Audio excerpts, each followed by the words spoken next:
I welcome you to this workshop.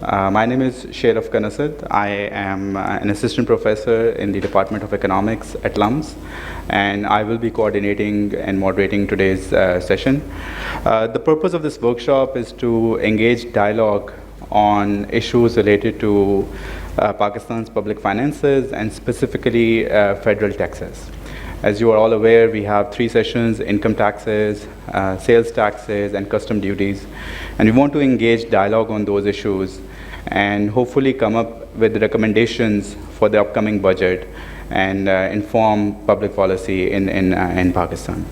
So let me start off by asking Usman Khan, who is the team lead for REMIT program, and he's also a faculty member at LUMS, to introduce the REMIT program here. So Usman, please. Thank you, Sharif Khan. Assalamu alaikum, everyone. So my name is Usman Khan. I'm currently leading the Revenue Mobilisation, Investment and Trade program. And in my long-term engagement, I have been at the Economics faculty of LUMS for almost 17 years as well now. So Revenue Mobilisation, Investment and Trade REMIT program is a British High Commission funded program. It's a 5-year duration program working on core areas of macroeconomic management, working with Ministry of Finance directly and partly with State Bank. We're working on revenue mobilization, which is more with the Federal Board of Revenue and also with the provincial revenue boards. Investment climate, which is working with Board of Investment, Ministry of Industries, Planning Commission, Ministry of Commerce, and also the provincial investment boards. And also on trade diversification, which is working more directly with the Ministry of Commerce and also the Pakistan Single Window, which is now the facilitative arm of harnessing trade within the country. The program is a slightly complex, both in terms of its design and implementation. So we represent the team here, the Adam Smith International component. There are multiple partners of implementation. Our other implementation partners include the World Bank under their Pakistan at 100 Trust Fund.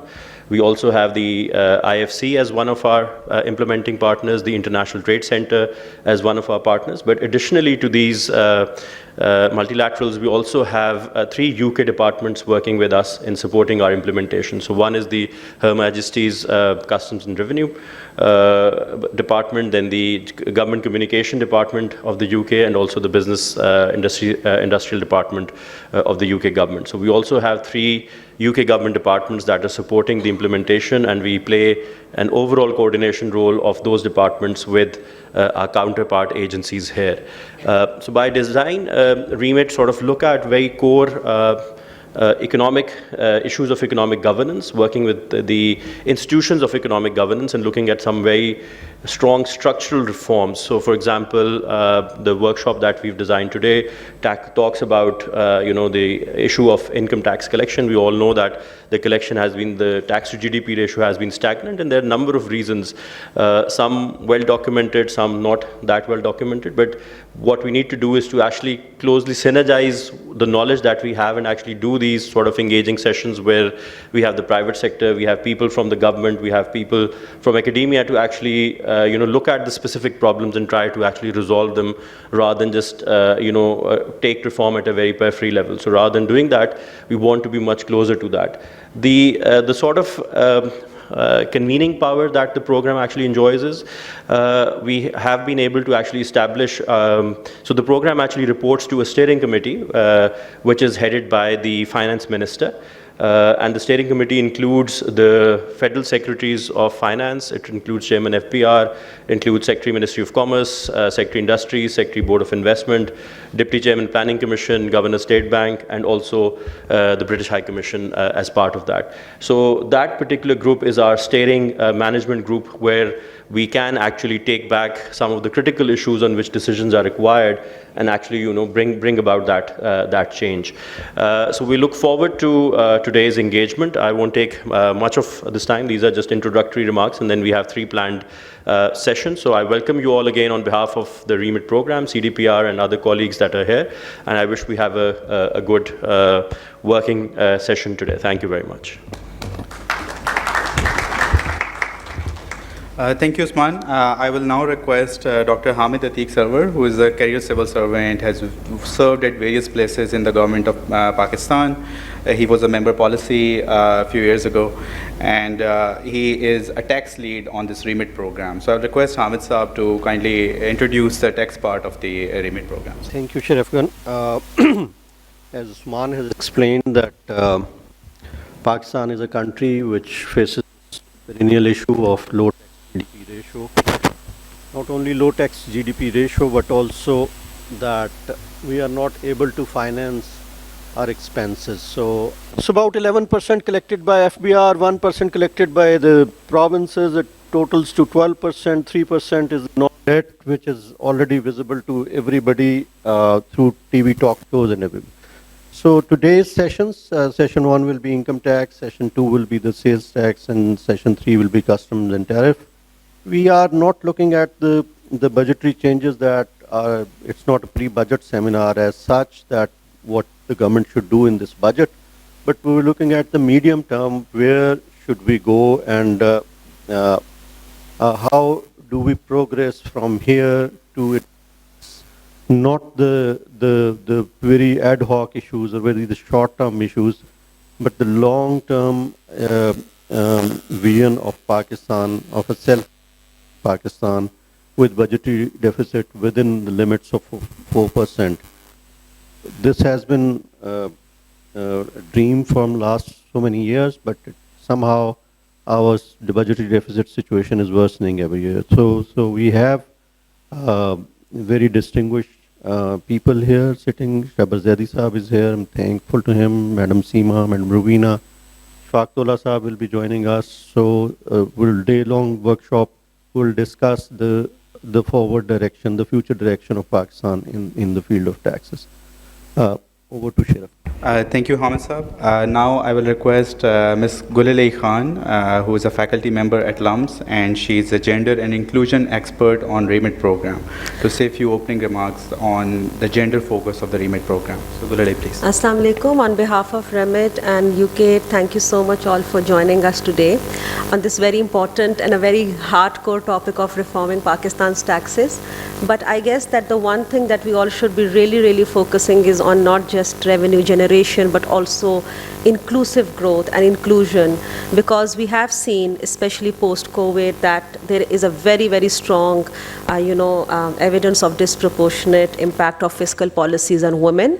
And we see that there's several reasons where taxation can impact women more than negatively than men, because of societal issues, because of consumption barriers, and also the fact that what kind of opportunities are available. So as a program, we are, today it's just a request that when we have all these panels, we should also have the inclusion angle to it.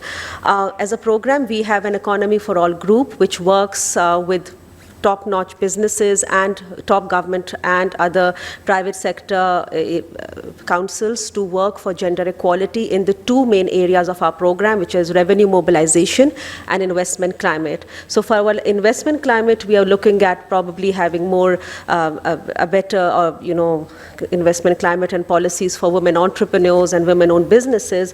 Probably taxation is an issue where gender and taxation should also be looked into. So I'm really hopeful that today, when we have all these discussions, we have those angles, and we would love to have comments from the audience and our experts on this. Thank you so much. Thank you, Gulilay. Absolutely. So gender is a very important issue, and I'm glad that REMIT program has explicit focus on that. So let me now move on to Mr. Mike Nithyavianakis, who is a British Deputy High Commissioner for Pakistan and Director Trade for Pakistan, to say a few opening remarks about the REMIT program. Thank you very much, and thanks very much for the warm welcome. I'm really pleased to be representing the Government of the UK at this dialogue on resolving key impediments that are restricting performance of taxation and tariff policies. I think it would be an important economic issue at any time, but especially so when we have a new government in Pakistan that has just assumed office and the pre-budget window is just around the corner. And I'm really pleased to see so many major stakeholders gathered here, including tax and tariff custodians, professionals in the industry, academia, and obviously private sector entities, and the Karachi Chamber, the Pakistan Business Council, and the Overseas Chamber. I think this should produce a great mix of knowledge and experience, and that's a super way to address the complex challenges that the economy is facing today. And I'm really proud that the British government has been one of the longest standing technical partners to the government of Pakistan, and has provided a lot of cross-cutting support in key areas of the economic and development reform process over a number of years. And in this specific area of taxation and tariff reform, that is hopefully leading to rising levels of investment. It should lead to increased trade and more inclusive growth. And these are and will continue to be, I think, priority areas of partnership for us. So the REMIT programme is one of our flagship programmes, as Osman was saying, funded by the British High Commission. We're really pleased to be having Adam Smith International as a development partner alongside the World Bank, the International Trade Centre, and there are other specific UK government departments that are also involved, including our Revenue and Customs Department, our Business Department, and our Government Communications.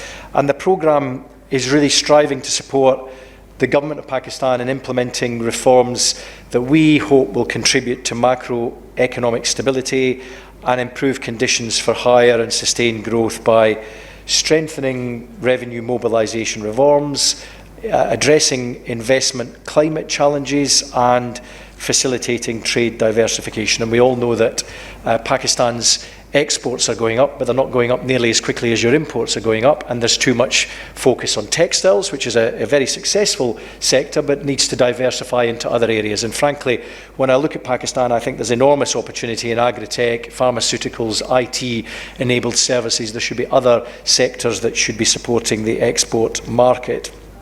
We are hoping that REMIT will engage meaningfully at all tiers of government and with relevant academic and private sector stakeholders in a way that delivers, these improvements in the macroeconomic performance. And recent history globally and in Pakistan shows that such reform programmes and better coordination have typically focused more on immediate gains while failing to address some of the institutional quality and economic governance capabilities that are so intertwined in the country's complex political economic structure. And that sort of medium longer term thinking needs to be adopted, because the short term approach, I think, has resulted in inadequate progress towards the strengthening required for that sustained growth.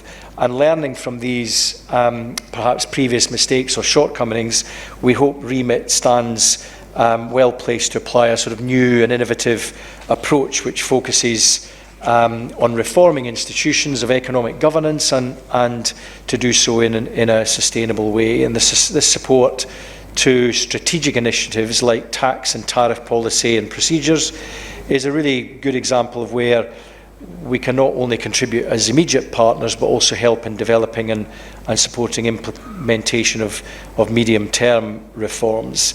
And moreover, I would like to highlight and underline that climate change consideration is an extremely kind of urgent and critical agenda globally, and for Pakistan and the British High Commission, it's a top priority. And I don't think, given the shocking invasion by Russia of Ukraine and the spike that we've seen to commodity prices globally, I don't think that changes the fact that climate change and resilience is going to be maintained as a sort of international priority for a long time to come. And I would encourage the great minds gathered here today that when they consider the technical issues of taxation and tariffs, they should also be thinking about how supportive and sensitive we should all be to better compliance and capabilities at mitigating climate change impacts.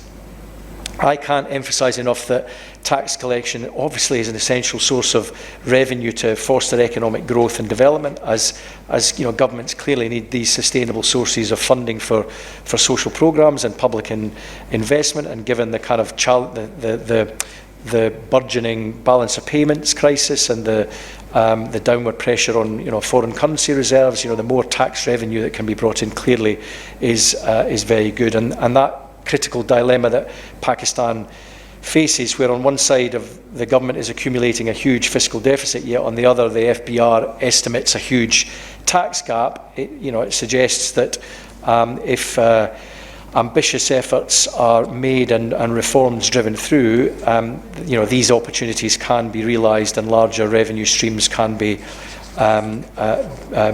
realised as well. However, I think we're not going to do that on our own. We've got to do it through a kind of sustained effort and application. I happen to be, as well as Deputy High Commissioner in Karachi, I'm also the Trade Director for the UK, and so I'm representing UK businesses trying to export their goods and services to Pakistan, but also to invest in Pakistan. And I think highlighting that in addition to the taxation structure, the tariff processes and rates have also faced kind of critical bottlenecks and an amount of policy uncertainty. So on the process side, the UK government and UK businesses see the initiative of the Pakistan single window as a really substantial step forwards in hopefully easing the challenge around regulatory burden on businesses and speeding up that process.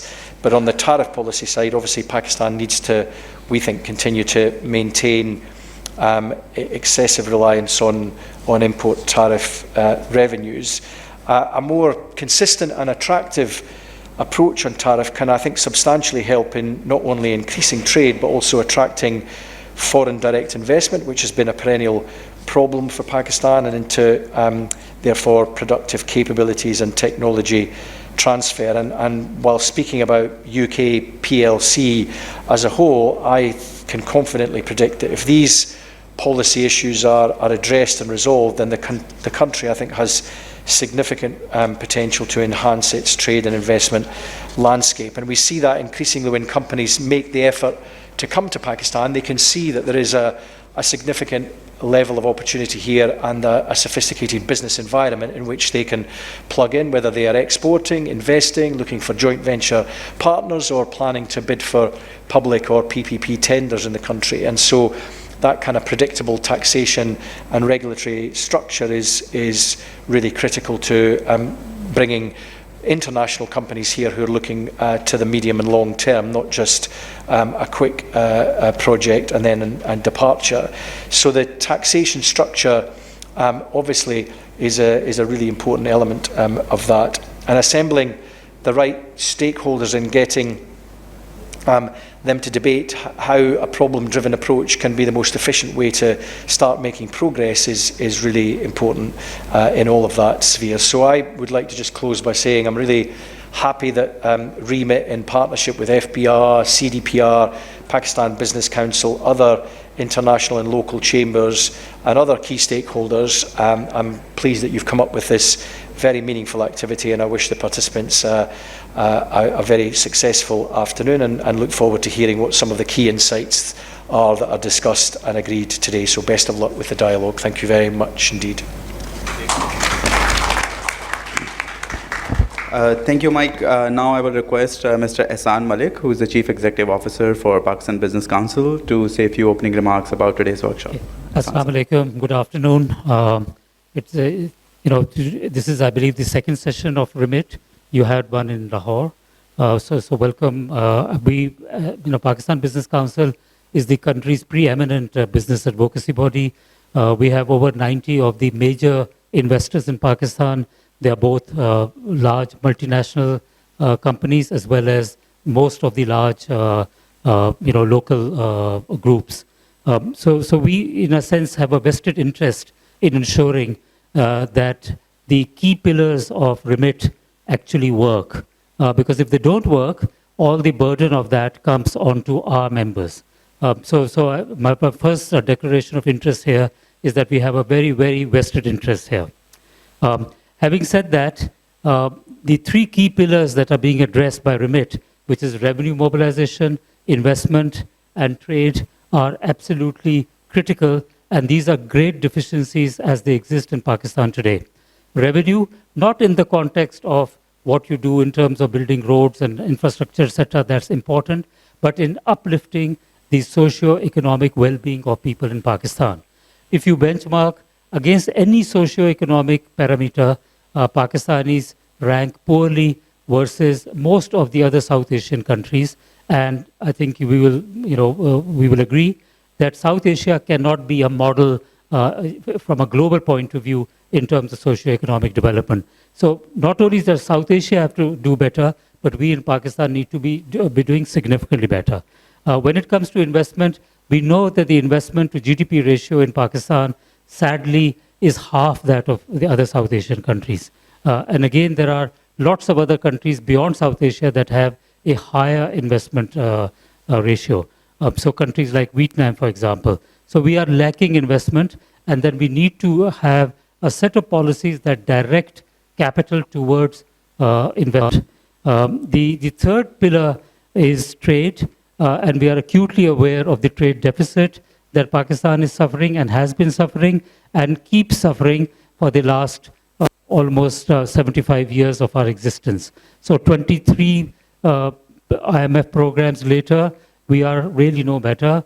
Yes, the exports have gone up, but the imports have outpaced exports. So PBC's overarching theme, our advocacy theme, is what we call Make in Pakistan.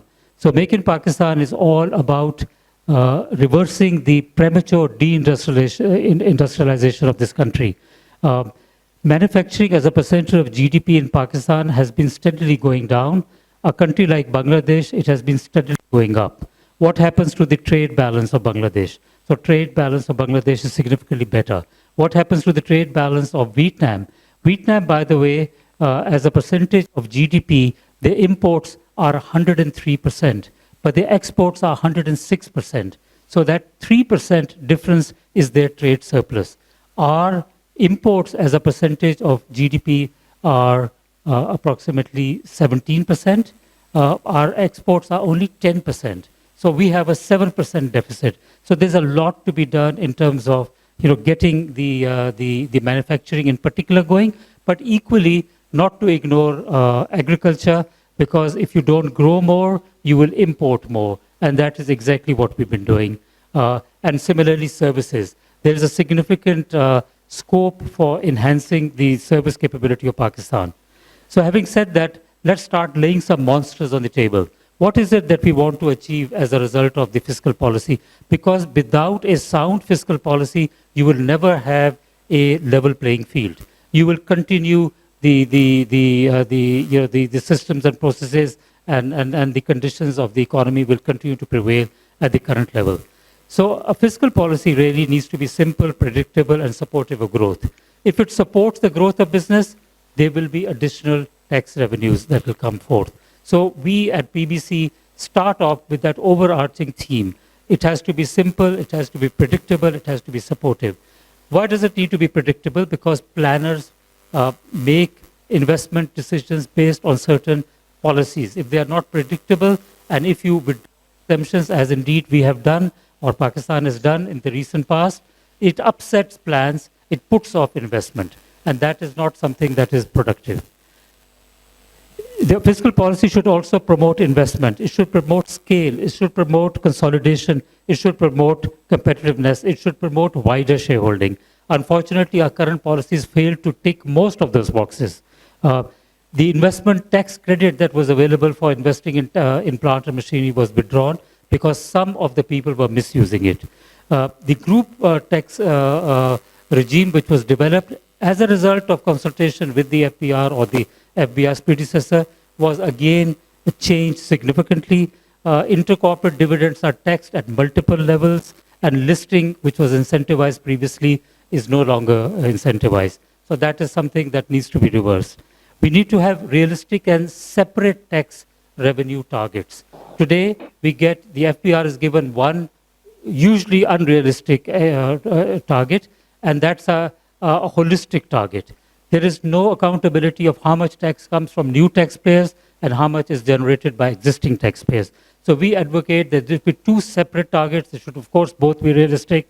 The target for existing taxpayers should be directly related to the expected GDP growth, and that for the new taxpayers should be related to the capability and capacity of FBR, and we know that the talent and the technology needs to be significantly upgraded to improve the capability of FBR. FBR needs to mine the very, very valuable data that the tax payers give or share with it. So that unfortunately is happening currently, and that ought to be happening. We should be incentivizing transactions between the formal sector and the informal sector. There was a tax credit that was previously available that has been withdrawn. We should be penalizing the people who do not pay taxes by charging them a higher withholding tax. The tax refunds should not be allowed to accumulate. They sap the cash flow of business, and that is not good. We should be discouraging the use of cash in our transactions. We should set a limit, a maximum limit, beyond which all transactions must be through a banking channel and in a documented manner. Afghan Transit Treaty, the treaty has lapsed. We should be renegotiating that. We should be setting qualitative limits on what can pass through Pakistan. Otherwise, the diversion will continue and our industry will be undermined. Smuggling. Smuggling happens. It should not happen. But when it happens, those goods are available in all the shops that all of us know where those goods are available. How come the provinces cannot be incentivized to go and act and raid those premises? And there should be some kind of a fine sharing basis between the federation and the provinces. Under-invoicing can be also controlled through electronic data interchange, which is the exchange between the custom authorities of the main trading partners, particularly with China. And last but not the least, we must find a way where FBR stops harassing taxpayers. Because if they continue to harass existing taxpayers, no non-payer will wish to join. But none of this will become possible if we do not have the political will, if our government does not have the political will. So we are hoping that the new government gets greater political will than the previous one, and that the subsequent government will get an even more. So on that, I'll stop. Thank you very much. Thank you, Ehsan Saab. So next we have Dr. Ijaz Nabi with us.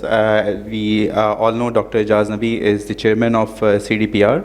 He's also the country director for International Growth Center and has a ton of experience working on various issues around growth, trade, international economics, and you name it. So Dr. Ijaz Nabi, please share your opening remarks with us. Thank you, Shade Afghan. And my apologies for not being in Karachi in person to attend this event, although I attended the one in Lahore.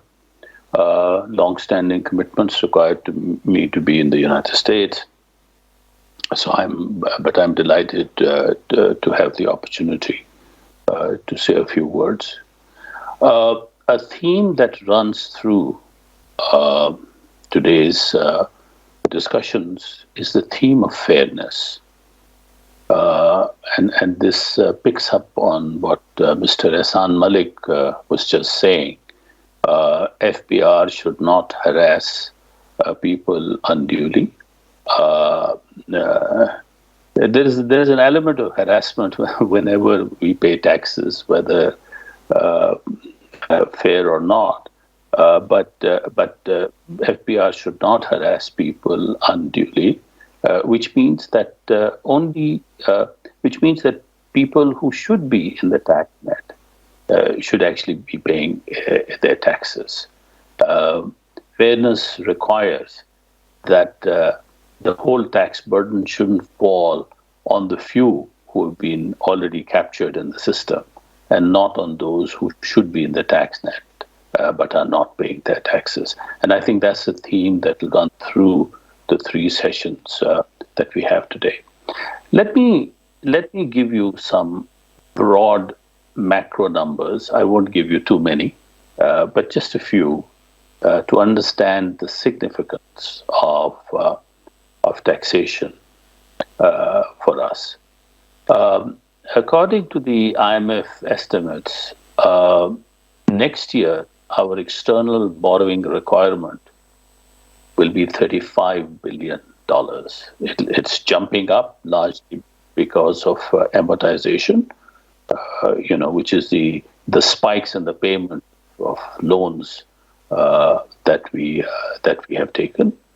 So next year, the external borrowing requirement, after everything is said and done, taking into account remittances, taking into account what we export, etc., the external borrowing requirement is $35 billion, of which official credit will give $12.2 billion.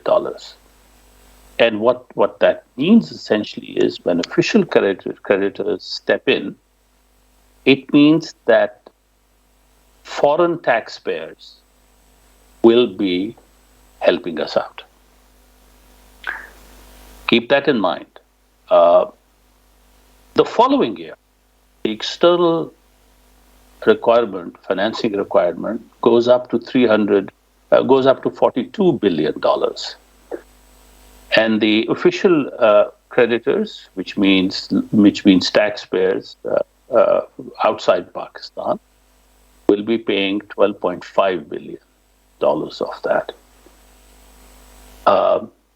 Now, taxpayers outside are aware that only about a quarter of those in Pakistan are paying taxes of those who should be paying taxes. So if there are 4 million taxpayers, potential taxpayers in Pakistan, about 1 million pay taxes. And even those, a large majority of them, underreport incomes. People are aware of these things.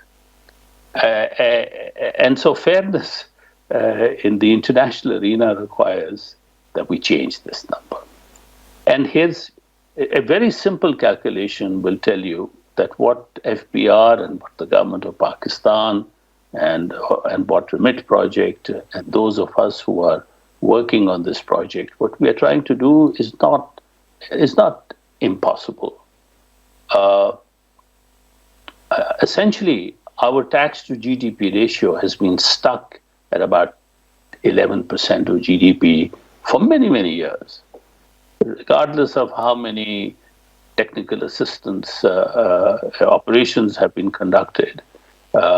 We seem to be stuck at 11% of GDP. Taking it to 15%, which has always been a target that governments have talked about, requires an additional 4 percentage points of GDP collection. The official creditors, which means taxpayers abroad, pay about, their contribution is about 3.4% of GDP.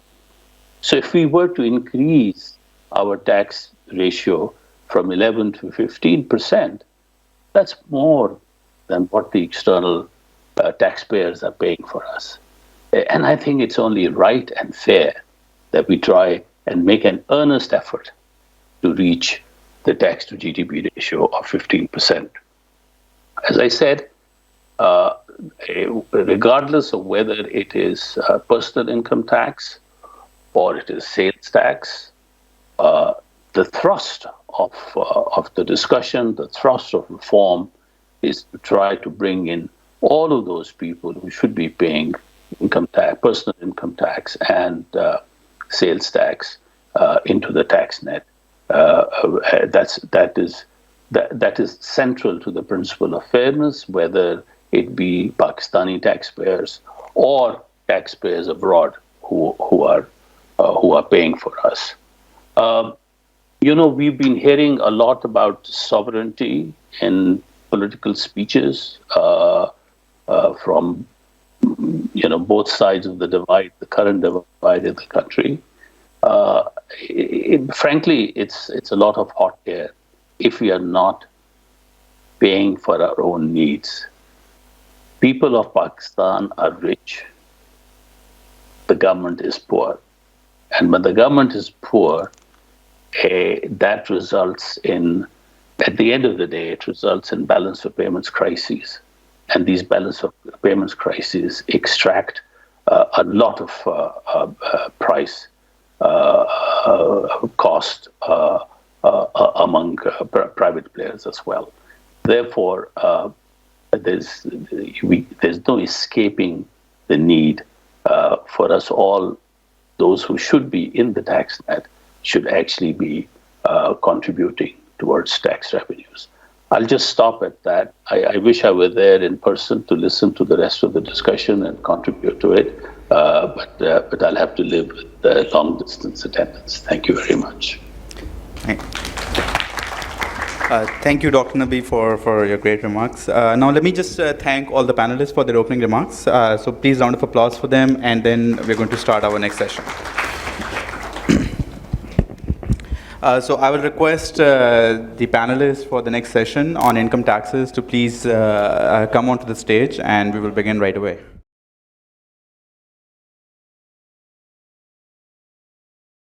Ji, Assalamu alaikum. So let me start off by introducing our panel. Obviously, they don't need any introduction, but let me do it anyway. So this panel is being chaired by Mr. Shabar Zaidi, and we all know Shabar Saab is a former chairman FPR. He's currently a partner at Syed Shabar Zaidi and Company, and he brings a ton of experience on taxation, so obviously needs no introduction. Shabar Saab, thank you so much for agreeing to be chairing this session. Next, in this panel, we have Mr. Shabir Dewan. Shabir Saab is Chief Executive Officer of Gator Industries Limited. He's Vice Chairman of Pakistan Business Council. Shabir Saab, thank you so much for joining us as a panelist on this session. Then we have Shahid Baloch Saab, who is representing FBR. Shahid Saab is Chief Commissioner, Large Taxpayer Officer. Shahid Saab, thank you so much for being a panelist here. And finally, we have Madam Seema Shakil. Ma'am is, she's a retired FPR officer. She retired as a grade 22 officer. She was serving as member Inland Revenue Operations. Madam, thank you so much for agreeing to be a panelist on this session, and we're all looking forward to learning from your experience. So let me do a bit of housekeeping, how we are thinking of conducting this session. We're going to start off by posing a question, and my request will be that we stay on that question. We're going to try our best to engage audience as much as we can. But I want you to keep three things in mind when we're doing this session. And basically, the reason we are doing these workshops is to come up with recommendations for the next budget. So if we can be very specific that these are the things we need to do in the current budget in the short run, in the short-term solution, so what those could be. If you know some anomalies in the current tax structure, if you think those needs to be fixed and they are causing distortions, especially with the perspective on ease of doing business या cost of doing business, उसको अगर हम relax कर सकें, ease कर सकें, तो what are the exact recommendations that we should incorporate there? And finally, obviously, as Ijaz Saab was also mentioning earlier, we need to expand our revenue base, right? If we need to get out of these balance of payment crises and all these borrowing that we have to do, we need to think about how to generate revenue, where to generate them from. So with these three broad focus in mind, we're going to think about various questions here, right? So let me start off by motivating this problem, which is this issue of tax collection in Pakistan. Or compliance is a major issue, right? I don't need to explain that हमारे यहाँ compliance जो है is very limited. So going off of last year's number, we have 3 million tax filers, but that seem to be on a lower side than the actual potential of the country. So just to give you a sense, if you look at household and income expenditure surveys, it seems like वहाँ पे we have over 20 million people that have income above the minimum threshold जो कि required है. So वो एक suggestive सा evidence है. Then there are 6.4 million NTN holders. And if you look at just people whose transactions have some withholding taxes withheld from them, those are above 5 million people. So this kind of gives a suggestion that जो हमारा potential है, it's far more than 3 million filers that currently filing income taxes. And if you look at कि जो file कर भी रहे हैं income taxes, उसमें majority जो लोग हैं वो आपके below the threshold कर रहे हैं. अब जो मैं आपको यहाँ पे ग्राफ शो कर रहा हूँ, ये शो कर रहा है कि जो 2018 के डेटा की बेसिस पे है, बट इट इज़ शोइंग कि जो हमारा उस टाइम पे जो थ्रेशोल्ड था, मेजॉरिटी ऑफ द फाइलिंग जो वहाँ पे चल रही है, so it's obviously not contributing anything to the revenues. और जो आपके रेवेन्यूज़ आ रहे हैं वो सिर्फ आपके टॉप 5% लोग हैं जो कि 80% ऑफ द रेवेन्यू आपको जनरेट करके दे रहे हैं. So it seems like कि हमारे यहाँ compliance के major issues हैं. और the question that I would like to pose here is कि what are the concrete things that we can do? I know FBR has been trying to do a lot of things, and this is one of the items which is top on the agenda here. But let me start off by giving the floor to Shabir Saab and get his thoughts on how should we go about this. Just to make things organized, Shabir Saab, I'll give you 5 minutes and then I'll interrupt you there. And uske baad I will open it to all the other panelists also, and audience are also welcome to contribute here. So Shabir Saab, please take it away. Ji, thank you very much. Assalamu alaikum. As you mentioned, Sharif Khan, that the number of filers are there, but the people actually paying tax among those filers are not that much. So it's 5% contributing to 80%, or 1.5% contributing to. Mic system if I have to problem is stuck.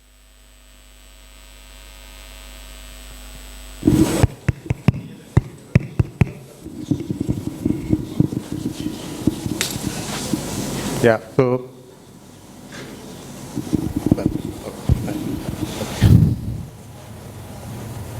essentially, even for revenue generation for the government, you need actual tax payment.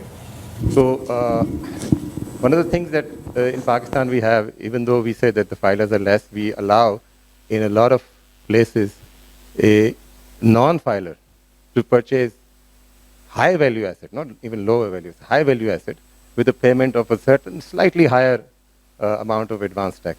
So I think the focus should be, because the focus is payment, and the focus is to bring in revenue for the government, and also the focus is to remove the injustice between the filers and the taxpayers versus the non-taxpayers. And the focus should be to increase the rate of advance tax to the non-filers. One can say, why allow non-filers at all? But then the environment in Pakistan is such that if you ban, even though there is a law that if you own more than 500 square yards, or if you own such certain amount of CC of car, you have to be a filer. That law is not enforced. But even if you try to enforce, people will find a way out through Bainami and everything. So I think the focus should be to increase the rate of the non-filer. I'll give you some examples. For example, land. If you purchase land, advance tax of 1% is paid by a filer and 2% by a non-filer. Only 2% means you're penalizing by 1% the non-filer. Why? It should be at least 5-6% if you're a non-filer. And there are many people who are non-filers who buy land. That's one thing. The other thing is there are many non-filers who have already bought land. So how to tap them? I mean, they are benefiting with the increase in the value of the real estate. So you should tap them somehow. So there should be a holding tax. Of course, there is an argument that property tax is by the provincial, not by federal, but there is a certain kind of wealth tax which the federal can do. So there has to be a holding tax for non-filers, at least 3, 4, 5% per year. So you have some collection there. So that's one example of land. The other thing is vehicles, for example. Vehicles above 1500 cc, I'm not talking about the smaller cars. Annual advance income tax is 1,000 for filers and 20,000 for non-filers. And for vehicles above 2,000 cc, at least it should be at least 100,000 or 150,000, the annual. If he is a non-filer, I'm not talking about filer. So he should obviously pay if he's not paying through his income tax returns. Now, advance one-time income tax on registration of vehicle. When you buy a vehicle, you have to pay one-time tax. 400,000 and 800 for filers and 800 for non-filers. I'm talking about cars above 2,000 cc. I'm not talking about smaller cars. Again, I'm talking about high net worth individuals. This should also be increased for non-filers from 800,000 to maybe 1.5 million or 2 million one time. This is one-time tax for 2,000 cc. Again, high net worth individuals. Again, on transfer of vehicles, when he sells the vehicles for non-filers, again, by cc wise, it's quite low. 75,000 for 2,000 cc, 100,000 for 2,000 cc and above. So this should also be increased. So all these are examples where we can tap revenue and we can sort of convey to the existing taxpayers that the non-filers are also contributing. Business class ticket. There was I think there was, when you were there, there was, for the non-filers, there was some certain advance tax that has been removed. Economy class, okay, no need, because there are a lot of, obviously, people traveling economy. Business class, if somebody is paying so high, there should be a high advanced tax for non-filers. And then this is in individuals, high net worth. We come to industrial consumers and commercial establishments. As you said, that there are a lot of scope for increasing filers. The FBR needs to determine the electric connections and the gas connections. You know, I believe there are nearly 4 million people having electric connections, but of these 4 million people, hardly, I would say, 20% are registered in the sale tax and income tax. So we should determine that. And also, there is a, for example, last year, on the recommendation of Pakistan Business Council, the sales tax on the utility bills of unregistered establishments was increased from 17 to 34%. You and I, the filers pay 17%, the non-filers pay 34%. But the income tax withholding is still 5%. So I think the income tax should also be increased there to motivate. And obviously, for data mining, we can start with top heavy, means people who are having 10 lakh, for example, electricity bills per month, they can be approached, you know. I'll just take one more minute. And the other thing I want to focus is land, you know, even though I mentioned about the land withholding, the biggest area for parking non-tax paid money is land. And we see that there was an effort for the FBR values to be published every year, every 2 years. This is far behind market value. You've got internet website like zameen.com, you can easily see what the rates, at least for urban areas, what the government is, the FBR is saying, and what the actual market value. So this needs to be increased more. And again, there is one more thing. Money is going into land because of the lower tax rate and also because of parking. But the capital gain tax on land is very low. If you sell after 4 years, there's 0. But if you sell after 1 year, if you sell before 1 year, it's 15%. After 1 year, it's 11.2%. After 2 years, is 7.5%. So you invest money in land, and after 2 years holding, you pay only 7.5%. And that also if the FBR value has increased. If the FBR value has not increased, obviously the guy would not document it more than the FBR value. Whereas corporate income tax is 30%, you know. So this is disparity. I don't say that you increase it too much, but there should be some removal of disparity. And the corporate, I will highlight one more thing. The corporate guy, he forms a company, he pays 30% tax, and if he reinvests to increase his investment in the industry, his breakup value of the share goes up. Now, if he sells his company tomorrow, he has to pay again capital gain tax, 30% on the increased value. So why would money flow there? Money would flow in land, you know. And again, so I'll conclude here. If anybody has any question, one thing, one last point: agriculture.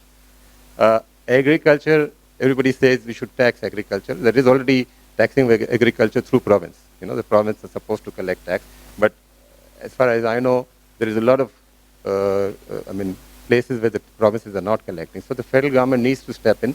That if the person who's not paying provincial agriculture tax, that person should be considered as or that income should be considered as an undisclosed income, and federal government should be able to somehow tax it. And all these people should be made. It should be made compulsory that they are filing wealth reconciliation. Otherwise, all money is, you know, of the agricultural sector, they're buying big assets and they're not submitting any wealth reconciliation. Thank you Shabbir साहब. I will just like to hold के जो agriculture income वाला हमारा एक पूरा section है उस पर हम आएंगे, बट जो पहले जो 2 पॉइंट्स रेज़ किए हैं शबीर साहब ने कि विद होल्डिंग टैक्सेस जो हैं वो हमें रेज़ करने चाहिए नॉन फाइलर्स के ऊपर, और किसी तरीके से इन्फोर्स करना चाहिए कि जो डिस्टॉर्शन है कि जो लैंड के ऊपर टैक्स है और जो कॉर्पोरेट इनकम पर टैक्स है उसमें जो डिस्पैरिटी है उसको ठीक करने की ज़रूरत है. तो इसमें now I would like to open this to the house including panellist. अगर आप लोग ऐड करना चाहें तो प्लीज़ करिए. So I'll give a floor to the panelists first, and then we can move to the audience. First of all, to answer the question of my learned panelist regarding taxing of agricultural income. As you said, the federal government should come in and tax the agricultural income if the provinces are not taxing it properly. As you know, it's around 19% of the GDP, which is agriculture, and they contribute less than 2% to the taxes. And we have already, by we means FBR has already taken this into account. And those taxpayers who are declaring income from agriculture in their returns, declarations, and if they have not paid the tax in the provinces, then that income is automatically added and taxed at the federal level. It is already present in the statute and in the return as well. Secondly, regarding compliance, you see we have to take other aspects of the society, socio-cultural fabric into account while discussing these things. ये कहते हैं जी कुछ आ गए तो फंस जाएंगे. That is the mindset. Why should we come? We have enormous data of non-filers. Let me share, as Shabbar Saab knows, more than 55 million account holders are there in the banks, bank account holders. How many of them are taxed? आप duplication निकाल दें उसमें, और 1 करोड़ तो होंगे, 50 लाख होंगे. Coming to the auto sector, the production capacity of four-wheeler manufacturers is around 600,000, sorry, 6 lakh. Now coming to the electric consumers, the commercial and the industrial consumers, काफ़ी सारे हैं, 50,000, 60,000, all of them are not taxpayers. So we have looked into the mindset. There is a need to change the mindset to facilitate, to bring them into the tax net slowly, so that we can increase the tax base. Thank you very much. Thank you very much. Shabir Saab has talked about a lot of withholding taxes for non-filers. So we need to understand what is income tax. Income tax is the tax on income. And why we see so many people who are not in the tax and they are holding huge wealth. And what we are trying to do is to disincentivize non-filing through imposition of withholding taxes, higher withholding taxes on non-filers. The root cause of the problem is that there's so many distortions in the system, so many anomalies, so many incomes which are not chargeable to tax, and it is in the garb of these non-taxable incomes that these people are parking their income, non-tax income. So we need to understand this issue. And secondly, the thing that was been talked about is a lot of data which is available with FBR. Why this data is not being utilized properly? So we need to understand what is the core issue. A lot of things have been said about the electricity and utility consumers. So why we have not been able to register all those persons who are holding these? So you cannot go after each and everyone. You need to do big data analysis. And for big data analysis to be successful, you have to have a proper identifier of the data. In Pakistan, the person who is holding a utility connection, the connection is not in his name. You have to have the CNIC of the person who is actually doing the business there.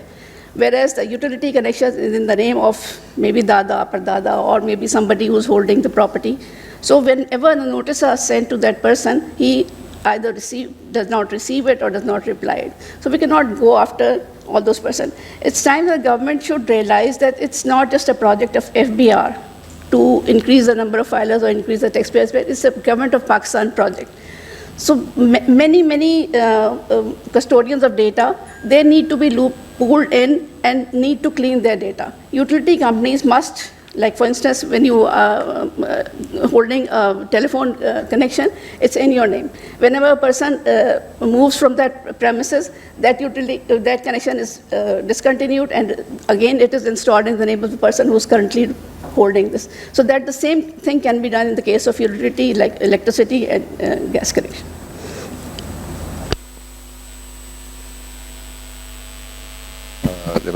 When I meant increase the withholding tax, you're right that withholding tax is a regressive tax in the sense that it doesn't tax income, it tax. No. I talked about non-filers, people who are not filing income at all. I'm not asking the government to increase the withholding tax on the filers. That's one thing. Number two, as far as the utility connections are concerned, I was talking about commercial and industrial establishments and not private establishments. There are a lot of 4 million commercial and industrial establishments, and they should first be registered in sales tax. Said, can I respond?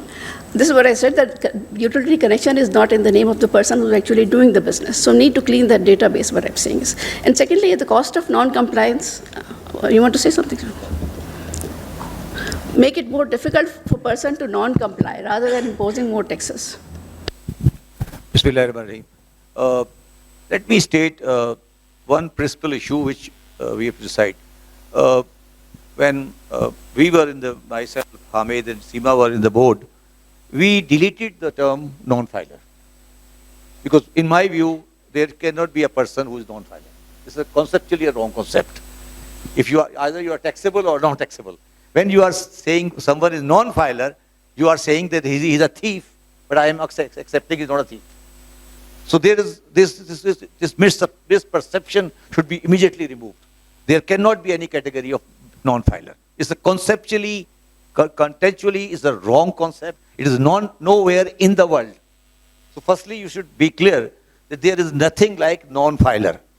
It's a very bad omen that we are talking that he's a non-filer, he should be tax filer, and he is not filing, and I am giving him I am asking to pay him 10 rupees more to be away from tax. This is a crime.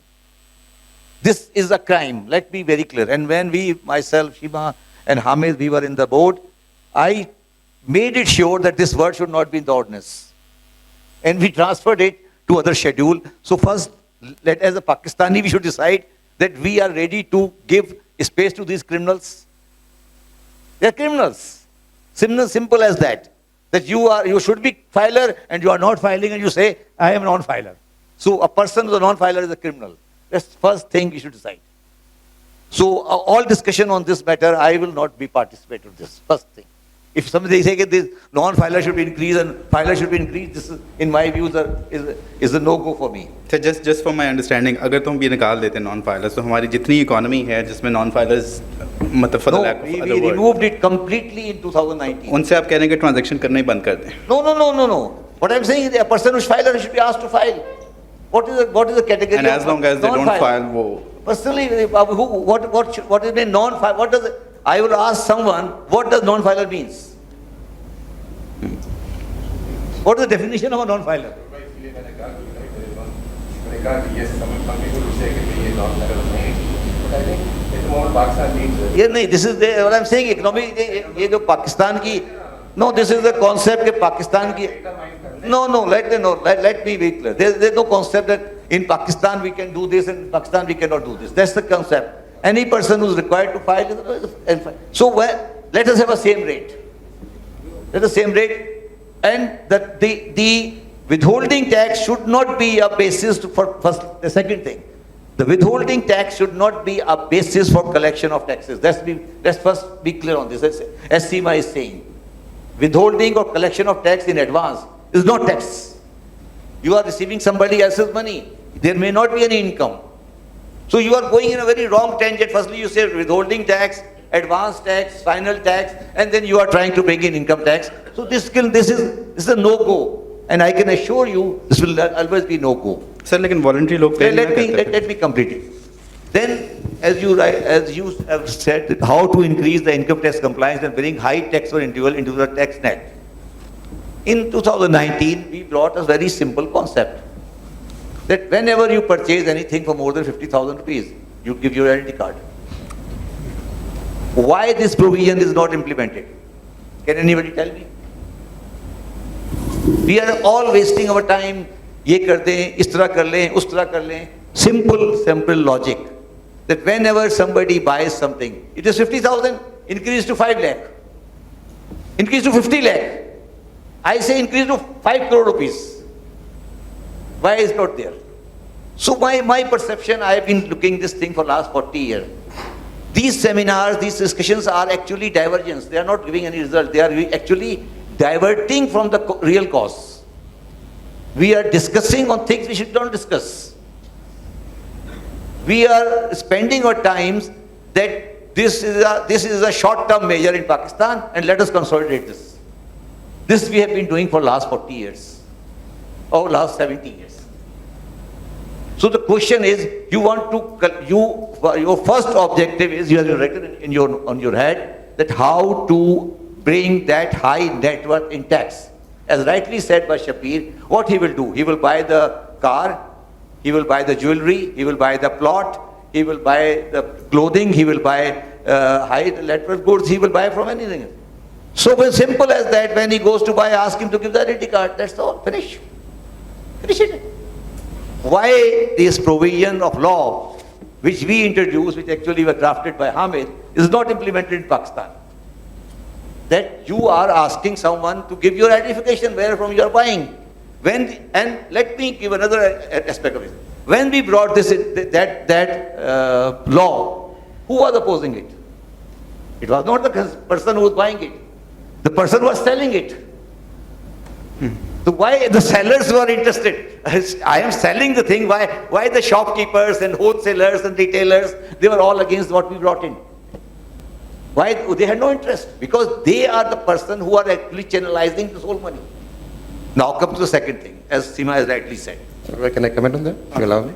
जैसे आपने कहा था कि you should give an ID card. Definitely. जब land लेते हैं तो बगैर आईडी कार्ड के नहीं होता. वो नॉन फाइलर अपना आईडी कार्ड देता है, तो यू हैव दैट डेटा. पहले उसको तो माइन करें. जब गाड़ी लेते हैं और रजिस्टर करते तो आईडी कार्ड देते हैं. अब वो तो माइन नहीं कर रहे, तो पहले यू हैव नहीं पहले नहीं लेट मी कंप्लीट बताएं. लो हैंगिंग फ्रूट, जो लो हैंगिंग फ्रूट है पहले करें. आप उसको इतना बड़ा करें, 50,000 everybody gives the NIC.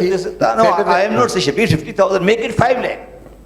I think make it 5 lakh. Low hanging fruit को तो आप टैप करें. I am saying make it 5 lakh. The land issue is different. The land issue is different because the land is the issue of valuation also. The question is, firstly, as I said, this term non-filer cannot be in any civilized tax law. You will not find this word anywhere in the world, because it's an uncivilized word, a non-filer. The person who can be non-chargeable to tax. Yes, if such a person is non-chargeable to tax, he should not be withholding. Why you are withholding for someone who is not chargeable to tax? You go to the tax ordinance and read the definition of taxpayer. A taxpayer is a person who is chargeable to tax.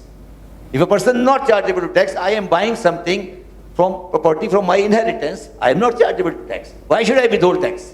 The question is, why should I pay tax? If I have got the money from my inheritance and I am buying a 5 crore rupees plot, why should we be withholding? Why they should be withholding? The problem is this, that Pakistanis don't understand the income tax law. They are only a collecting agent. Patta ji rahe. Rent seeking. This is rent seeking. This is not taxation. Because what we are talking is income tax, as Seema has rightly said. The income tax on income. And we are all discussing, isko बढ़ा दें, withholding को कम कर दें, filer को बढ़ा दें, filer को कम कर दें, then we are wasting our time. And that is no result. Coming to the second thing, now coming to the electricity and the gas consumers. I was there when we tried to bring them those in. And let me tell very clearly, and it can be answered by anyone, the power generation companies and the Kisui gas companies, they are not interested to disturb their system. Seema has rightly said that the identity card is not in line with the consumer. Agreed. But how many consumers have, say for example, KE has? Maybe 5 lakh, maybe 10 lakh. But KE is giving them bill and collecting from them every month. What they can do, just in a one-day survey, they can say, who is the user? They can ask who is the user. And then his user will be tied up with the NTN. So the electricity companies are not interested. I left because these are the reasons because I left. Because the power sector was not in command of us and they were not interested to bring in. So when Hassan was saying the political will, this word is also being very misused. Whether when I was the chairman, I wrote 16 letters to different power companies that please share the data of the consumer with me. They were not giving data from me because, as Sima said, the meter was made in the name of consumers. Agreed? Fair enough. But how much time the power generation companies require to see who is the user? So again I am saying we are wasting time here. The job should be done, issue a circular today by the Ministry of Power that if you are an industrial consumer, you should give your NTN number in your bill. Everything will be finished. So it's a very simple. There's nothing, no complication. Pakistan is very simple to handle. It's run by mafias, not to run it properly. I was saying Jaz Nabi's argument, and I disagree with his argument that we are paying on this, because this is not the argument of collecting of taxes. We have intentionally not collected taxes. The reform is not required in the FBR.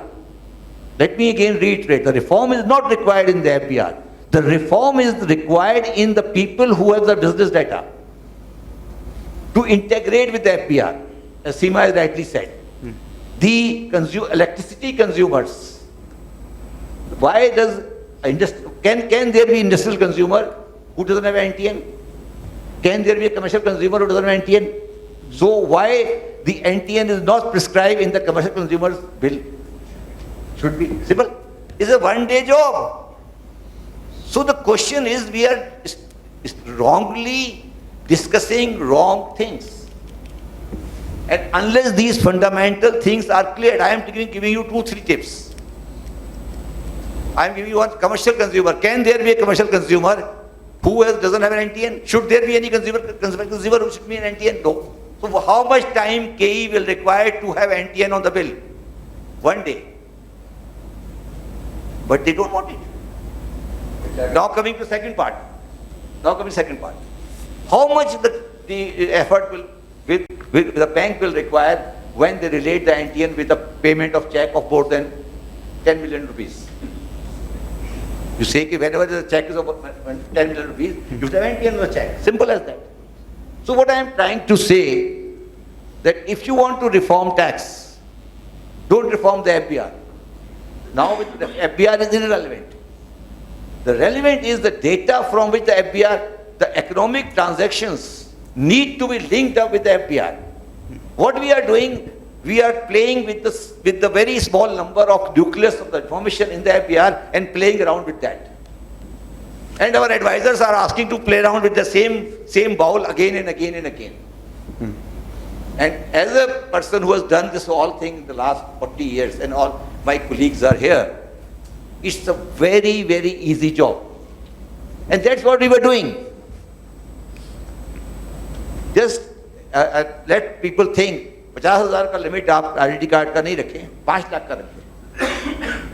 And think about the economic rationale of it. When I have a corruption money, when I have a smuggling money, what I will do? I will spend it.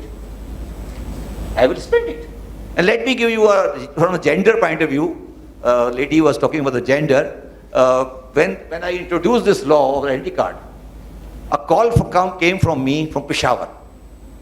That when a female will go to the shop, she will not like to give her identity card. So you have made a wrong law which is against the gender. Very interesting. So I said that I asked Hamid to change the law. I said that if the female does not want to give the identity card, then she can give the identity card of the father or the husband or the brother. And we changed the law. And the change was notified by Hamid. Then within 10 minutes I received a call from Shri Mazari Saiba. You have done an action against the of the human right. What I have done? She said, no, how can you discriminate a lady and I said, okay. Then she complained to me, Imran Khan साहब, कि यार तुमने श्री रजारी को नाराज कर दिया. मैंने कहा क्या किया मैंने? कहते वो तुमने औरत के लिए लिख दिया कि आइडेंटिटी कार्ड भाई का हो सकता है. So what I am trying to say that Pakistanis should now understand that we as a nation don't want to pay taxes. And we don't want to bring our businesses to the recorded sector. Shahid rightly said, I can assure you that if there are 2,000 meat shops, sweet meat shop in Pakistan, may not be 100 or 200 will be in the tax net. All of them has got a commercial connection. So is it a difficult proposition? No. The governments, when they come to the power, they feel that the reform in the FBR is the answer. Reform in the FBR is not the answer. As Shapir has rightly said, the data of the economic transaction is lying places other than the FBR. Property taxes, motor vehicle taxes, electricity consumption, gas connections, purchase of car, purchase of some shopping and things like that. That data has to be centrally and can be very easily centrally linked up. And we try to link up. If you remember when I was there, we issued a reconciliation between Nadra record of identity card and the tax record. If you remember that. So that need to be further developed. It was called Malumat. You can go in the internet and you can bring that thing on net. So my first advice will be, make a law that there will be no change in the law for another 30 years. This is my advice to, if I am a tax officer, that don't change the law for another 30 years. Law will not make any change. Everything is on the ground. It is only the issue of implementation. That whether you want to implement the law or not implement the law. That's all simple question.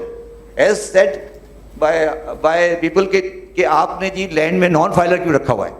गलत इसलिए रखा हुआ है कि जो हर बंदा property खरीद रहा है उसकी इनकम नहीं होती, वो क्यों tax they? Lastly, coming back to the what Shapir is saying, if you look at the whole income tax system, the taxes are being paid by 300 plus companies which are represented almost by all Pakistan Business Council, bulk of them. And they are taxed thrice. Firstly, they are taxed on their income. Then they are taxed on their dividends. And then there is personal taxes. So it's a very odd system in Pakistan. The first principle in Pakistan should be that the incidence of tax for a business which is in the corporate sector in aggregate will be lower than the incidence of business if I do as an individual. If I do a business as an individual, my incidence is less than 30%. And if I do as a business as a corporate sector, my incidence is plus 47 if we include WWM and WPPM. This difference of 20% does not cater for any development of the corporate sector. So these are the things which we have to decide as a policy and separate the policy side from the executive implementation side. That is how you can bring this thing in the tax net. There is no other way. Thank you. Thank you, Shabazz. So let me open it to the audience also. Because I apologize. Okay, I want to keep everyone involved also. So if everyone wants to contribute, so please mic अगर कोई पीछे दे दें, अब वो आपको mic दे दें. Hello ji, Assalamu alaikum. My name is Hanif Idris. I am representing the Fed Group. A few observations on the discussions. First of all, sir, Pakistan का जो income tax ordinance है, it's substantially occupied by withholding provisions. तो हम जब income determination की बात करते हैं, तो हमारे law का 80% is withholding. Income determination पे तो बहुत कम sections हैं उसके. शहबाज साहब, you will agree with my comment. दूसरा ये कि जब टैक्स फाइलर्स की हम बात करते हैं तो we need to distinguish between tax filers and tax payers. Pakistan का तो बच्चा टैक्स पेयर है, पानी की बोतल खरीदते हैं उसमें भी इनडायरेक्ट टैक्स देते हैं. तो आपको फाइलर से करना क्या है? यू नीड टैक्स कलेक्शन, ठीक है ना, तभी आपके पास ये नॉन फाइलर्स जीरो रेट वाले आते हैं. दूसरा, विदहोल्डिंग टैक्स का जो सबसे बड़ा कर्ज है वो ये है कि you put the onus on the withholding tax agents. Withholding tax agents are acting on behalf of the government and still they have to bear the burden of penalties, proceedings. तो हम तो गवर्नमेंट के लिए मुफ्त में काम करते हैं. तो अगर आपको टैक्स करना है, सिंप्लीफाई करना है, तो सब खत्म करते हैं, सिर्फ इनडायरेक्ट टैक्स पे आ जाएं, तो आपकी ज़िंदगी आसान हो जाएगी. سر ایک منٹ سر, میں ذرا اپنی گزارشات پوری کروں. جی جی سر. پہلے ایک گناہ ہوتا ہے, پھر گناہ کے اوپر گناہ ہوتا ہے. پاکستان میں پہلے آپ نے ود ہولڈنگ ٹیکسز لگائے اور پھر ڈاٹ صاحب نے اس کو پریزمپٹیو کر دیا. ایگزیکٹلی سر. کہ انکم پہلے آپ ود ہولڈنگ لگایا اور انکم ہے یا نہیں آپ نے کہا یہ فائنل ٹیکس ہے, پریزمپٹیو کو فائنل کر دیا. 2019 میں ہم نے اور حامد صاحب نے سیمینار بیٹھ کے ہم نے تمام ود ہولڈنگ کو فائنل رجیم سے نکال دیا. اب پریزمپٹیو ٹیکسیشن کو ہم نے ختم کرنا ہے. پہلے اب آپ نے جو غلط ہے یا صحیح ہے, اب غلط کو صحیح کرنا ہے نا. آپ نے جو ہے وہ تو اب میں نہیں کر سکتا نا صحیح پاس کو بیٹھ کے. پہلے تو آپ پریزمپٹیو کو ختم کریں, کیونکہ پریزمپٹیو ٹیکس نہیں ہو سکتا. ود ہولڈنگ کو اگر آپ نے کسی کا کاٹا ہے تو واپس کرنا ہوگا اگر آپ کا ٹیکس بنتا نہیں ہے اس کو. تو ہم نے کہا جی وہ کاٹ لیا, وہ فائنل لائبلٹی ہے, ٹھیک ہے نا. تو 2 اسٹیپ میں جائے گا یہ کام. آپ جو کہہ رہے ہیں نا, آپ صرف ایک جنرلائز بات کر رہے ہیں. پہلے یہ فیصلہ کریں کہ ود ہولڈنگ ہے, ود ہولڈنگ آگے جا کے پریزمپٹیو ہو رہی ہے. تو ہم نے کہا نہیں جی ود ہولڈنگ پریزمپٹیو نہیں ہوگی, آپ ٹیکس انکم پر دیں گے. ود ہولڈنگ اگر ہوئی آپ کی تو آپ کو ریفنڈ واپس ملے گا یا لائبلٹی میں ایڈجسٹ ہوگا. تو پہلا اسٹیپ ہوگا کہ پریزمپٹیو ختم کیا جائے. تو اگر آپ ریکمنڈیشن مجھ سے پوچھتے ہیں کہ پاکستان میں ٹیکس کی ریفارم کی پہلی ریکمنڈیشن کیا ہے, تو دیٹ ول بی کہ پریزمپٹیو ختم ہو, first thing. Second thing is now withholding should be reduced. This is what you are seeing نا, کہ ود ہولڈنگ کی پروویژن ریڈیوس کریں. سر ود ہولڈنگ میں تو ہم نے ڈائریکٹ ٹیکس کو انڈائریکٹ ٹیکس بنا دیا نا. نو نہیں, ڈائریکٹ ٹیکس ہوا جب پریزمپٹیو ہوا نا سر. آپ سمجھو نا حنیف, ڈائریکٹ ٹیکس اس وقت ہوا جب پریزمپٹیو ہوا. اگر میری ود ہولڈنگ ہوئی اور میری ٹیکس لائبلٹی میری انکم پر, تو انڈائریکٹ ٹیکس نہیں ہوا. وہ یہی تو میں آپ کو کر رہا ہوں, پریزمپٹیو ٹیکس ہوا نا. آپ کو سر تھوڑا سا آپ کو انٹرپٹ کروں گا. جب ٹرانزیکشن کرتے ہیں نا تو بزنس مین جو ہوتا ہے وہ ود ہولڈنگ کو لوڈ کر دیتا ہے بائر کے اوپر. میری گزارش سن لینا آپ, اس لیے وہ تو صحیح کیا نا, اس لیے کہ اس کو آپ نے فائنل لائبلٹی کر دیا نا. Try to understand what I am saying. جب آپ نے کہا کہ 5% کٹ گیا اور 5% فائنل لائبلٹی ہے, تو یہ انکم ٹیکس تو نہیں ہے نا, یہ تو پریزمپٹیو ٹیکس ہو گیا نا. بالکل صحیح. What I am saying, if you want to correct income tax, the first thing is do not make the deduction as the presumptive tax which was a crime made in 1992. اب اس crime کو میں نے جا کے 2019 میں correct کیا. سر وہ correct تو لوگوں کو سمجھ ہی نہیں آیا. سر وہ کریکٹ نہیں ہوا اس لیے کہ آپ نے اس کو پارٹلی کریکٹ ہو گیا نا یار. سر آپ نے اس کو منیمم ٹیکس کر دیا. وہ پھر نہیں, منیمم پھر بھی ٹھیک ہے نا, مگر منیمم ٹیکس پھر بھی انکم ٹیکس ہے نا. منیمم اسی چلو وہ ایک سیکنڈ سبجیکٹ ہے نا. منیمم دوسرا نام ہے, اس کو ہم آہستہ کریں گے نا. سر فائنل لائبلٹی نہیں ہے سر, وہ پریزمپٹیو کا دوسرا نام ہو گیا, بلکہ ڈبل ایش سوارڈ ہو گیا. آگے چلتے ہیں میں تو بزنس مین کی جان چھوٹ جاتی ہے. ایگریڈ, بٹ پہلے منیمم سے, پہلے پریزمپٹیو سے منیمم کیا, اس کو بھی ختم کریں گے. Objective, you are right, what you are saying is correct. We are correct. اگر آپ آج ٹیکسیشن کے ود ہولڈنگ پروویژن دیکھیں نا, تو ان میں سے اکثر پروویژن 236 کے ساتھ آتے ہیں, 231 اور 233. یہ کیوں ہے, آپ نے کبھی غور کیا ہے؟ یہ پروویژن انکم ٹیکس آرڈیننس میں اس لیے ڈالی گئی تھی کہ ان کو نکالنا ہے ہم نے. یہ ٹرانزیشن, ان کا ہیڈنگ ہے ٹرانزیشنل پروویژن, کہ ہم اسے نکالیں گے. ہم نے نکالنے کے بجائے اس کے اندر کوئی 150 ایڈ کر دی ہیں. صحیح کہہ رہے ہیں, ٹھیک ہے نا.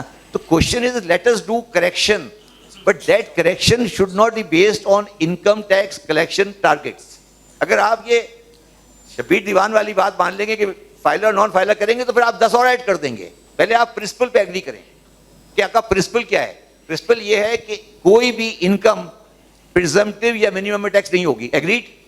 Agreed یا not agreed? So then you need to build the capacity of the FBR to determine the income. That is missing. No, that's not missing. That's not missing. آپ کا خیال ہے missing ہے, اس لیے کہ FBR کے پاس تو ود ہولڈنگ سے اتنے پیسے آ رہے ہیں, وہ کام ہی نہیں کر رہا. سر جب MBBS ڈاکٹرز جو ہیں ٹیکس آفیسرز ہوں گے, تو کیسے کیپیسٹی بلڈ ہوگی انکم ڈیٹرمائن کرنے کی؟ جی, You need professional accountants over there. لیکن یہ ایک لمبی ڈیبیٹ کی طرف لمبی نہیں سر, یہ پریکٹیکل ڈیبیٹ ہے یا نہیں ہے, وہ ایک لمبی ڈیبیٹ ہے. اچھا, آپ کا اگلا سوال کیا ہے؟ سر سوال یہ کہ CNIC کے بہت سارے مس یوزز ہیں. CNIC کا جب آپ نے رواج ڈالا تو سر لوگ میڈس کی اور ڈرائیوروں کو دینے لگے. کیا لوگوں نے میڈس کی اور ڈرائیوروں کے اپنے CNIC دینے شروع کرے, تو جو سیلر ہے وہ اس لیے رجسٹ کرتا ہے کہ وہ کس بات کی سزا بھگتے.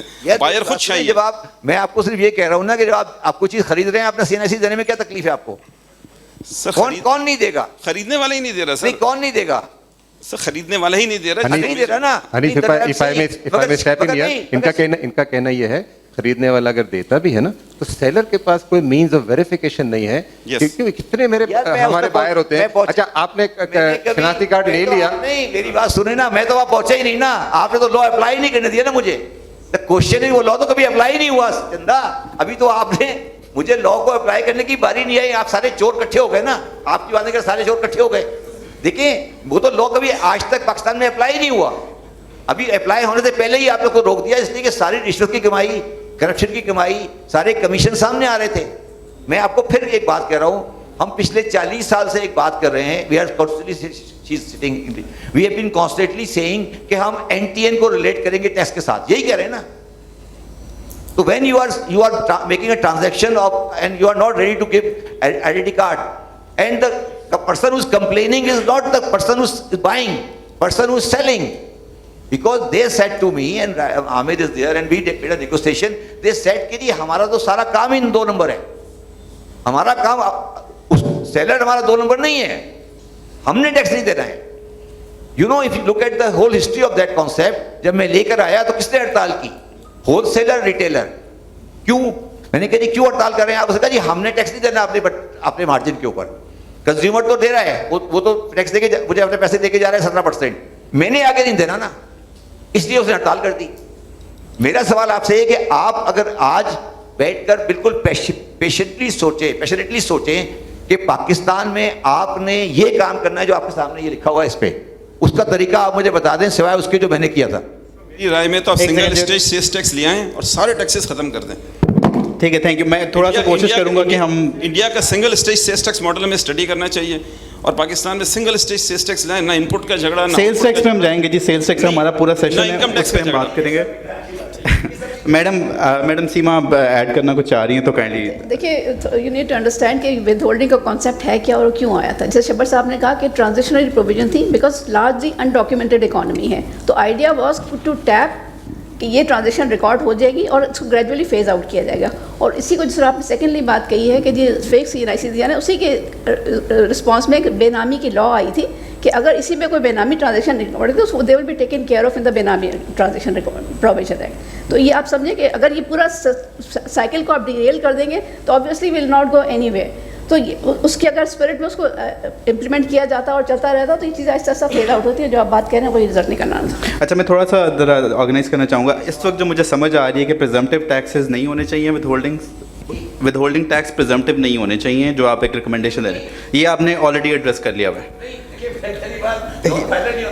नॉन फाइलर नहीं होना चाहिए, प्रिजम्पटिव नहीं होना चाहिए, और मिनिमम टैक्सेस भी नहीं होने चाहिए क्योंकि वो भी आपके ऊपर एक्स्ट्रा बर्डन आ रहा है. Are we taxing income or not? ठीक है. जो कि प्रॉक्सी ऑफ इनकम नहीं है, उसके ऊपर विदहोल्डिंग भी नहीं होना चाहिए. मतलब ये, and when in 2019 we started with 67 withholding provisions, उनमें से 2 सालों में हमने 17 ख़त्म की हैं. इस वजह से कि वो प्रॉक्सी ऑफ इनकम नहीं है. यानी कैश विड्रॉल बैंक के से किया हुआ है तो ये कोई इनकम की प्रॉक्सी तो नहीं है ना. Dividend is proxy of income, salary is proxy of income. जो प्रॉक्सी ऑफ इनकम है वो रहेगी. जो प्रॉक्सी ऑफ इनकम नहीं है, इम्पोर्ट के ऊपर टैक्स हमें ग्रेजुअली ख़त्म करना चाहिए. किया भी हमने, इसको 1%, 2% पे 6% से ले आए. सो ये तीनों चीज़ें, जैसे सर ने कहा है कि इसको मिनिमम भी नहीं होना चाहिए, प्रिजम्पटिव भी नहीं होना चाहिए, and all those provisions of withholding taxes which try to tax those transactions which are not proxy of income से उनका कोई ताल्लुक नहीं है, उनको भी ख़त्म होना है. I'll take this opportunity to ask Mr. Hamid one thing. Hamid साहब मुझे मेरी ज़रा अंडरस्टैंडिंग बताएं. एक सेक्शन है 114(1)(b) और 3 and 4. उसके तहत it says that any person buying more than 1000 cc car or any person buying more than 500 square yards needs to file income tax. ये तो ऑलरेडी है जो आप कह रहे हैं कि नॉन फाइलर हो ही नहीं सकता, मगर इन्फोर्स नहीं हो. नहीं कहने का मकसद है नहीं, he has to file income tax return. ठीक है, ये तो लॉ है. नहीं, मगर शब्बर साहब जो मुझे समझ आ रही है, शब्बर साहब कह रहे हैं कि इसको लेजिटिमाइज ना करें. जो है गाड़ी और जमीन खरीद नहीं सकता लॉ के हिसाब से, मगर फिर भी नहीं, दोनों बातें जो है, the question is what we can do. Shabbir साहब और शब्बर साहब दोनों एक ही बात कर रहे हैं. आई वाज देयर, और इसलिए मैं ये बता रहा हूँ कि मकसद ये था कि नॉन फाइलर का लफ्ज़ जो था वो इतना गलत लफ्ज़ था, एक्सप्रेशन था कि एज एफ लॉ इज़ मतलब एग्रीइंग टू दिस थिंग कि somebody can be non filer, so हमने वो निकाल दिया. اس کے ساتھ 10 شیڈول میں ڈال دیا ہے کہ جی ٹھیک ہے کچھ ٹیکس زیادہ ان کا کٹے گا لیکن فوراً ہی ان کی اسیسمنٹ بھی ہوگی اور یہ فائلر بنتے جائیں گے, جو کہ آبویسلی پھر پولیٹیکل ایکسپیڈینسی جب اب 10 شیڈول نہیں پڑھتے لوگ. ہم نے 10 شیڈول اسی لیے ڈالا تھا کہ 10 شیڈول کا مطلب ہے کہ جو بندے فائل نہیں کرتے اور فائل ہونا چاہیے ان کو کس طرح لے کر آئیں. بس میرا پوائنٹ صرف یہ ہے کہ یہ لا ہے, جب تک انفورس نہیں ہوتا نا, جب تک انفورس نہیں, جب تک کم از کم ان کے ریٹ تو بڑھا دیں, پھر آپ انفورس کرتے رہیں جب تک ریٹ تو بڑھا دیں. تھوڑا میں آگے کرتا ہوں. دیکھیے جی یہ سارے جو ہولڈنگ کے سیکشنز ہیں نا یہ سارے irrelevant ہیں, صرف 2 سیکشن ریلیونٹ ہے, باقی کی کلیکشن تو معمولی ایسے مذاق ہے, اسے رکھے یا نہیں رکھے کوئی پیسے نہیں آتے. جو مین سیکشن ہے, جو مین سیکشن تھا اور جس کی ریزسٹنس آتی ہے وہ ہے final tax liability on imports. Pakistan کا 50% ٹیکس یہاں سے کلیکٹ ہوتا ہے. اس ٹیکس میں امپورٹر کی خواہش ہوتی ہے کہ اس کو فائنل لائبلٹی کر دیا جائے. یہ پاکستان کا سب سے بڑا ٹیکس کرپشن ہے تھا, جس کی وجہ سے آپ نے پورا پاکستان کا سسٹم خراب کیا ہے. جب امپورٹر کوئی چیز امپورٹ کرتا ہے تو اس کا امپورٹر سے آگے والا ٹریل انڈاکومنٹڈ ہے. تو آپ نے پاکستان میں انڈاکومنٹیشن کو پروموشن دیا کیونکہ وہ ایک ڈاکومنٹڈ ٹرانزیکشن ہے. دیکھیں ہوا کیا, امپورٹ تو ڈاکومنٹڈ ٹرانزیکشن ہے نا, امپورٹ تو انڈاکومنٹڈ نہیں ہو سکتی. آپ نے امپورٹ کو پریزمپٹیو کر کے آگے کو انڈاکومنٹڈ کر دیا. In Pakistan, what we have done, we have made documented into undocumented. کہ اس کی کرمنلٹی کو انالائز کریں کہ ہم نے کیا کیا ہے.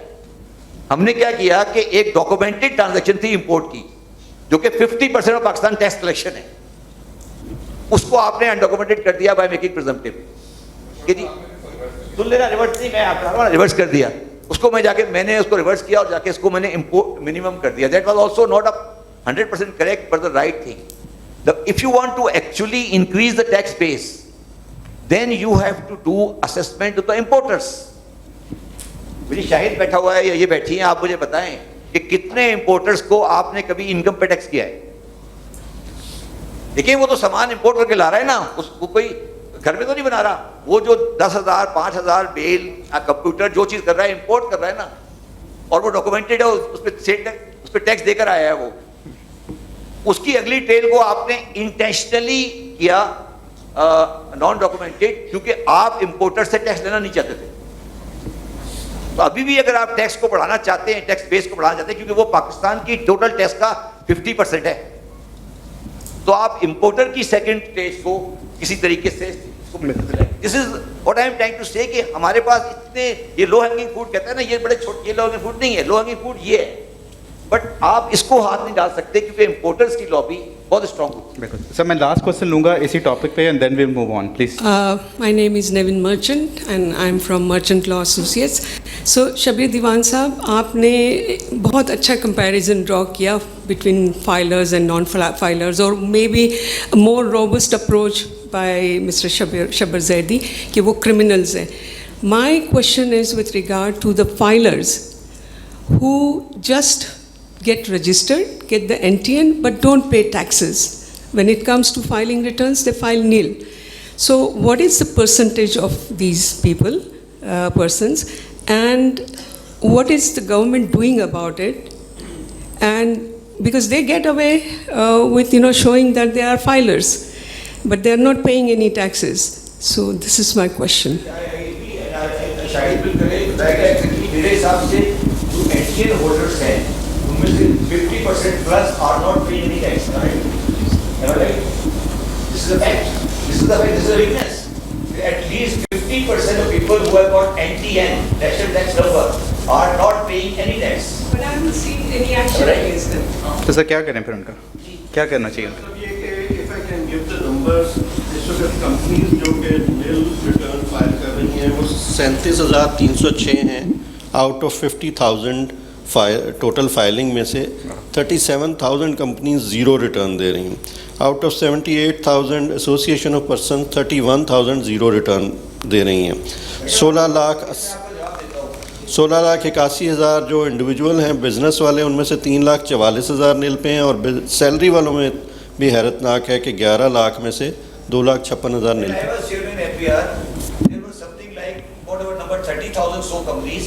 And out of that 30,000 companies registered with SECP, only 20,000 were NTN.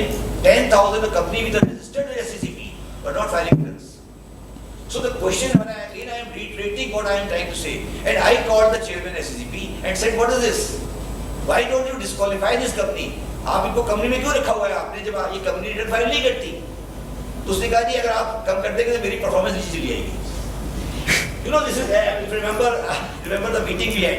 The question is, as I said again to you, that FBR is not doing the work which it should do. But the peripheral economic transactions which are taking place in banks, in electricity companies, in SCCP, in the State Bank of Pakistan, all these things are technically speaking, are not within the ambit of the Pakistan economic network. So I would ask REMIT, if they really want to increase the tax base, they should bring all the stakeholders at one forum. My problem is, when I was chairman FBR, the biggest problem was how to bring these power sector, these SCCP, this State Bank of Pakistan, this tariff commission, all these stakeholders who are actually the stakeholder in the economic transaction, these property registration authorities like DHA, they are all actually doing economic transactions which need to be brought in the tax system. So they are not anyway under the ambit, or there is no forum in Pakistan where the whole transaction is brought in the one concept. Then in the recognizing that, what we did, that we tried to link up with NADRA. Because NADRA has got almost, now the coalition with this. That need to be developed. हमने अपने ज़माने में एक website release की थी मालूमात के नाम से. That you can go to the website and see what is your tax record and what is your NADRA record. That need to be further strengthened and bring in line if you want to bring Pakistan into the tax net. There is no other way. There is no other way, and it is not a difficult way. It is not a very difficult thing to do. The only problem is that the other stakeholders are not ready, or they have no, I would say, urge or pressure to do that.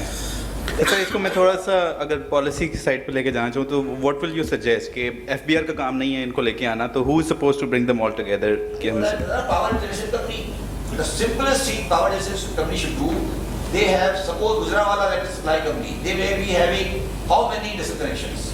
Maybe 5,000. It can be done in one day. They ask everybody to have a meeting. So political will चाहिए आपको. मगर उस पे फिर next step आएगा जो उन्होंने कहा कि फाइलर तो बन जाएंगे मगर वो टैक्स नहीं भर रहे, तो उसका इजी सोल्यूशन, इसका डिफिकल्ट सोल्यूशन है, इजी नहीं है. इजी सोल्यूशन एफबीआर ने क्या निकाला कि मिनिमम टर्नओवर टैक्स तक, यू नो, तो वो ऑब्वियसली उससे रिग्रेशन आ गई कि रिग्रेशन आ गई. तो that should not be easy solution, that should be overall solution. Shafar साहब से मैं सर कि आपके पास 30 लाख इस वक्त 30 लाख 30 लाख के करीब इंडस्ट्रियल कंज्यूमर है. 30 lakh. And how many are the state taxpayer? Less than a lakh. Thank you. शायद साहब प्लीज. सर थोड़ा सा फिगर जो हमारे पास हैं 30 लाख तो नहीं है, टोटल के इलेक्ट्रिक के जो कंज्यूमर्स हैं दे 27 लाख, उसमें से 50-60 हज़ार हैं जो इंडस्ट्रियल और कंज्यूमर्स हैं. ओवरऑल पाकिस्तान लेवल पे जैसे शफर साहब फरमा रहे हैं कोई 1 लाख के करीब कमर्शियल एंड इंडस्ट्रियल कंज्यूमर्स होंगे. अब जो इशू यहाँ पर है, जैसे मैडम ने कहा नील फाइलर्स हैं और उनको हम क्या कर रहे हैं. किसी वक्त उन्होंने किसी ज़माने में कोई रिटर्न, कोई परचेज़ किया होगा, कोई ट्रांजैक्शन किया होगा, कोई एंटीएन लिया होगा, so they start filing nil returns. अब उनकी कोई इनकम नहीं है या बिलो टैक्सेबल इनकम, वो जो थ्रेशोल्ड से नीचे जिनकी इनकम है वो है. अब SCCP की सर आपने बात की, SCCP में जो लेटेस्ट फिगर्स हैं they are 160,000 companies are registered with SCCP and only 58,000 are tax payers. 1 lakh का गैप है. अब हमने उनके साथ जो FBR ने ये एग्रीमेंट किया है कि इधर कनेक्टिविटी का बड़ा इशू है. Unless we are connected with SCCP, unless we are connected with Board of Revenues or with utility companies, तो फिर हमारे लिए आसान हो जाएगा. with even ऑटो मैन्युफैक्चरर्स के पास वहाँ गाड़ी जिसके नाम पे रिलीज़ होगी इधर FBR के डेटाबेस में आ जाए. कंपनी रजिस्टर हो गई SCCP में, APR کے ڈیٹا بیس میں آ گیا. تو اس کے بعد پھر سیکنڈ مرحلہ آتا ہے اس کی امپلیمنٹیشن کا, اس کی انفورسمنٹ کا, اس کی پولیسنگ کا. پوائنٹ آف سیل میں ہمیں جتنا ریزسٹنس مل رہا ہے, جتنا پرابلم ہمیں فیس کیا ہے کہ وہ اپنے آپ کو انٹیگریٹ نہیں کرنا چاہتے ہیں FBR کے ساتھ. Why? For reasons best known to them, despite the fact کہ جی ان کو ٹیکس انسینٹیوز دیے گئے ہیں. یعنی کہ ٹیکس, یہ جو 5 سیکٹرز ہیں جو ایکسپورٹ اورینٹڈ ہیں, یہ ٹیکسٹائل وغیرہ ہیں, ان کا ٹیکس ریٹ ہی 12% ہے. تو they are a beneficiary of 5%, 17% لے کے تو 12% پہ سیل کر رہے ہیں. باقی آئٹمس میں بھی کچھ عرصے کے لیے 16% نے گورنمنٹ میں کیا تھا, پرائز اسکیم نکالا تھا. انفورسمنٹ کے ایشوز ہیں, جیسے میں نے پہلے کہا, یہاں مائنڈ سیٹ کو تھوڑا سا ایجوکیٹ کرنا پڑے گا, لوگوں کو چینج کرنا پڑے گا. دیکھیے میں آپ کو بالکل آسان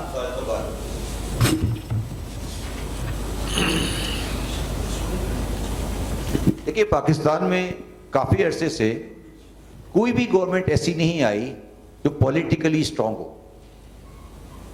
کیونکہ ہم اس پروسیس سے گزر کر آئے ہیں. کوئی بھی گورنمنٹ اکنامک سسٹم کو جو کہ رانگلی پلیس ہو چکا ہے اس کو کریکٹ کرنے کے لیے تیار نہیں ہے فار ٹیکسیشن, کیونکہ وہ اس کا ایک بیک لاگ آئے گا. جب وہ بیک لاگ آئے گا, جب میں پاور کو ڈیل کر رہا تھا تو میں نے پاور کو جب انسسٹ کیا تو ہمیں پولیٹیکل پریشر آیا کہ اس کو نہیں چھیڑے. So what I am seeing and it's very unfortunate that the government which has gone was a fragile government, and the government which has come is more fragile government than the past, and after the election you will have a much fragile government then again. So what I have been constantly saying, if you want a real tax reform, then you need a common minimum program on economic affairs, that there be certain economic transactions, actions where there will not be any political slogan mongering और political pressure आप उसको place करेंगे. Thank you शबर साहब. मैं last चीज बता दूं आपको, जो बिजनेस इलेक्ट्रिसिटी का मसला है वो इसलिए आता है कि जो हमारी जो कंपनीज हैं वो 1938 के एक एक्ट के ऊपर काम कर रही हैं. वो अपना बिजली का मीटर का नाम चेंज नहीं कर सकती बगैर आईडी कार्ड के. So the question is that you have to change the whole economic environment to bring in any reform in the FBR. If you say that you can only bring reform in the FBR without changing the whole economic environment, then I don't think that any result will come in. Thank you. बिल्कुल ठीक है. Let me move on. हम काफ़ी time इस पे लगा दिए, तो मैं मूव करूँगा नेक्स्ट क्वेश्चन पे, जो कि इसी डिबेट से रिलेटेड है. पहले भी इसका जिक्र हो चुका है, and that is on agriculture income taxes. बात सिंपल सी है कि equal income should be tax equally, right. अगर आपने फेयरनेस प्रमोट करनी है, आप चाहते हैं कि टैक्स कल्चर बेहतर हो, तो लोगों को ये फीलिंग नहीं आनी चाहिए कि जो मेरे पर टैक्स लग रहा है किसी और पर नहीं लग रहा. Agriculture income is one of those difficult topics in Pakistan, जो कि टैक्स प्रोविंशली होता है, और फेडरल गवर्नमेंट में जब आप क्लेम कर रहे होते हैं तो आप कह देते हैं कि जी ये मेरी एग्रीकल्चर इनकम है and you don't pay any tax on that, आपने BOR को टैक्स देना होगा. अगर हम प्रॉब्लम की कॉन्टेक्स्ट की बात करें तो हमारा जो GDP है वो एग्रीकल्चर GDP जो है वो 19% तकरीबन है हमारे ओवरऑल इकॉनमी का, और जो टैक्स कलेक्शन है वहाँ से वो 0.6% है. अगर मैं देखूं कि देयर क्लियर इंसेंटिव्स, कि मैं पंजाब का डेटा यहाँ पे शो कर रहा हूँ कि पंजाब जिस तरीके से एग्रीकल्चर इनकम को टैक्स लगाता है, उसको यहाँ पे मैंने कंपेयर किया हुआ है जो हमारी इनकम टैक्स ऑर्डिनेंस में पर्सनल इनकम पर टैक्स लगता है, तो वो बहुत एक वाइड गैप है. तो इवन अगर आपकी इनकम नॉन एग्री इनकम भी है, आपका इंसेंटिव है स्ट्रॉन्ग कि आप उसको कह दें कि जी एग्रीकल्चर इनकम ही है, and then you just get away with it, right. और इन्फोर्समेंट के अलग इशू है कि आपके जो BOR की इतनी कैपेसिटी नहीं है कि वो उस पर टैक्स कलेक्ट कर सके, और हमारे कल्चर फैक्टर्स हैं. तो आई रिक्वेस्ट के मैडम सीमा जो हैं वो इस पर रिफ्लेक्ट करें कि हम क्या कर सकते हैं इस इनकम टैक्स कलेक्शन को एक फेयरनेस, एक लेवल प्लेइंग फील्ड पर लाने के लिए, ओवरऑल अपना इम्प्रूव करने के लिए, और एग्रीकल्चर को ख़ास तौर पर किस तरह से एड्रेस करना चाहिए. तो madam please. Constitute 19% of the total GDP, contribute less than 1% to the tax, and it's not fair to say that agriculture is exempt from tax. It is exempt from federal levy. Like for instance, income is not to be taxed by the federal government, but income can be taxed, or land-based tax can be imposed by the provinces. Punjab is contributing to roughly 60% of the total agriculture proceeds. And when you look at the rates of tax, as you have rightly pointed out, the rates are so low that they're hardly contributing anything. When we look at the data of disclosure in the income tax returns, as you know that whatever is earned as an agricultural income is to be declared in income tax returns to claim exemption from tax. So Section 41 provides for that. When we look at the data of tax year 2021, the total income declared from agriculture was 100 billion rupees. So 100 billion rupees is the amount of declaration by companies as well as big landholders who are earning income from other than agricultural sources. Even if you tax this 100 billion rupees at the rate of which other income are being taxed, and we take average rate of tax, say for instance 10%, that can even increase the number, the quantum of tax collected to 3 times the number of 3 billion is collected at present, and it can jump up to 10 billion rupees. But why is it that the provinces are not able to collect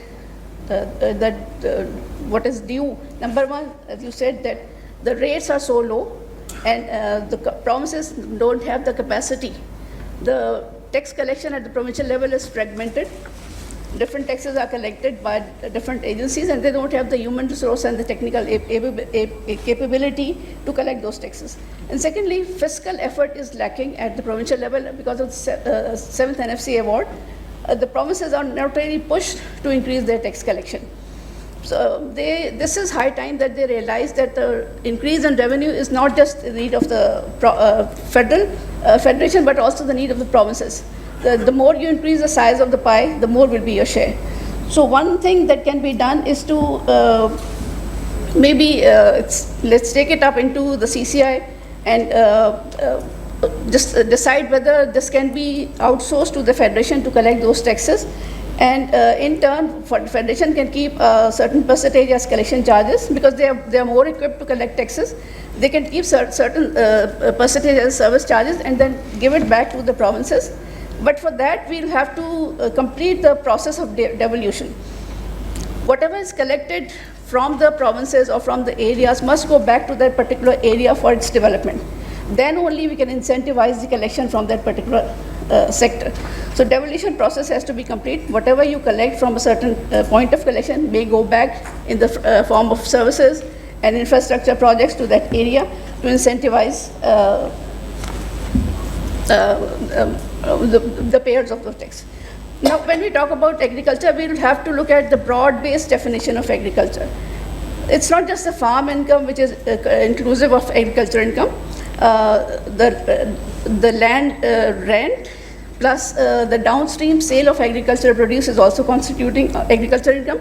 But mind you, this is not outside the domain of federation. Downstream sale of agricultural produce goes to the market and then on to the industries, and it's consumed all around the country. But that is not outside the ambit of federation. That can be taxed by the federation. But I'll tell you why this is not being taxed properly. Because of the documentation issue.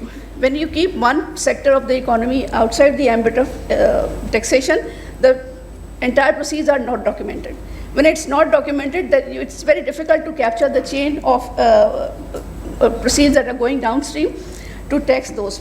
Shabbar Saab has been very, very vocal about this aspect that, sir, what you call that particular thing, I still don't remember, Aarti, I think, yes, Aartis.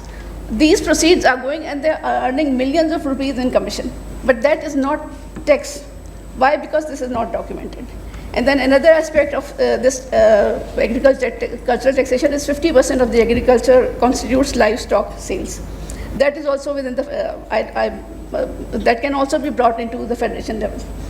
So these are the things that can be done. Awesome, thank you. Ji, please. Okay, on the agriculture income tax, the first thing we should understand that you have said that the contribution of the agriculture is 19.2%.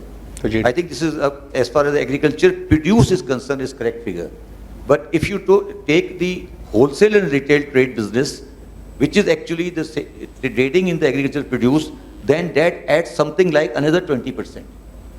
So actually agriculture related business in Pakistan, which is 20 plus 20. So 40% of the income of Pakistan is actually out of tax net. So we cannot make any correction in the tax system unless that 40% is taken into account.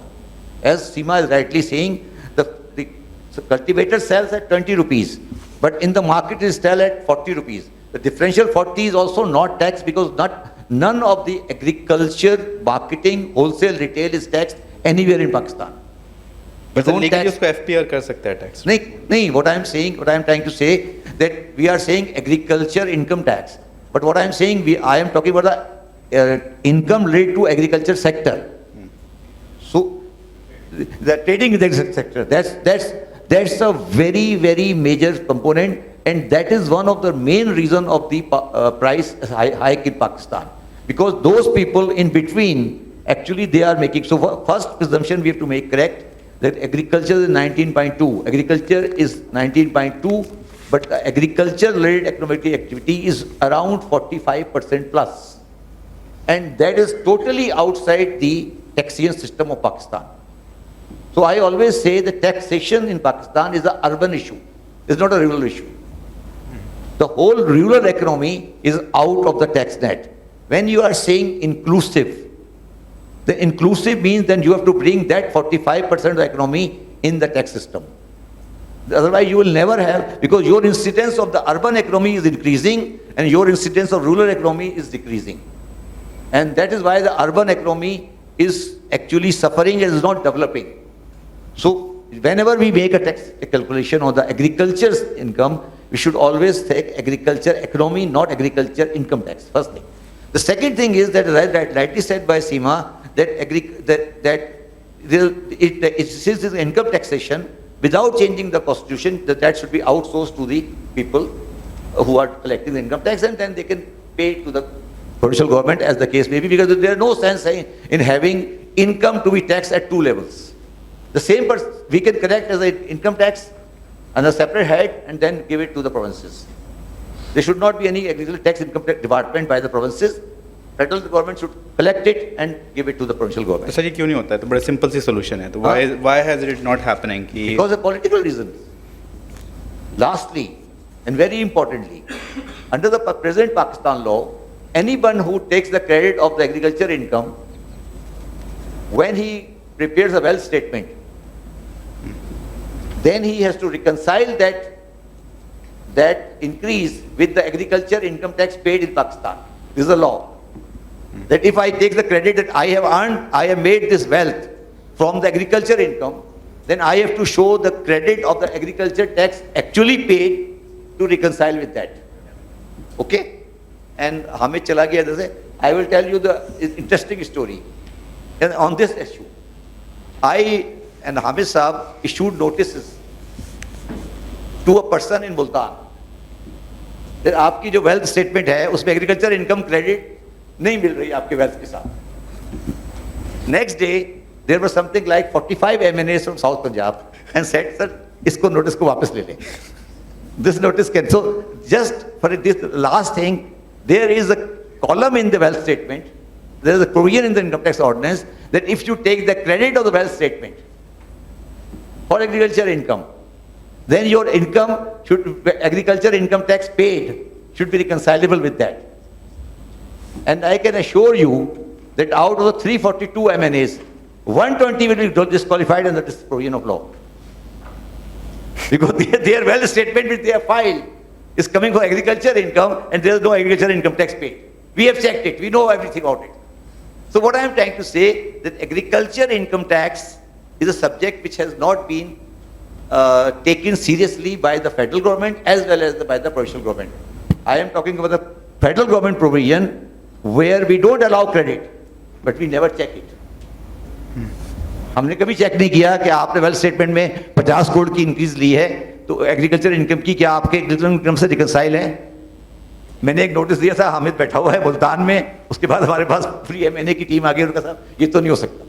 So coming back last thing, देखिए I always say, when you cannot determine the net income taxable of an importer in Pakistan who has imported the right goods, because you say the FBR is not capable or doesn't have an accountants of this quality, can you determine the income of our agriculture is in Chodkana?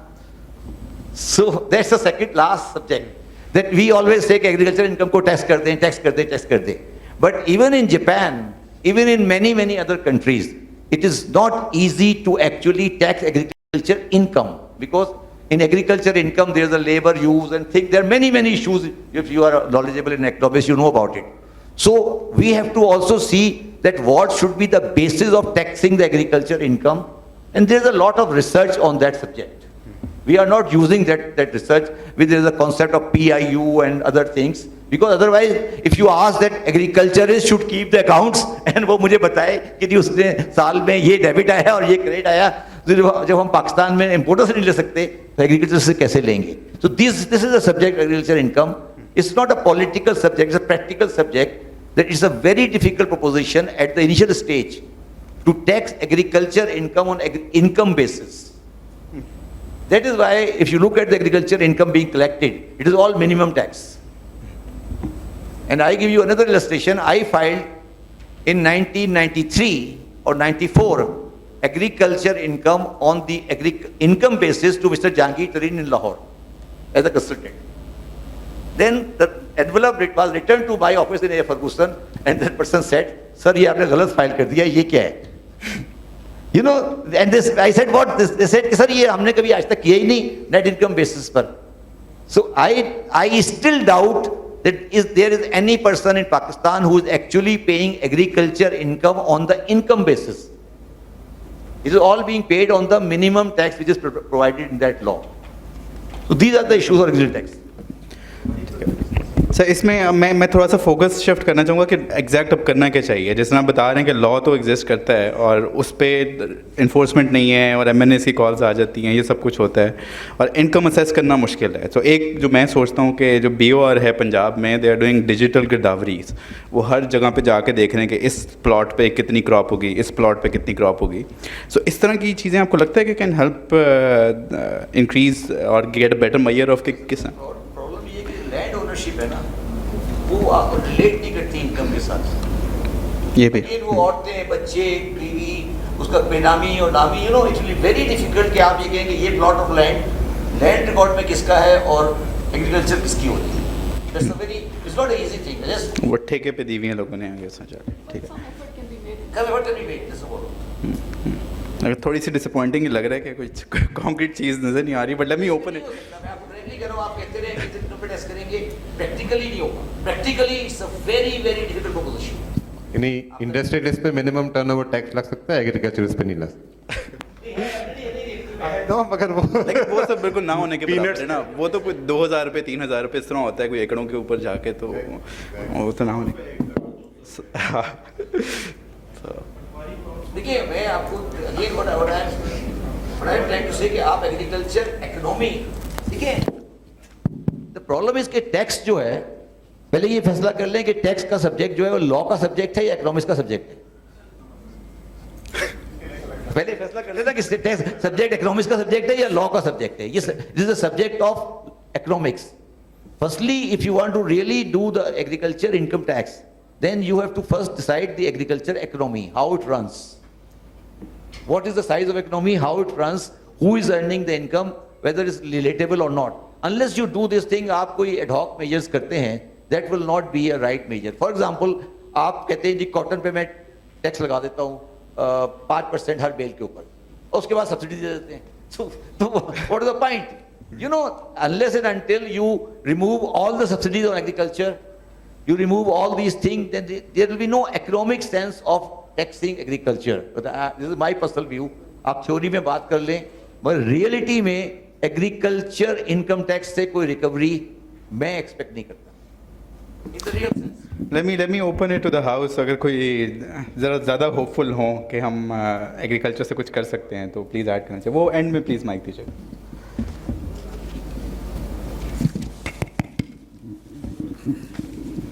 Assalamu alaikum. My name is Dr. Mohammad Shahid Iqbal. I am assistant professor at NED University. I am from NED University working as assistant professor and teaching this income tax or public finance since 2009. So I want to ask this question that since 1992, at the time of Sartaj Aziz, there was a tax like GST. Now it's like almost 17%, which is imposed on goods and services in Britain.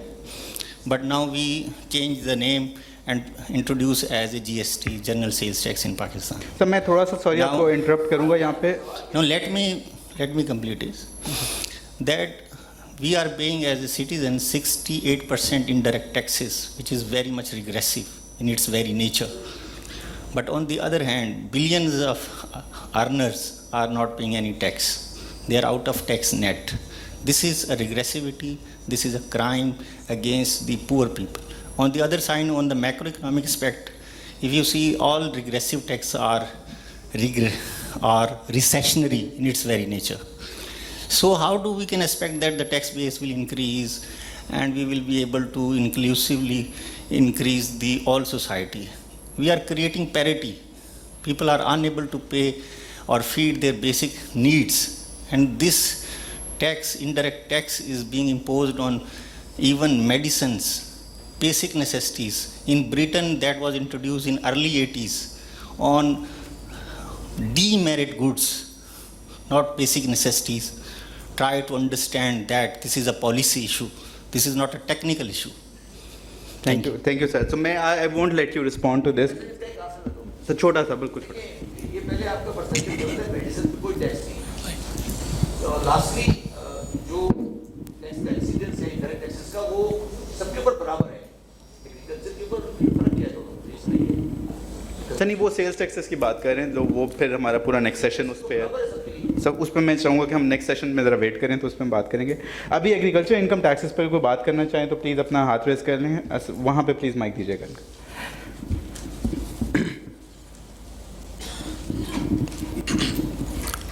I think at the best what we can do कि at least हम जो tax और GDP का ratio निकालते हैं ना उसमें से ये एग्रीकल्चर के जीडीपी 19% निकाल लें ताकि एक रीजनेबल हमारे पास एक रेशो आए tax to tax GDP. This is little I wanted to say. देखिए मैं ये कह रहा हूँ ना कि वो सही कह रहे हैं कि 100 में से जब 40 निकालेंगे ना तो 60 के ऊपर जो अर्बन टैक्स है वो बहुत हाई रहेगा. Is right. At the moment you are paying, you are 40% your economy is agriculture which is out of tax system. चलिए कि उसको लेके आना चाहिए ना.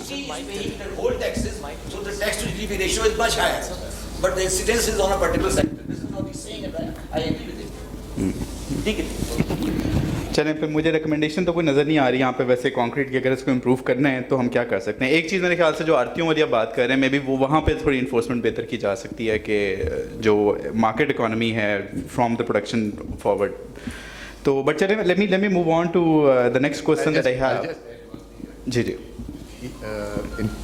ग्रोथ ऑफ द IT नए नए बिजनेसेस आ रहे हैं वहाँ आरती का इन्वॉल्वमेंट अगर ये एग्रीकल्चर में आएंगे ना और आरती का इन्वॉल्वमेंट कम होगा और ऑनलाइन जितना डायरेक्ट एग्रीकल्चर का तो वही थोड़ा बहुत आएगा.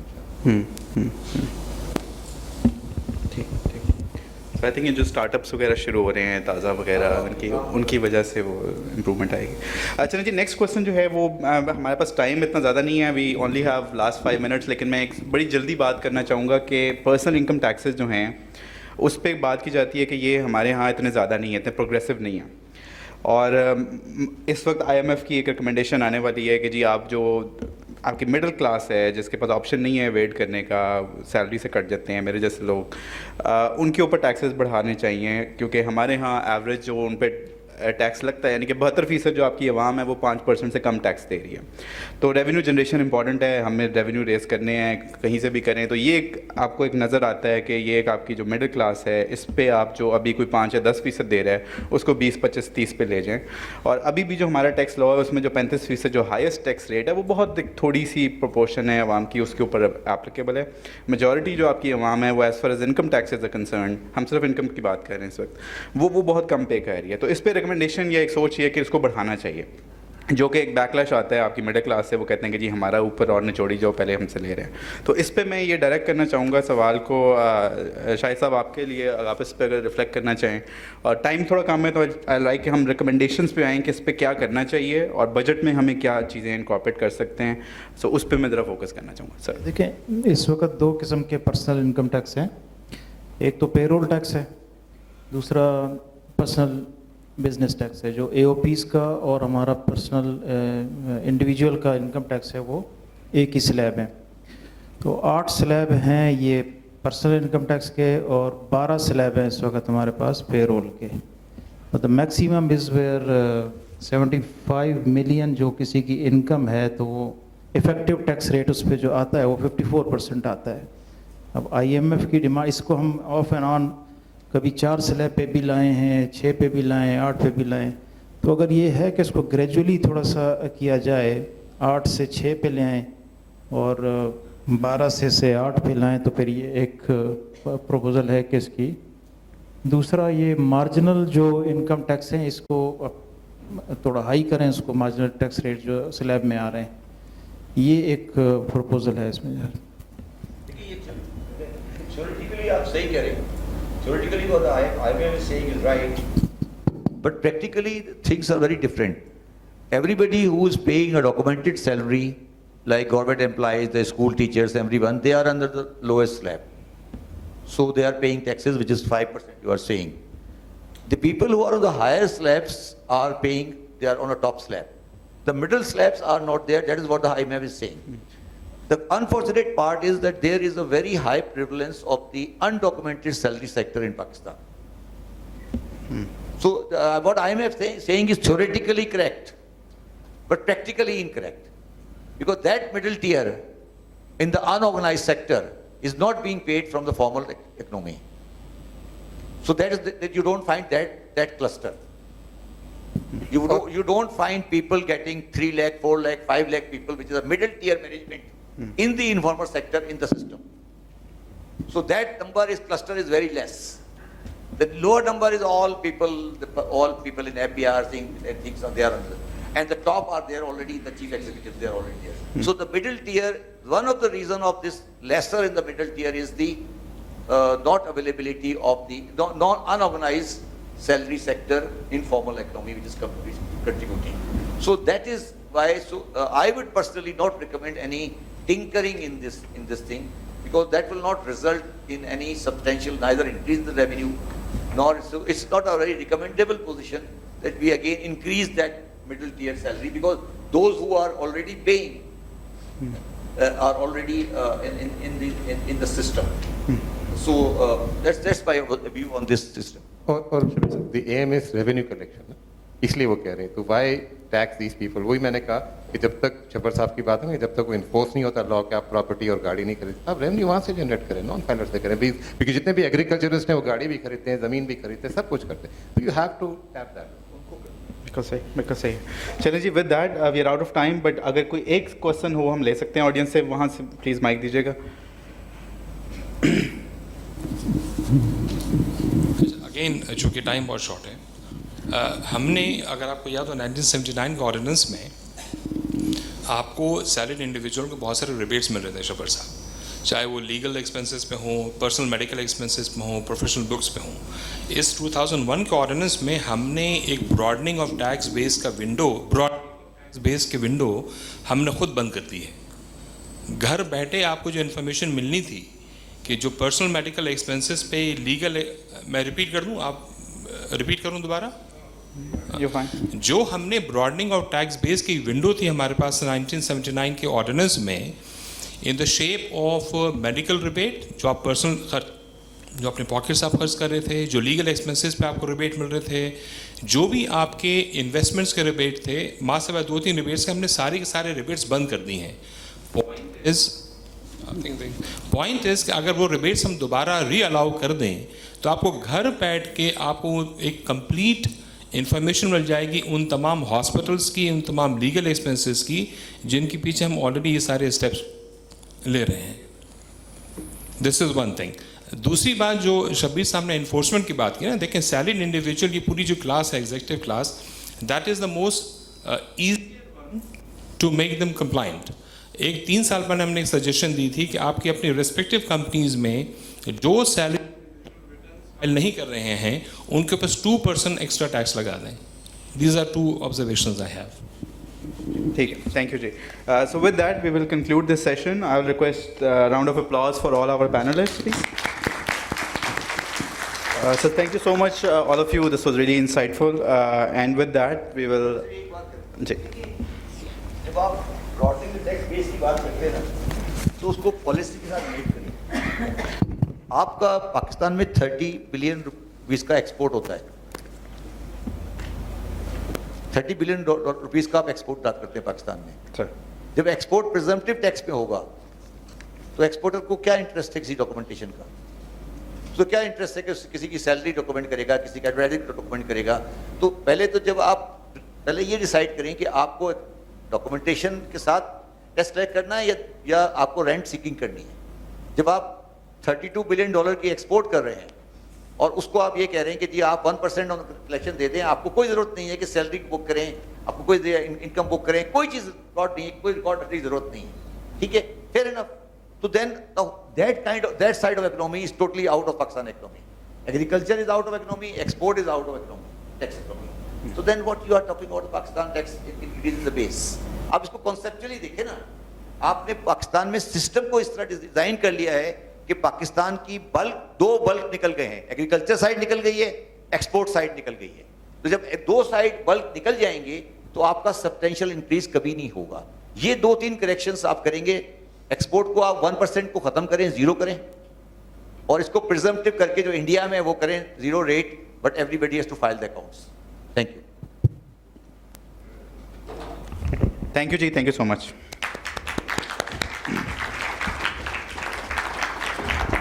Thank you, Ji.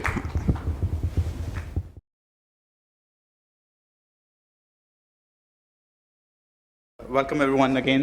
We will now start our next session. So let me start off by introducing the panelists. This panel is being led by Ishfaq Tola Saab. Ishfaq Saab, as you all know, is the president of ICAP. Ishfaq Saab, thank you so much for agreeing to be chairing this session. Looking forward to learning from your experiences and expertise. In this panel, we have other eminent people. So you guys all know Hamid Saab. Hamid Saab will be one of the panelists here. He's a tax lead for REMIT. I already introduced him. Then we have Dr. Kaisar Bangali. Dr. Saab, again, needs no introduction. He's an economist with over 40 years of experience in teaching, research, and policy. He was advisor to Chief Minister of Sindh for planning and development. Bangali Saab, thank you so much for agreeing to be panelist on this. Then we have from FBR, Mr. Mir Badshah Khan. Mir Saab is Chief Commissioner, Medium Taxpayers Unit. And then we have Mr. Ziad Bashir, who is the board member of Gul Ahmed. So, sir, on behalf of CDPR, REMIT program, and Pakistan Business Council, I warmly welcome you here, and looking forward to all your comments and insights on how to reform sales tax regime in Pakistan. So we will follow the same format that we were following in our last session. Mainly, I will pose a question to one of the panelists. You will have 5 minutes to respond to that question, and then we will open that question to the audience and to other panelists also. In the end, I will request Ishfaq Tola Saab to summarize or to sort of reflect on the discussion. Main focus हमारा यहाँ पे ये है कि हम करना ये चाह रहे हैं कि जो next budget आ रहा है उस पे if there are anomalies in the tax structure, हमें लगता है कि ये ऐसी चीज़ें हैं जो हमारे लॉ में मसले हैं जिसकी वजह से बिजनेसेस को मसले आते हैं, ईज़ ऑफ डूइंग बिजनेस हमारा अफेक्ट हो रहा है, कॉस्ट बढ़ रही है। दूसरा हम देखना चाहेंगे कि रेवेन्यूज़ जो हैं वो बहुत इंपॉर्टेंट हैं, वो रेज़ करने हैं क्योंकि we don't want to be borrowing all the time from international sources. So revenue generation improve की जाए वाइल इंश्योरिंग कि कॉस्ट ऑफ बिजनेस ना बढ़े। और फाइनली अनॉमलीज, ये 3 चीज़ें हैं जिस पे मैं चाहूँगा कि हमारा फोकस रहे and we want to stay very organise, very focused. एक अच्छी रिकमेंडेशन यहाँ से हम होप कर रहे हैं कि वो एक्सट्रैक्ट हो सकें। So let me start off by asking और opening with a very difficult question. और लाहौर में भी हम इस पर काफ़ी बात करते रहे थे। This question is about the fragmentation of sales tax regime, कि हमारा कुछ जो है वो सेल्स टैक्स लेवी करने की powers are with the federal government and then there are powers with the provincial government, جس طرح سیلس ٹیکس آن سروسز جو ہے وہ آپ کی پروونشل گورنمنٹس لگاتی ہیں, اور جس کی وجہ سے as a business entity there is significant cost of compliance, کہ آپ نے ایک تو فیڈرل رولس فالو کرنے ہیں, پروونشل رولس فالو کرنے ہیں, اسپیشلی فار کمپنیز جو کہ اکراس پروونشل باؤنڈریز آپریٹ کر رہی ہیں, جو thinking of big firms here. اور سو یہ ہیں. اس کے علاوہ پھر this has real economic effects in a way کہ کچھ چیزیں ہیں جو کہ ہمارا جو وی اے ٹی سسٹم ہے وہاں پہ if you are using some services in the process of production, تو اس پہ جو آپ کہہ لیں کہ آپ نے جو ان پٹ ایڈجسٹمنٹ کروانی ہے وہ از دس کائنڈ آف امپاسبل, یا کہہ لیں کہ بہت مشکل ہے وہ کروانا ابھی with these different tax authorities at play here. تو جس کی وجہ سے آپ کی جو پرائسز ہیں they become lot more higher than what you would want for competitiveness. اور اگر ہم ایک ایکسپورٹ کنٹری بھی بننا چاہتے ہیں تو وی وڈ لائک کہ ہماری پروڈکشن جو ہے وہ ایفیشینٹ ہو اور ہم آگے ایک کمپیٹیو ریٹس پہ آگے بیچ سکیں. بٹ یہ جو سیلس ٹیکس رجیم ہے, اس کی جو کمپلیکیشن ہے, اس کی وجہ سے جو چیزوں کی پرائس ہے وہ کافی انکریز ہو جاتی ہے. تو اس پہ ریفلیکٹ کرنے کے لیے, اس کوشچن پہ بات کرنے کے لیے, I am going to start with Dr. Kaisar Bengali and hear his thoughts on کہ اس سسٹم کو ٹھیک کرنے کے لیے what are the sort of things we can do تاکہ بزنسز کی کاسٹ, مطلب ٹھیک ہے ایک تو ہم پروونسز کو آن بورڈ لے کے آنا ہے, there is huge problems there, لیکن in the meanwhile ہم کیا کر سکتے ہیں کہ جو بزنسز ہیں وہ ان کے ایز آف ڈوئنگ بزنس رہے, اور ایک شارٹ ٹرم اپروچ اور ایک لانگ ٹرم اپروچ پہ اگر آپ سر ریفلیکٹ کر سکیں پلیز.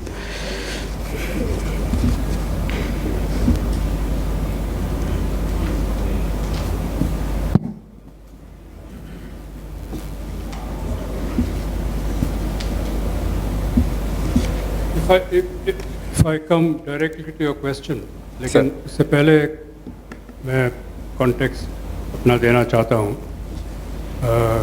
بہت 2 گھنٹے سے بیٹھا ہوں اور جو ایک لفظ بار بار سننے میں آتا ہے کہ the whole purpose of our existence is to raise taxes, revenues. I'm opposed to that. Pakistan's real problem, the economy as a whole, is not to raise more taxes, but to rein in non-productive expenditure. آپ جتنے مرضی tax revenue جمع کرتے جائیں, اگر آپ نے اس میں ضائع کرنے ہیں پیسے تو پھر کیوں کر رہے ہیں جمع, اس لیے کر رہے ہیں. Over the last 40 years, we have stopped funding government revenues into building infrastructure. Economic infrastructure has deteriorated, public infrastructure, government is not investing. Hyderabad کے پاس ایک رن پٹھانی ریلوے برج ہے جو کلیپس کر گیا, پتہ نہیں کتنے سال سے زنگ لگ رہا ہوگا. 4 برتھ کراچی پورٹ کے کلیپس کر گئے, and so on and so forth. یہ جو بجلی کا کرائسس ہے یہ اوور نائٹ تو نہیں آیا, because we just did not invest in, اور what we invested was very warped. So my point is that why collect taxes if you want to throw it in the gutter? پہلے تو expenditure system کو ٹھیک کریں. آپ tax ضرور collect کریں, tax کے بغیر ریاست نہیں چلتی ہے, لیکن tax there are 3 reasons, there are 3 in the textbook, there are 3 factors for tax collection. One is regulating the economy. What do you want to promote and what you don't want to promote, which direction you want to take the economy to, that's how you tax. The second is redistribution. Taxes are used as a redistributive mechanism. And the third is financing government expenditure. What we have done is that we have jettisoned the first 2 objectives, and we are only collecting taxes to finance government expenditure.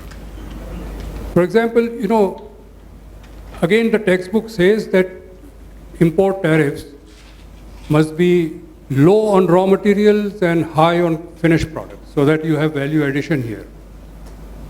Take paper, for example.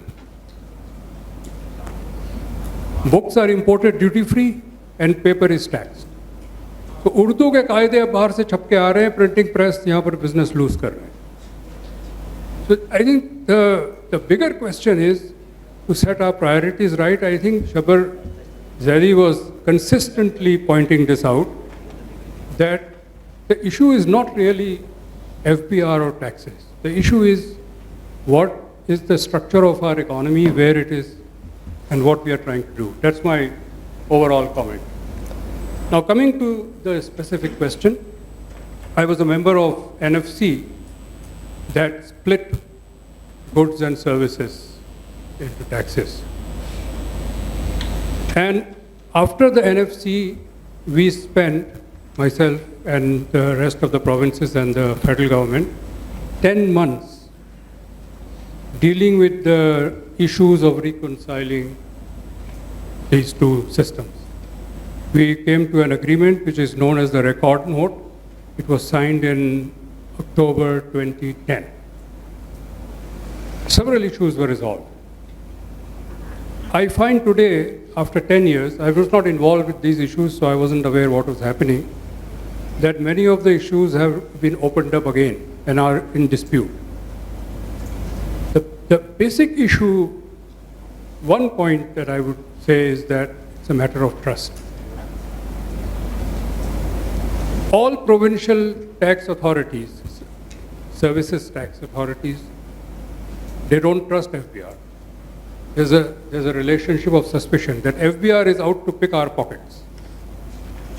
I think this has to change. The reason 7th NFC succeeded, उसमें बहुत सारे technical inputs हैं, सब claim करेंगे कि हमने किया, लेकिन मेन रीज़न ये था कि all the provinces trusted the center at that time. They trusted the finance ministry. They trusted Shaukat Tareen, and who was finance minister, and they trusted Salman Siddique, who was finance secretary. They were absolutely fair from the outset, and all the provinces trusted them. By implication, they trusted the federal government. So I think that trust is to be built up. Who collects what is less of a problem.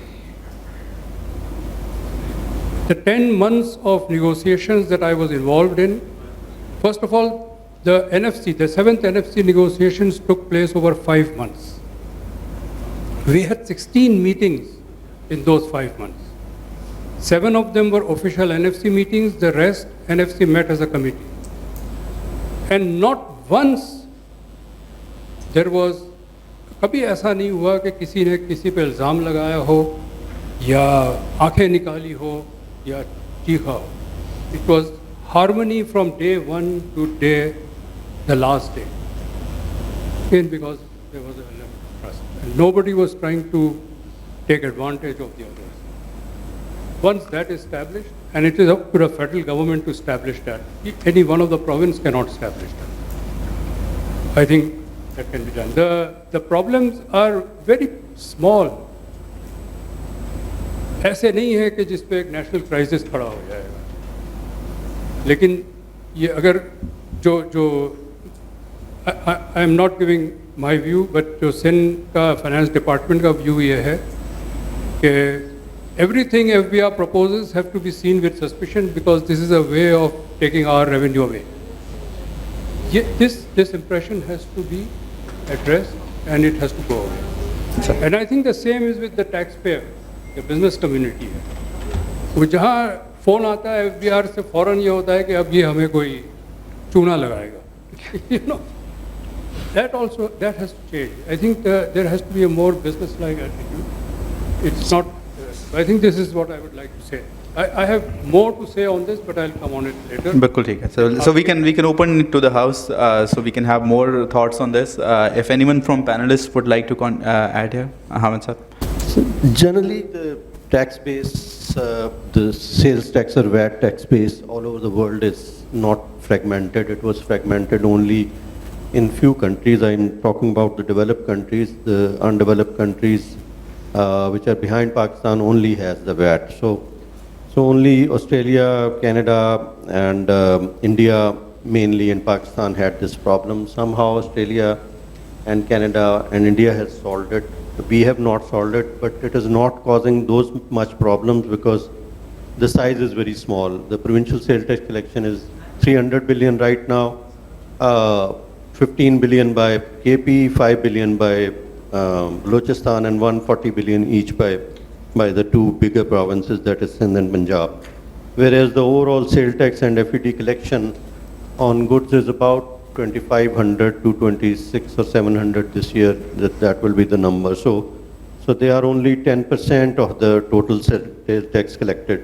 But in future, looking at the size of our economy and the trend of our economy where service sector is enlarging, this can be a potential problem. And earlier it is resolved, it is better. And the few low-hanging fruits on which REMIT is already working with the help of Dr. Kaisar Bengali also and the provincial revenue agencies is at least they can align their procedures so that the taxpayer becomes indifferent and they can align their rates. Today what is happening is Sindh has 14% rate and Punjab has 16% rate. And it creates a lots of incentive for companies to come to Sindh. But on the other hand, input adjustment allowed by Sindh is again restricted to 14% and by Punjab to 16%. So this is, and anomalies are increasing by the day. Hence, it is imperative that even if FBR does not become part of the solution, the provinces have to come on board and agree on one procedure and one sort of return and one sort of rate in order to make the life of businesses easier. But in the long term, the provinces have to realize that now 60% of tax collection for them is coming from FBR. So FBR is no more a federal tax collecting agency, it has become a provincial tax collecting agency because majority of its revenues goes to the provinces. The future is that the medium to long-term solution is that we should have provincial government sitting on the Federal Board of Revenue and it should become a single tax collecting agency in 5 to 10 years' time. Bismillahirrahmanirrahim. Thank you very much. Hamid Saab has just added and quantified the things and Kaisar Saab has just addressed the root cause. Actually, if you go by the report of Tax Reforms Commission, it was very much addressed in that. And in fact, I think by creating various authorities at various levels, I think we have created a competition, as Hamid Saab has rightly said. Instead of making or smoothing the tax system, we have just complicated that.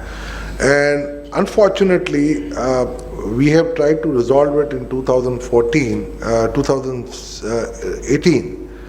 We have arranged a national tax conference in Islamabad and we requested all 4 provincial tax authorities and federal authority FBR to come and have a joint platform. Thereafter there was a committee formed to redress the grievances of the taxpayers as well as to root out the incongruities within the system of the provinces as aligned with the FBR.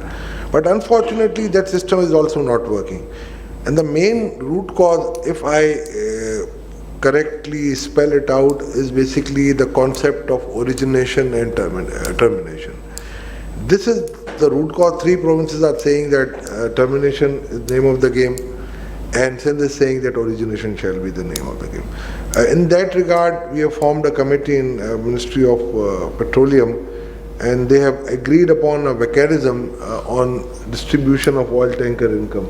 So we can do it, but trust is name of the game. National Tax Agency is something which is need of the hour, and I think once we will address that issue, it will clear all the problems.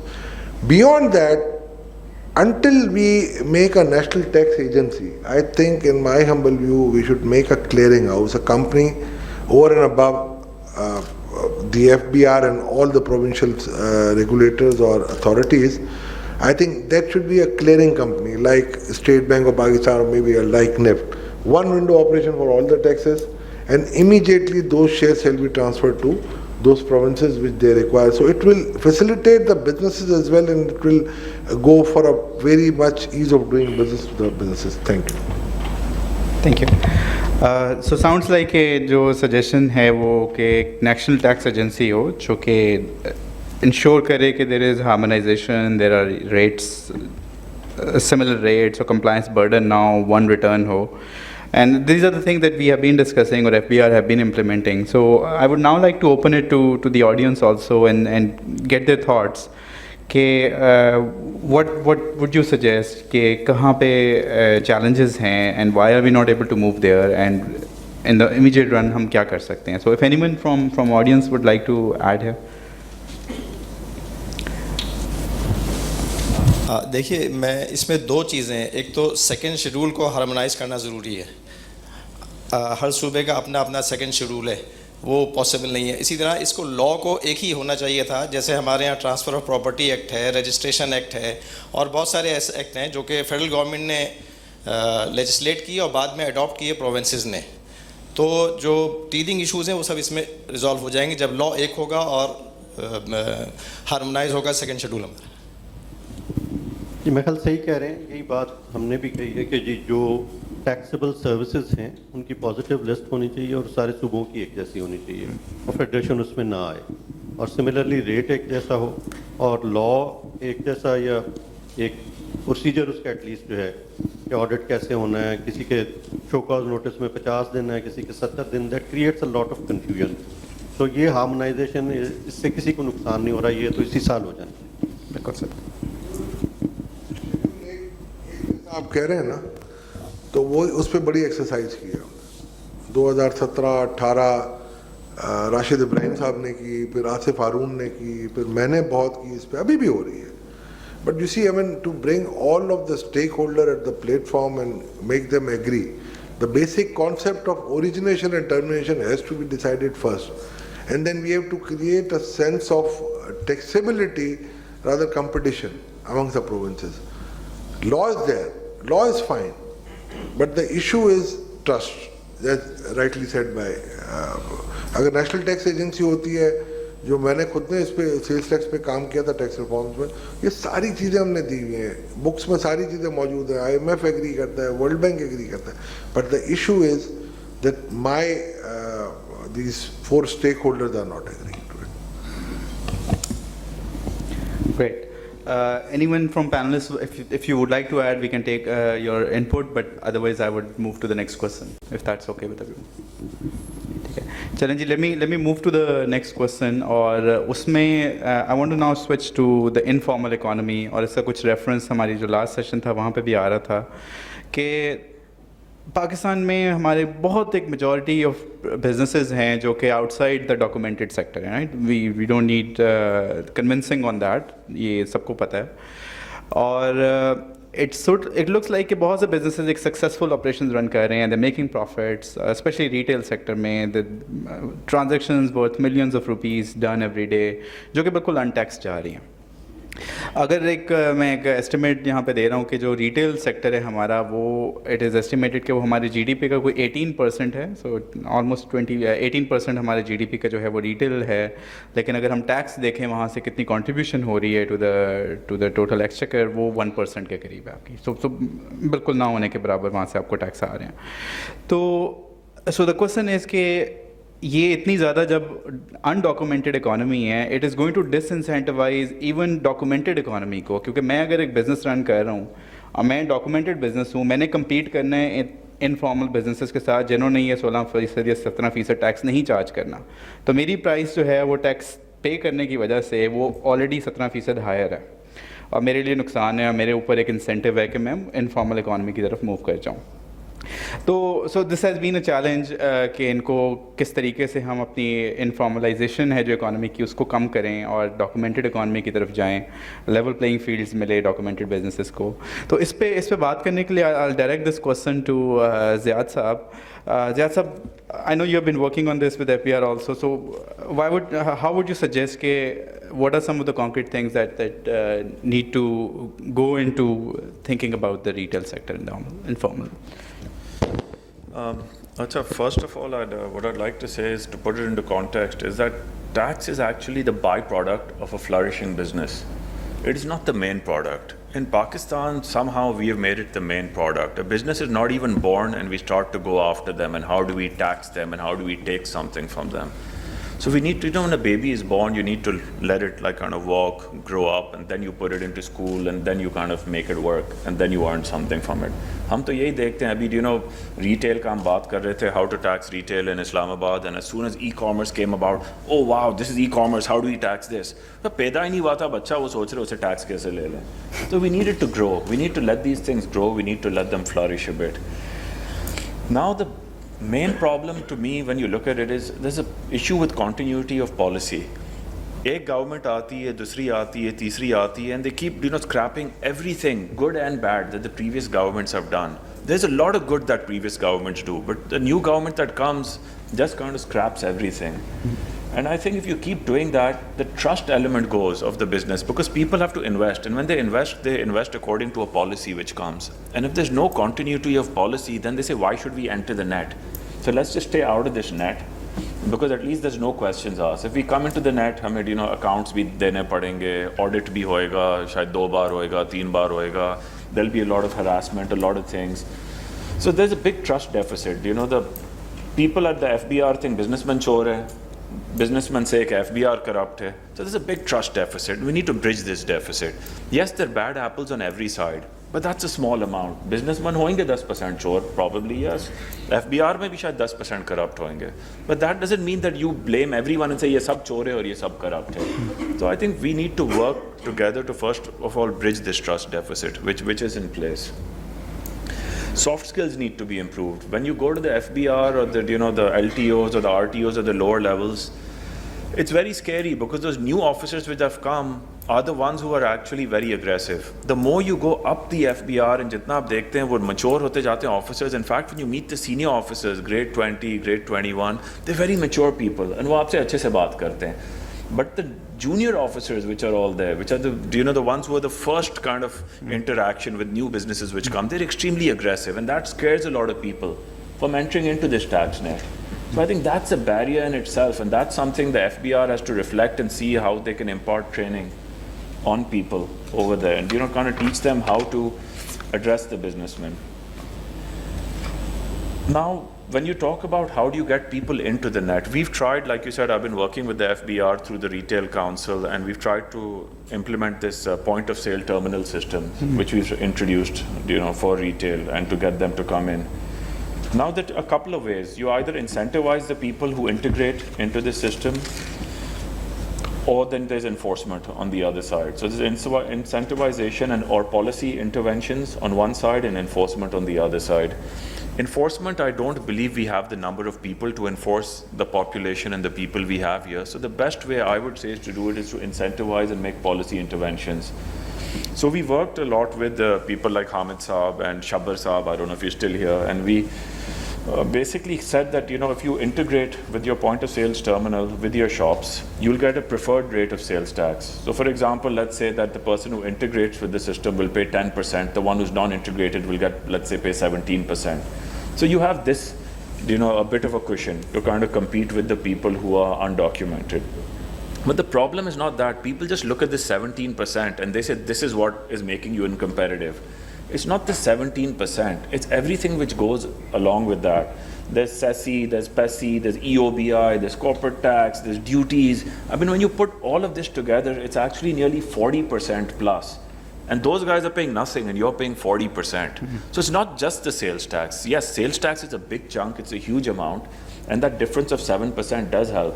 But it's when somebody's out of the net, they're skipping this entire gambit. So it's how do you bring people into the net when when they see that, wow, this difference is going to be so huge, my business cannot survive. So then what we did was, this year what we introduced in the budget was we worked with the government and they very kindly agreed, and they said हम inputs भी कम allow इनको claim करने देंगे. तो पहले अगर वो 95% inputs claim करते थे, now they're allowed to claim 40% inputs if they do not integrate their tier 1 retail shops. That gave another cushion of maybe 4% or something like that. So then that 10 or 11%, people start getting incentivized. So in the first year, if we had maybe just 6,000 or 7,000 people who had come on the point of sales terminals, this year we've crossed 21,000 already. So now you can see, as long as you're incentivizing the people and you're making things easier for them, they are willing to enter the net. So there is a positive, direction of things which are coming. Other than that, I mean, you just, like I said, you have to just keep giving the right policy incentives and keep with the continuity. Ab ye nahi hai ki, hame 10 kar diya, next year the new government which comes will say, we're going to take you back to 16. Because if you do that, you're going to lose the trust of the entire system and the people who've entered the system. So I think we've got to just give them a 4 or 5 year run, let them increase their footprint. Because these are the ones who are paying taxes. So if you support them, they're part of the system. Pakistan wants this, the FBR wants this, the documented business wants this. We're all on the same side. So let's move ahead and do this. Great. Thank you, Jasab. Now let me open this to the panelists. Hamid sir, would you like to add? I'll share some numbers. One, Pakistan size of economy 55 trillion के करीब है और उसमें समझा जाता है कि 89% के करीब कंजम्पशन है, तो अबाउट 50 ट्रिलियन रुपीस की कंजम्पशन है हमारे यहाँ, और उसको 17% पे अगर आप टैक्स कर सकते हैं हम, तो तकरीबन 8 to 8.5 ट्रिलियन की कलेक्शन हो सकती है. तो इफेक्टिव रेट हमारा उतना नहीं हो सकता because of the large informal sector. Informal इतना है कि हमारे पास टोटल इस वक्त सेल टैक्स रजिस्टर्ड लोगों की तादाद 2 लाख है, और उन 2 लाख में से सिर्फ 60,000 हैं जो अपनी रिटर्न के साथ टैक्स दे रहे हैं. 1,40,000 आर ईदर नील फाइलर्स और नल फाइलर्स, मतलब वो वैल्यू चेन के अंदर कोई एडिशन नहीं कर रहे. 60,000 में से 20,000 मैन्युफैक्चरर है अगेंस्ट 3 लाख के करीब आपका इंडस्ट्रियल कनेक्शन के अगेंस्ट आपके पास सिर्फ 20,000, 40,000 मैन्युफैक्चरर टोटल रजिस्टर है, 20,000 उसमें से टैक्स पे करता है. इंपोर्टर आपके पास 1 लाख रजिस्टर है, उसमें से 15,000 सिर्फ जो है वो कोई अपनी टैक्स पे करता है. 22,000 के करीब रिटेलर है या होलसेलर है जो हमारे पास रजिस्टर्ड है या टैक्स पे कर रहा है जो हमारे पास, और जबकि जो कमर्शियल कनेक्शंस हैं उनकी तादाद 35 लाख है, 3.5 मिलियन. सो इट अपीयर्स कि it's largely an enforcement failure, जो कि इस वजह से भी है कि हमारे यहाँ 2 तरह के तबके पैदा हो गए हैं. एक हाई एंड कंजम्पशन है, एक लो एंड कंजम्पशन है. हाई एंड कंजम्पशन तो मॉल्स में है या बड़ी जगहों पे है, वहाँ तो हम पॉइंट ऑफ सेल के ज़रिए से पहुँच रहे हैं ब्रांड्स और मॉल्स में. बट जो लो टू मिडल एंड कंजम्पशन है वो ना नारकली बाज़ार में, ना आज़म क्लॉथ मार्केट में, ना जोड़िया बाज़ार में, ना किसी और अकबरी मंडी में, यहाँ पे ना कोई रजिस्टर्ड है, ना कोई अभी तक टैक्स के ऊपर इसको हम लेके आ सकें. So the whole value chain is broken. In fact ये वैल्यू एडेड टैक्स 30% तो इसमें से सिंगल स्टेज पे चला जाता है, जैसे हम 3rd शेड्यूल कहते हैं. कुछ इंपोर्ट में हैं, कुछ अदर सेक्टर्स हैं जो 30% is on general sales tax. एक दफ़ा मैन्युफैक्चर से ले लिया जाता है, उसके बाद नहीं लिया जाता. रिमेनिंग में कुछ फिक्स टैक्सेस हैं, कुछ में लोअर रेट टैक्सेस हैं जो कि अब IMF के कहने पे हमने रिमूव किए हैं. सो इट्स अ हॉच पॉच सिस्टम ऑफ सेल्स टैक्स. उसको हम टारगेट सही नहीं कर सके और उसकी वजह से उल्टा हम पे IMF का ये प्रेशर आया कि हमने चूँकि एक नेगेटिव लिस्ट बनाई हुई थी गुड्स की, उसमें अनाज वगैरह पड़ा हुआ था, तो उस नेगेटिव लिस्ट वो नोटिस में आ जाती है डोनर्स के और वो एकदम से कहते हैं इस पर टैक्स लगाओ. So we are now facing pressure कि यूरिया खाद को 2% पे क्यों रखा हुआ है, इसको 17% ले जाओ. हालांकि अल्टीमेटली गंदम जो उससे उगती है वो टैक्स एग्जम्प्ट है, वो इनपुट ने जाके सिर्फ गंदम की कॉस्ट बढ़ा.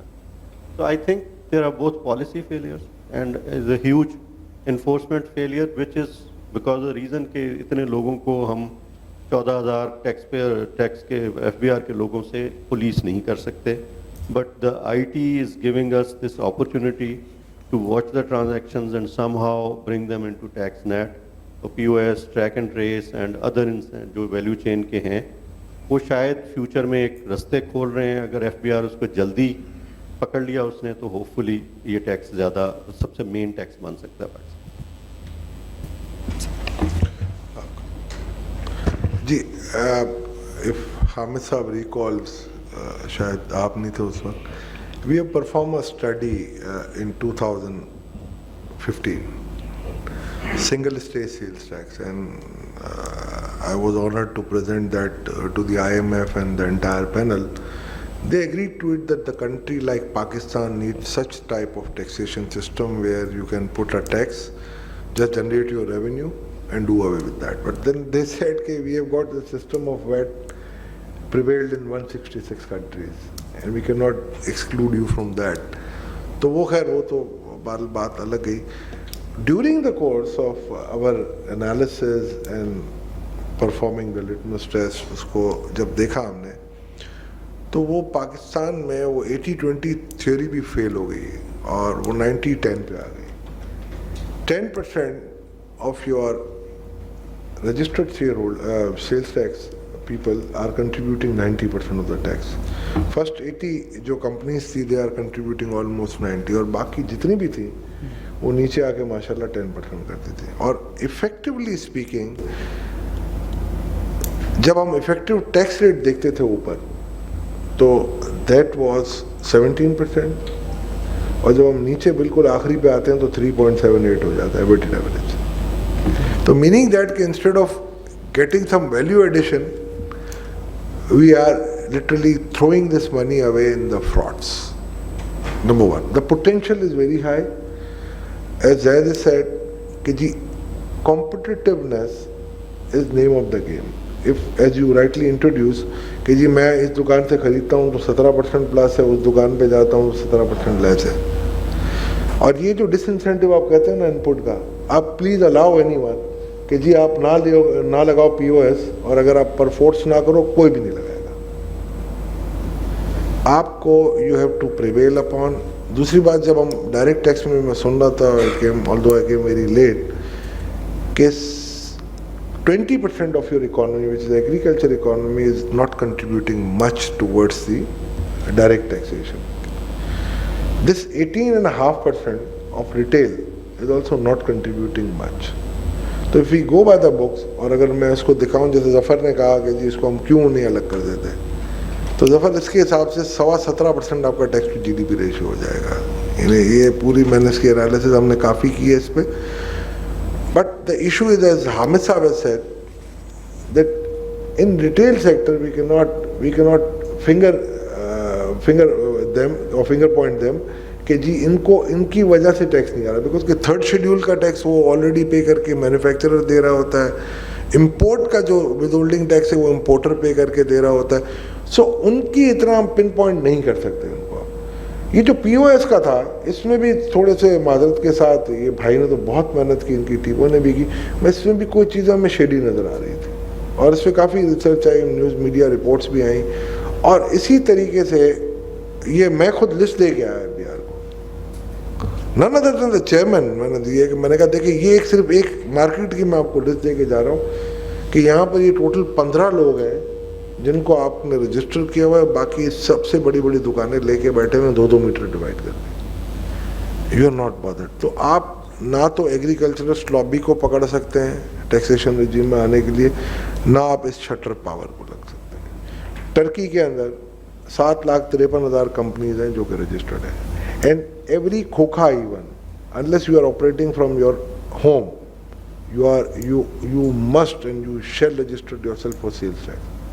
और उधर का वैट का सिस्टम बिल्कुल नॉट अ फ्रैक्चर्ड सिस्टम.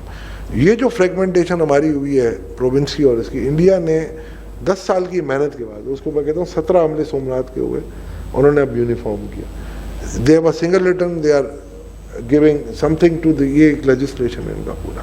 तो हम जब तक उस तरफ नहीं जाएंगे, जब तक हमारी पॉलिटिकल स्टेबिलिटी नहीं होगी, mark my word, economic stability आपकी नहीं आ सकती. और इकोनॉमिक स्टेबिलिटी नहीं आएगी तो टैक्सेशन में आपका ठहराव नहीं आ सकता, because we are following a cycle of that taxation will drive the economy.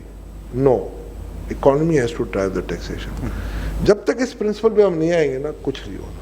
चाहे ऑपरेरल इकोनॉमी आपकी बहुत बड़ी साइज की है और वो आपको चैन से नहीं बैठने देगी. कैसे सर? बंगाली साहब, आपने भी ये पॉइंट कहा, आपने भी कहा कि इकॉनमी फ्लरिश करेगी तो टैक्स रेवेन्यू जनरेट होगा, not the other way around. आपने भी यही बात कही.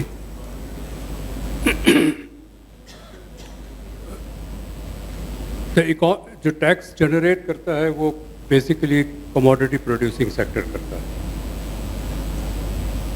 Retail, trade, services will all build on the commodity production, which is in agriculture and industry. Over the last 4 decades, I would say, हमने अपनी industry को undermine किया है. And there has been in the last 20 years, especially in the decade of the 2000, एक explicit वो था कि हम अपनी economy को service economy बनाएंगे. And now what happens is that, और ये मैं as an economic analyst working on data as well as from personal experience, हमारे अपने रिश्तेदार हैं जो industrialist थे. It is so easy to make money by speculating on the stock market and the property market. Why will anyone set up an industry? मैं कम से कम 5-6 हमारे रिश्तेदार हैं. I belong to a business community. उन्होंने business अपना कारखाना बंद किया, घर से बैठ के काम करते हैं, 2-4 टेलीफोन रखे हैं. एंड वो कहते हैं कि जी पहले ख्याल क्यों नहीं आया कि कारखाना बंद कर दें, इतनी दर्द-सरी होती है. So by killing your productive side of the economy, you've actually taken away the tax base. आपका तो इंडस्ट्री नहीं है. So what can be done? Some offhand ideas, not entirely offhand because bits and pieces में और मुल्कों में भी है. Property market for example, इस पे बात भी हुई previous session पे, land पे कह रहे थे जो सारा पैसा चला जाता है. If I buy a property for say 5 crores, उसकी registration 5 लाख की होती है. Government revenue is only for 5 lakhs. The rest of it is black money and I don't pay any taxes.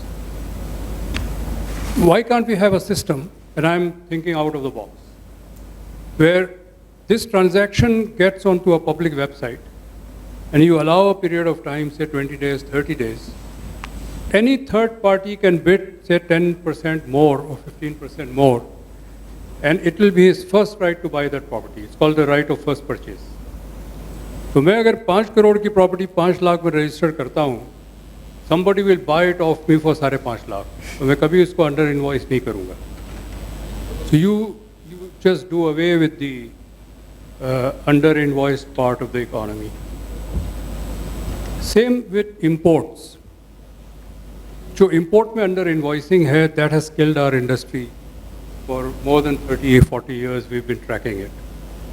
If I am importing this pen for say $1 and I'm invoicing it at 25 cents, somebody should have the first right to buy it off me for 30 cents. मैं under invoicing नहीं करूँगा. These are 2 administrative measures that can be done. Now on property, some countries have done it. I know it's there in India. At least it's there in Bombay. I don't know the rest of India. If you buy a property and sell it within 30 years, within 3 years, there's a fairly hefty capital gains tax.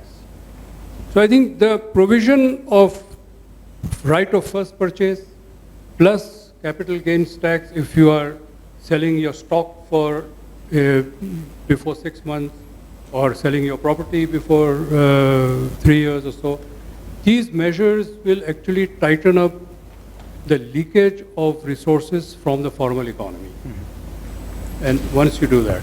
Thank you. But the point is that how to, अच्छा इसमें ये भी होगा कि जो investable resources हैं, then they will not go into the speculative sectors of the economy. The stock market है, property market है, वो फिर जाएगा वहाँ. But लेकिन उसकी attraction क्या है? In my view, 17% GST is a killer rate. I don't think any industry will function at 17%. One industrialist I know, he actually shut down his factory when the rate went up from 16% to 17%. He was so angry, he said, मैं कल कारखाना बंद करूँगा, उसने बंद कर दिया. So raising rates has actually undermined industry, reduced the rate.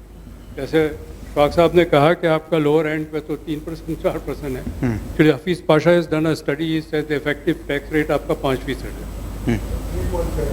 नहीं, वो ओवरऑल एग्रीगेट में उन्होंने कुछ किया. अब ये तो थ्योरेटिकल कैलकुलेशंस हैं, वो 3.5 या 4.5 आ सकता है. जी. So don't ये रेट न रखें, कम करें, लेकिन जो अल्टरनेटिव इन्वेस्टमेंट अपॉर्चुनिटीज़ है जिसमें we've created a casino economy where money is made by speculation. सट्टेबाजी से पैसे बनाते हैं. क्यों मैं मेहनत करूं, सुबह कारखाने जाऊं, लेबर के मसले, बिजली के मसले, लॉ एंड ऑर्डर के मसले वगैरह वगैरह सारे घर बैठे काम कर रहे हैं. सो आई थिंक जो पॉइंट रेज किया गया है from both the speakers that you have to get the economy to be working and it will raise. So what is happening ہونا یہ چاہیے. ہم جب پڑھاتے ہیں اور اکنامک ماڈلز رن کرتے ہیں, you have a size of the economy and you have growth. All the different sectors of the economy, there are 32 sectors of the economy, sectors, sub-sectors. اس کا ہم ماڈل رن کرتے ہیں کہ کیا گروتھ ریٹ ہوگا. ایک ایگریکل گروتھ ریٹ ہے based on the tax rate, marginal tax rate, آپ اتنا ٹیکس جنریٹ کر سکتے ہیں. دین یو سی کہ کتنا آپ کو آپ کا ایکسپینڈیچر آپ کتنا وہ ہے, کتنا بجٹ ڈیفیسٹ آپ رکھنا چاہتے ہیں. اینڈ دین یو ہیو کہ اتنا پیسہ اویلیبل ہے ایکسپینڈیچر کے لیے. That's the right route to follow, from revenue to the deficit that you are willing to live with or allowed to live with, and the expenditure. ہم الٹا کر دیتے ہیں, ہم پہلے ایکسپینڈیچر ڈٹرمن کر لیتے ہیں, پھر کہتے ہیں اچھا آئی ایم ایف کتنا الاؤ کرے گا بجٹ ڈیفیسٹ, اس کے بیسس پہ ایک ریونیو ٹارگیٹ آ جاتا ہے. وہ ریونیو ٹارگیٹ آپ ایف بی آر کو دے دیتے, وہ کیسے اچیو کرے گا؟ اکانومی نے تو فنکشن نہیں کرنا اس حوالے سے. So I think the point is, if we want to encourage the productive side of the economy, جو کسینو اکانومی ہے, اسٹاک مارکیٹ ہے, پراپرٹی مارکیٹ ہے, اس کو پلگ کریں. اور یہ this is maybe one way of plugging it. On your informal sector thing, another I have a very out of the box. آپ encourage کریں, incentivize کریں use of cards rather than cash. Right now it's the other way around. You go to a shop, you say جی card سے payment کروں گا, وہ کہیں گے جی 2.5% اور دینے پڑیں گے آپ. تو میں نے بہت دفعہ کیا ہے کہ جا کے اے ٹی ایم سے پیسے لا کے اس کو پیمنٹ کی ہے, کیونکہ اس وقت میرے پاس پیسے نہیں تھے, وہ کارڈ لینے کو تیار نہیں تھے. Do away with this 2.5% somehow. How? I don't know. I think آپ لوگ ایکسپرٹس ہیں, آپ کریں گے. اور کوئی incentive who that every 100,000 card transaction, either the seller or the producer or buyer both will get some small incentive. Once you take the transaction onto cards, you are tracking all transactions. Sir. These are some things we can. Thank you, Professor. جو بنگال صاحب نے بات کی ہے doctor کیسر نے, اس میں ایک مطلب انیکٹوٹ ہے چھوٹا سا کہ پرائم منسٹر نے 2-3 سال پہلے یہ کہا کہ جی 17% ریٹ زیادہ ہے, اس کو نا 2% کم کے 15% کر دیتے ہیں تو کیا لاس آف ریونیو آئے گا. اس سال 1700 بلین آیا تھا سیل ٹیکس کا ریونیو. ہمارے پاس یہ کمپنیاں ٹوٹل 3000 ہوں گی جو سارا پیسہ دیتی ہیں. تو میں نے بڑا اسٹریٹ آنسر دیا, میں نے کہا جی 17 بلین کیا ہم نے 1.7 1.5 رہ جائے. It is as simple as that. جب تک یہ بیس نہیں بڑھتی اس وقت تک اس ریٹ کو چھیڑا بھی نہیں جاتا تھا, because only 3000 people are paying it. And straight away جس وقت آپ ریٹ نیچے گرائیں گے اتنا ہی ریونیو کیا. حامد صاحب, آپ کو لگتا نہیں کہ اگر 15% پہ لے آئیں تو شاید اٹ ول انسینٹیوائز باقی بزنسز کے وہ بھی اب کرنا maybe, but for the year 1 when you lose 3 billion, 300 billion or 400 billion, it is very difficult for the government to arrange revenues for that. But hopefully اگر یہ تھوڑا سا کام نیچے جس طرح سے زیاد وغیرہ کر رہے ہیں, باقی کام ہو رہا ہے, ڈاکومنٹیشن ہو جائے تو I think it can be brought back to 12.5% جو کہ 90s میں کبھی ہمارے پاس ہوتا تھا. But for that we need. میرا جواب اس میں یہی ہے جو میں نے شروع میں کہا تھا کہ آپ جو ریونیو لاس ہو وہ آپ کا نان ڈیولپمنٹ ایکسپینڈیچر کم کر کے کور کریں. اس پہ میں ایلیبریٹ کر سکتا ہوں, but I think let me move to Mir Sahab now. Mir Sahab would like to add something. میں نے سب کی گفتگو سنی. سر وہ لے لیں مائک سے دوسرا.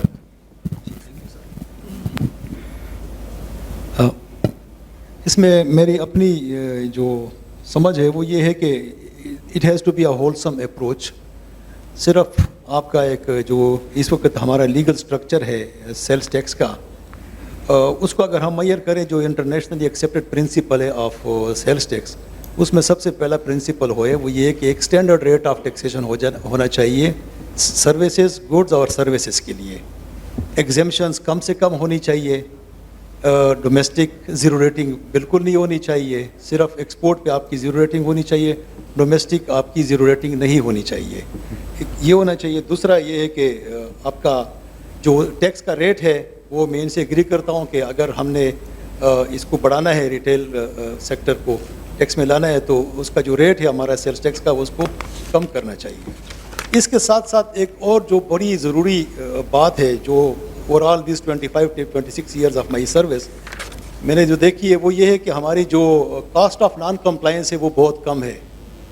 اس وقت جو ٹیکس ایویژن میں انوالو ہے بورڈ جو ہے جو اس کے خلاف ایکشن لیتا ہے وہ mostly they end up at conducting audit, اور وہاں پر وہ آڈٹ جو ہے وہ چیلنج ہوتے ہیں کورٹس میں, اور کوئی جو ہے اس کا ٹیکس پیئر پہ جو نان کمپلائنس کر رہا ہے اس پہ اس کا ایسا اتنا سبسٹینشیل افیکٹ نہیں ہوتا. میں نے کچھ ٹیکس لٹریچر اسٹڈی کیا ہے یو کے اور یو ایس اے میں. یو کے میں کم از کم 5 سے 5,500 لوگ جو ہے وہ ہر سال اریسٹ ہوتے ہیں فار ٹیکس ریلیٹڈ آفینسز, اور ان کا جو کنوکشن ریٹ ہے وہ 85% ہے IRS کا. اسی طرح سے یو کے کی اکانومی حالانکہ امریکن سے کم ہے اور ساتھ میں اس کی پاپولیشن بھی اتنی نہیں ہے, لیکن اس میں بھی کوئی 1800 سے 2000 لوگ جو ہے وہ اریسٹ ہوتے ہیں فار ٹیکس ریلیٹڈ آفینسز. ہمارے ملک کی بدقسمتی یہ ہے کہ پروسیکیوشن جو ہے وہ نہ ہونے کے برابر ہے. میری یہ سجیشن ہے کہ ٹیکس ریٹ کم ہونا چاہیے اور آڈٹ جو ہے وہ IT بیسڈ ہونی چاہیے, کیونکہ میں چائنا گیا تھا ایک آفیشیل ٹور پر, تو وہاں پر انہوں نے مجھے بتایا کہ انویریبلی جو بھی ٹرانزیکشن ہوتی ہے they are routed through a centralise system, جہاں پر یہ ٹرانزیکشن کیچ ہوتی ہے. ہر ایک ٹیکس پیئر کا پروفائل بنتا ہے, اور پروفائل بننے کے بعد اس کو سیگریگیٹ کیا جاتا ہے کہ یہ ریڈ ہے, یہ یلو ہے, یہ گرین ہے. جو ریڈ ہوتے ہیں اس کے خلاف فوراً جو ہے وہ ایکسٹریم میئر لیے جاتے ہیں, یلو کو وارننگ دی جاتی ہے اور گرین کو چھوڑ دیا جاتا ہے کہ اپنا کام کرے. ہماری آل دیز ایئرز ہم یہ سنتے آ رہے ہیں کہ ہمارا بڑا زبردست ایک ڈیٹا بیس بنے گا, ساری انفارمیشن کیچ ہوگی, لیکن آپ کو یقین نہیں آئے گا کہ اگر ہم وابڈا کی بھی انفارمیشن لیتے ہیں تو وہاں پر بھی they are not linked with taxpayer CNIC اور NTN نمبر, اور ایک اسٹرگل کرنی پڑتی ہے. جس طرح سے سر حامد نے بھی کہا کہ تقریباً 15-20 لاکھ جو ہے وہ الیکٹریکل کنزیومرز ہیں, کمرشل اور انڈسٹریل. لیکن یہ میں خود DGBT بھی رہا شبر زری صاحب کے وقت میں, ان کو ٹریس کرنا ایک ہاریبل ٹاسک تھا کہ کہاں پہ آپ اس کے ایڈریسز مکمل نہیں ہوتے ہیں, اس جو وابڈا کا ریکارڈ ہوتا ہے, اور جب آپ جاتے ہیں تو وہاں پر کوئی اور بیٹھا ہوتا ہے, تو it's pretty difficult to trace out people and bring them to tax net. تو ہولسم اپروچ ہونا چاہیے اور IT کی بیس پر ہمیں آڈٹس بھی کرنی چاہیے تاکہ جو ہمارا ڈفرینس آف اوپینین ہے وہ میکسیمم ریڈیوس ہو جائے. دس وے آئی ہوپ کہ بہتری شاید آ جائے. تھینک یو می صاحب. سو آئی تھنک جو مجھے سمجھ آ رہی ہوئی ہے کہ ہمیں اپنی انفورسمنٹ بہتر کرنی ہے, ساتھ ساتھ انسینٹیوائز بھی کرنا ہے تاکہ لوگوں کا ایک والنٹری کمپلائنس کی طرف بھی رجحان ہو اور ایک پروڈکٹیو ان کو ڈس ایڈوانٹیج نہ ہو from documentation. Let me move on to the question from the audience on this topic. ابھی I would like to move next to other questions also, but اگر کوئی انفارمل اکانومی پہ کوئی بات کرنا چاہیں یا کوئی کامنٹس یا کوشچنز ہوں آپ کے, یہاں پہ پلیز مائک پیچھے.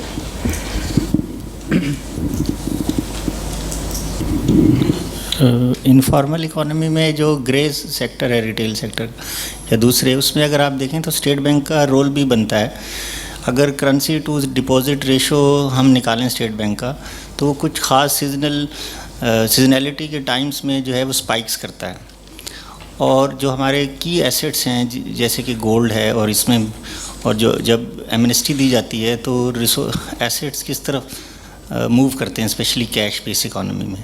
تو مجھے یہ سمجھ نہیں آ رہا کہ ایک طرف ہم فارمیلٹی کی طرف یعنی اکانومی کو ڈیجیٹلائز یا ڈاکومنٹیٹ کرنا چاہتے ہیں, جس کی بائی ڈیفینیشن یہ ہے کہ every economic transaction must be recorded in real time with fair value in all sector of the economy. But دوسری طرف اگر ہم دیکھیں تو خود گورنمنٹ جو ہے وہ ایمنسٹی دے دیتی ہے, بلیک اکانومی کو پروموٹ کرتی ہے, اور کیش اکانومی کو فار دا ٹائم بینگ ابھی بھی آپ دیکھیں تو اونلی 28% جو بینک پاپولیشن ہے, یعنی اکانومی کا صرف لیس دین 30% جو ہے وہ بینکس میں انکارپوریٹڈ ہے اکانومی کا, otherwise rest of all that is still cash بیس.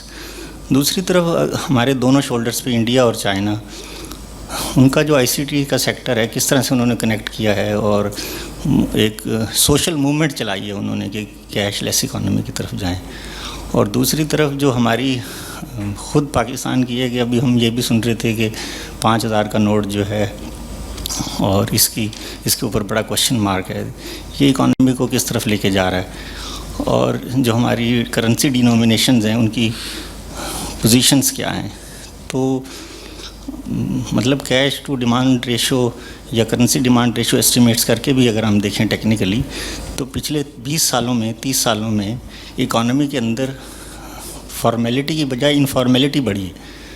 یہ خاص طور پہ بزنس سیکٹر کو یہ جتنے دوسرے اسٹیک ہولڈرز ہیں ان کو کوئی ایک ہولسٹک اپروچ بنانی چاہیے کہ ہم زمانے کے الٹ چل رہے ہیں. Thank you.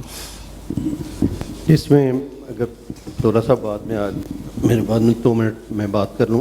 ایک ہماری اس وقت currency in circulation is about 8 trillion rupees, اور آپ بالکل صحیح کہہ رہے ہیں کہ یہ ہمارے ملک میں آپ اگر اس کو اپنے جی ڈی پی سے بھی جب کمپیئر کریں 55 ٹریلین کا تو اس میں 8 ٹریلین کی از ٹو مچ ہم نے اس کو رکھا ہوا ہے.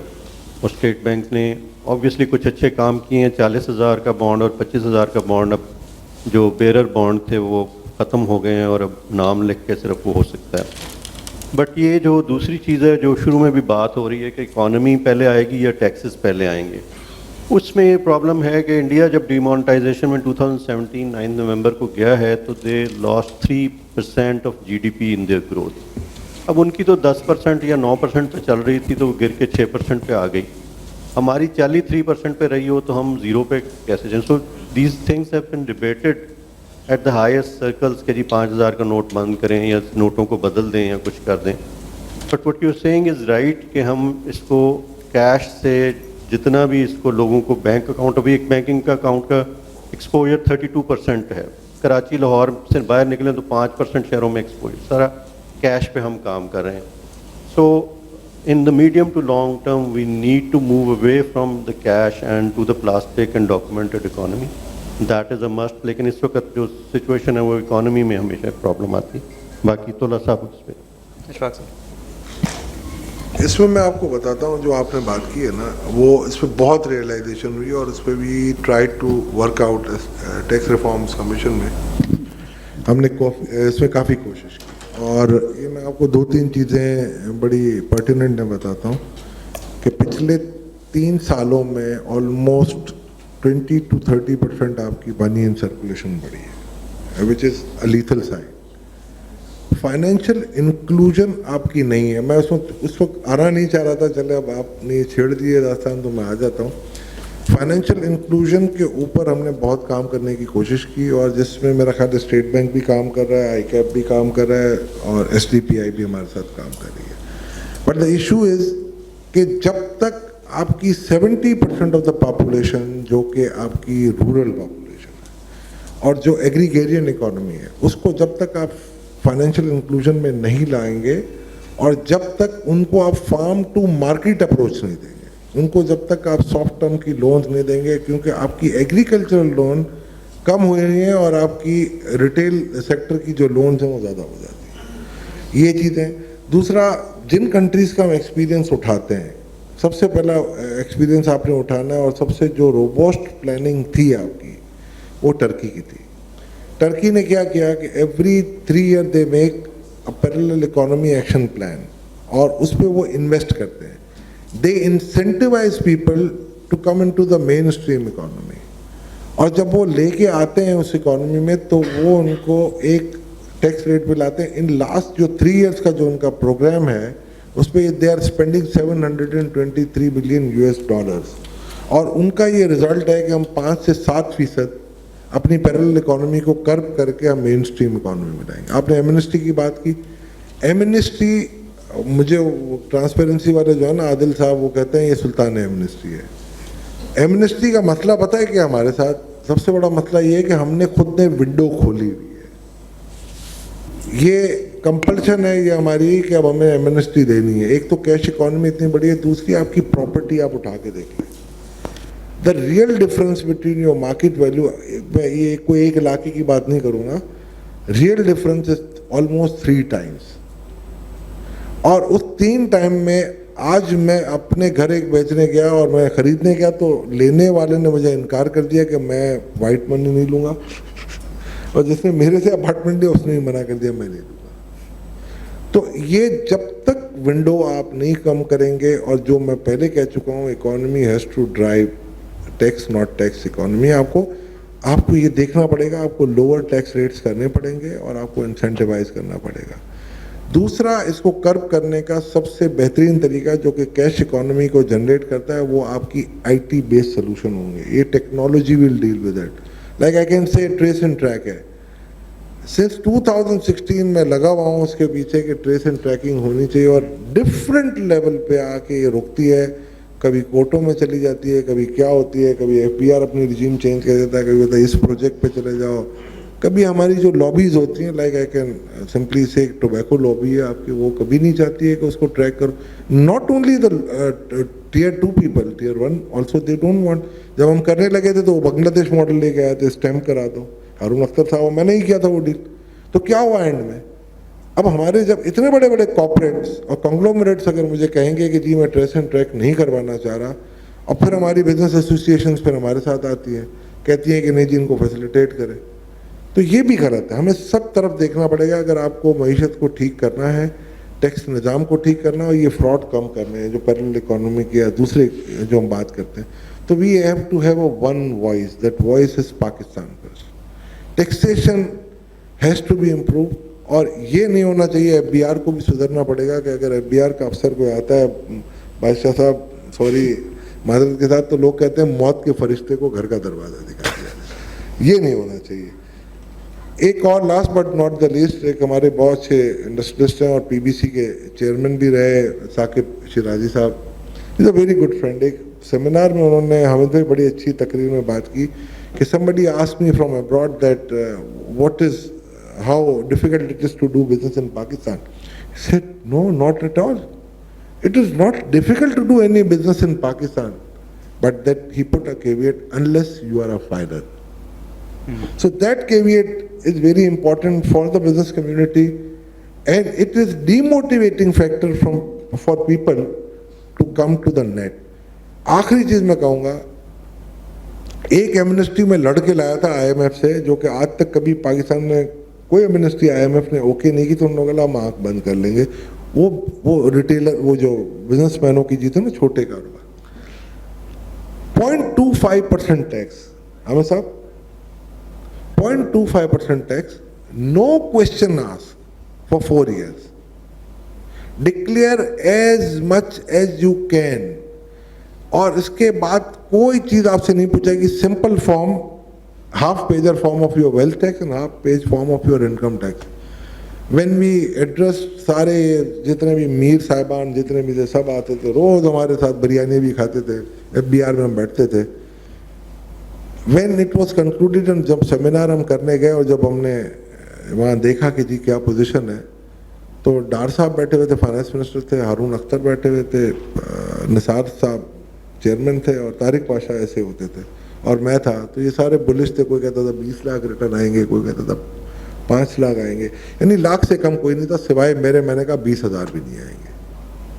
کیوں کہ جب یہ کانسیپٹ ہوگا کہ موت کے فرشتے کو گھر کا دروازہ نہیں دکھانا, اور یہ میرے جیسے کنسلٹنٹ لوگ ہی کرتے تھے, آئی ایم سوری, میری fraternity is also equally responsible for that.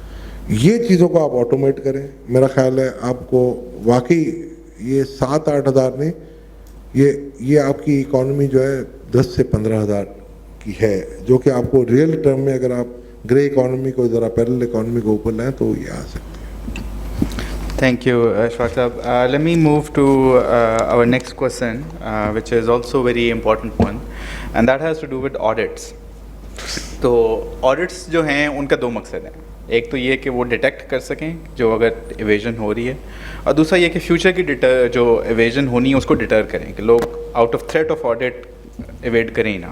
کیونکہ کسی بھی کنٹری کی جو آڈٹ کیپیسٹی ہوتی ہے وہ لمیٹڈ ہوتی ہے, آپ کی لمیٹڈ ریسورسز ہیں, you can not audit every one. تو آپ چاہیں گے کہ آپ طریقے سے ٹارگٹ کریں اپنے آڈٹ ایفرٹس کو, اور اس سے میکسیمم امپیکٹ آپ اچیو کریں, without them becoming a tool for tax officials to harass taxpayers, یا اس طرح کی چیزیں اس میں نہ آئیں.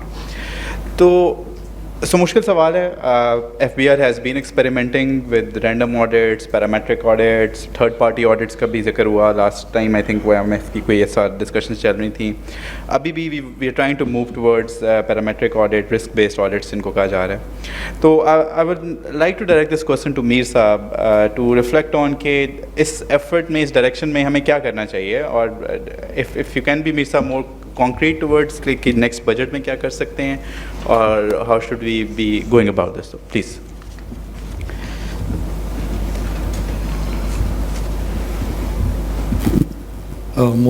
Most of the people would know کہ audit ہمارا ایک کمشنر audit کرتا ہے اور اس کے علاوہ بورڈ بھی سلیکشن کرتا ہے audit کی. اب آڈٹ از ون ایریا جہاں پر ہمارے اور ایک رجسٹرڈ ٹیکس پیئر کے درمیان کافی ایشوز آتے ہیں اور انویریبلی ہر ایک کیس جو ہے وہ جا کر اپیلوں میں ہی کہیں پر جا کر سیٹل ہوتا ہے.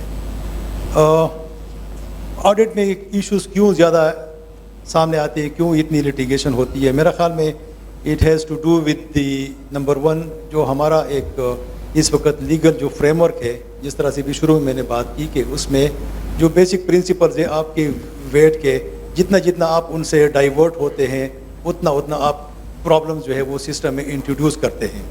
اگر جو ہے آپ کا ٹیکس ریٹ مختلف ہوں گے گڈس اینڈ سروسز کے لیے یا ود ان گڈس جو ہے وہ مختلف ہوں گے تو you are giving the taxpayer an opportunity of tax arbitrage, اور وہ اپنی ٹرانزیکشن اس طرح سے اسٹرکچر کرے گا کہ لوور انسیڈنس آف ٹیکسیشن وہ اٹریکٹ کرے. ان چیزوں کو روکنے کے لیے سب سے پہلے تو آپ کو پالیسی میئر ایسے لینے چاہیے کہ جہاں پر آپ کے ریٹس اسٹینڈرڈ ریٹس ہو, تاکہ یہ ایشو نہ ہو کہ فلانے پروڈکٹ پر یا سروسز پہ ریٹ نہیں ہے اور اس پہ ریٹ ہے, تو I should structure my transaction the way that it should attract less amount of taxation. تو پالیسیز سے کافی ساری چیزیں کریپ ان کر جاتی ہے آڈٹس میں جب لیٹیگیشنز ہوتی ہے. ابھی بورڈ سے میں 2-3 ماہ ہوئے میں بورڈ سے آیا ہوں, وہاں پر ابھی IMF اور ورلڈ بینک کے ساتھ بورڈ ایک نئے اس پہ کام کر رہا ہے کانسیپٹ پہ, وہ ہے کمپلائنس رسک مینجمنٹ کا کانسیپٹ. پچھلے سال جو ہے وہ directorate general of compliance risk management کا ایک وہ سیکشن بھی انٹروڈیوس ہوا ہے, اور اس کی جو تھوڑا بہت میں نے IMF اور ورلڈ بینک کی ٹیموں کے ساتھ کام کیا اور ہم خاص حد تک اس کو لے گئے تھے اور بورڈ کی انفیکٹ اپروول بھی لے لی, اور ہمیں صرف ایشو تھا ہیومن ریسورسز کا, کیونکہ ہمارے پاس جو ہیومن ریسورس تھا وہ اتنا نہیں تھا کہ ہم اس کو اسپیئر کر کے یہ کمپلائنس رسک مینجمنٹ کے ڈائریکٹریٹ میں لگائیں.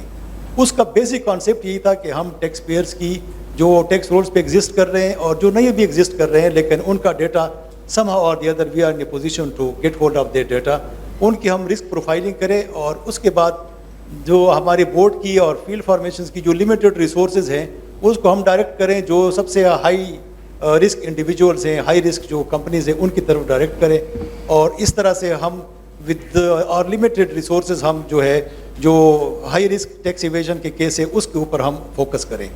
تو اس میں بہت زیادہ جو وہ تھا فوکس تھا وہ IT کا تھا, اس میں سافٹ ویئر تھے, انٹیلیجنٹ سافٹ ویئر تھے جو کہ آپ کی انفارمیشن شفٹنگ کرنی ہوتی تھی, اور اس نے اس کے بعد ایک پروفائل بلڈ کرنا ہوتا تھا, اور فیلڈ میں اس نے کمشنر کو ایک گریڈیڈ پروفائل دینا ہوتا تھا کہ آپ کے اگر یہ 100 ٹیکس پیئر ہیں جو کہ آپ کی توجہ چاہتے ہیں تو اس میں پہلے 2, 3, 4 جو ہے وہ زیادہ توجہ کے مستحق ہے, اور اس پہ اگر آپ اپنی ریسورسز کو استعمال کرنا چاہتے ہیں تو وہاں پر آپ یہ یوٹیلائز کریں.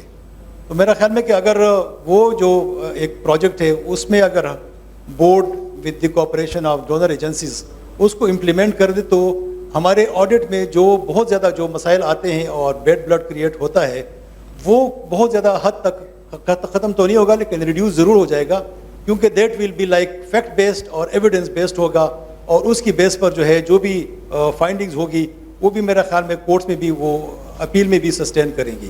یہ ایک آڈٹ کا جو ہے میرا خیال ہے کہ اس کی بہتری ہوگی, ورنہ یہ مسائل اسی طرح چلتے رہیں گے.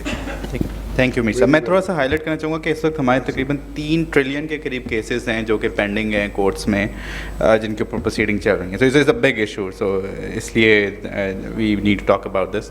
But let me move it open it to the panelist. Hamid sahab. جی, کہنے کو یہ جو بھی 3 ٹریلین یا جو یہ انکم ٹیکس اور بہت ساری چیزوں پہ, سیل ٹیکس میں I'll tell you کہ ہم اب پچھلے 3-4 سال سے ایک سسٹم میں چلے گئے ہیں جو اسٹرائیو کہلاتا ہے, وچ مینس کہ اب سمجھ لیں کہ جو بیسیکلی آڈٹ کا پیچھے انوائس ہوتی تھی اور رجسٹر ہوتا تھا, تو رجسٹر اب جو ہے وہ سمجھیں IT میں آ گیا ہوا ہے. سو ایوری بڈی پہلے 10 تاریخ کو انیکشر C لوڈ کرتا ہے, اور صرف تب اس کی جو سیلیں ہیں وہ مانی جاتی ہیں جب اس کی پیچھے جو ان پٹ ہے وہ کوئی اور بندہ. So that fraud has been, اور اس کی جو کہ HS کوڈ بھی اب 4 ڈیجٹ سے بڑھا کے 6 ڈیجٹ کی طرف لے کے جایا جا رہا ہے. تو میرے خیال میں وہ جو آڈٹ ہے of the existing taxpayer of the declared returns, sale tax میں less than 0.5% of total collection is audit proceeds کی ہے. So it is voluntary compliance tax ہے. یہ انکم ٹیکس سے مختلف ٹیکس ہے.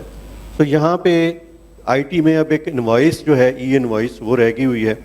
وہ اگر لنک کر دیتے ہیں تو ہم یہ انشور کر سکتے ہیں کہ جو ٹیکس جو ہے وہ جمع ہوا ہے وہ صحیح طریقے سے ایڈجسٹمنٹ لے گیا.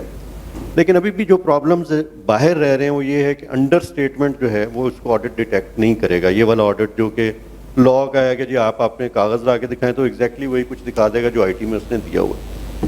Hence if we need to move forward تو یہ جو دوسرے ٹریک اینڈ ٹریس ہو گیا، پی او ایس ہو گیا، یا کوئی electronic monitoring of goods from imports to sale یا import to manufacturing and then to retail, یہ سسٹمز لانا اب ضروری ہو گیا ہے in order to check the understatement of sales. یعنی ایک بندے نے جو رکشے بنائے ہیں اس نے 50 دکھائے ہیں لیکن بنائے 100 تھے، تو دیٹ ہیز ٹو بی، وہ انویسٹیگیٹو آڈٹ ہم اس کو سیکشن 38 کا کہتے ہیں، that needs to be reinforced کہ اس کو کیسے ٹریس کرنا ہے اس کی انپٹس کو. ادروائز اس وقت جو سسٹم جس پہ ہم چل پڑے ہوئے ہیں اسٹرائیو والا، دیٹ ڈز ناٹ، مجھے اگر آج آپ آڈٹ کا کیس دے بھی دیں گے تو میں اس میں کچھ بھی نہیں نکال سکوں گا سوائے اس کے کہ 4 انپٹ ڈس الاؤ کر دوں گا جو کہ کمشنر اپیل اس کو الاؤ کر دے گا. ہینس فیوچر میں اس کی ڈیٹرنس جو ہے وہ سسٹمز کے ذریعے سے آنی ہے. سیلز ٹیکس میں آڈٹ ڈیٹرنس جو ہے بہت کم ہوتی ہے، انویسٹیگیٹو یا فراڈ کی ڈیٹیکشن جو ہے وہ زیادہ ہوتی ہے. یہ جو ساری 3 ٹریلین کی ہے یہ انکم ٹیکس کا زیادہ ہے اس میں، اور اس کے اوپر علیحدہ سے ڈسکشن ہونی چاہیے کہ انکم ٹیکس بڑھے. تو سر اس پہ جو سیلز ٹیکس کے جو انوائسز ہیں اس میں ابھی کوئی مانیٹرنگ ہو رہی ہے؟ میر صاحب یو ول نو بیٹر کہ پی او ایس سے جو ڈیٹا آ رہا ہے یا باقی جو ٹریک اینڈ ٹریس ایفرٹس چل رہے ہیں، are they part of audit کے پروسیڈنگز اس کی یوز کیا جا رہا ہے؟ اس میں مسئلہ وہی آ جاتا ہے نا کہ جی جیسے زیاد صاحب لے کے آئے ہیں پی او ایس کا سسٹم اور سارا کچھ، اس میں ہم لوگوں کو پہلے سال میں 500 لوگ آئے، دوسرے سال میں 1600 لوگ آئے، اب نمبر 20,000 کے پاس پہنچ گیا.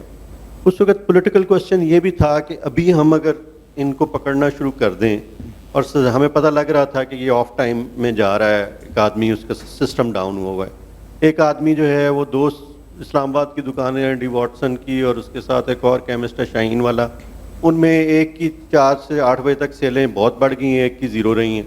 تو اس طرح کے سگنلز آ رہے ہیں ایف پی آر میں، بٹ اس کو پولیٹیکلی شاید اس وقت موضوع نہیں تھا کہ جی اس کو لوگوں کو پکڑا جائے، بیکاز ابھی ہم لوگوں کو اندر لا رہے ہیں. But when ever it is politically feasible, جو کہ اب ہو چکا ہے، ہمارا نمبر یہی تھا کہ 20 سے 40,000 لوگ ریٹیلر ہم ہائی اینڈ لے آئیں. اب ضرورت ہے کہ پیچھے بزنس اینالیٹکس لگا کے اس کو چیک بھی کیا جائے کہ کون آدمی جو ہے وہ اپنا آف سسٹم ہے، کون آن سسٹم ہے، کس نے 3 پوائنٹ آف سیل میں سے 1 دکھا رہا ہے، 2 نہیں دکھا رہا. یہ چیزیں اب ضروری ہے کہ اس کو بھی لائے. Thank you. Anyone from panelists would like to add to this? If not, we can get questions from audience, please. Mic وہاں پہ please دیجیے گا.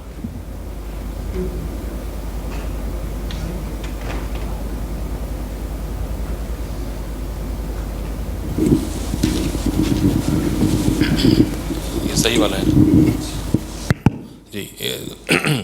The question may not be very relevant from the audit side, لیکن یہ پی O S کی جو ہم بات کر رہے ہیں اس میں ایک بہت بڑا جو امپیڈمنٹ آ رہا ہے کہ اگر کوئی سنگل آئی ٹی گلچ، اگر for example 1 second fraction of a second کے لیے بھی اگر انٹرنیٹ کا کنیکشن لوز ہوتا ہے تو it is some thing inevitable کہ میری کچھ نہ کچھ انوائسز انٹیگریشن سے باہر آئیں گی.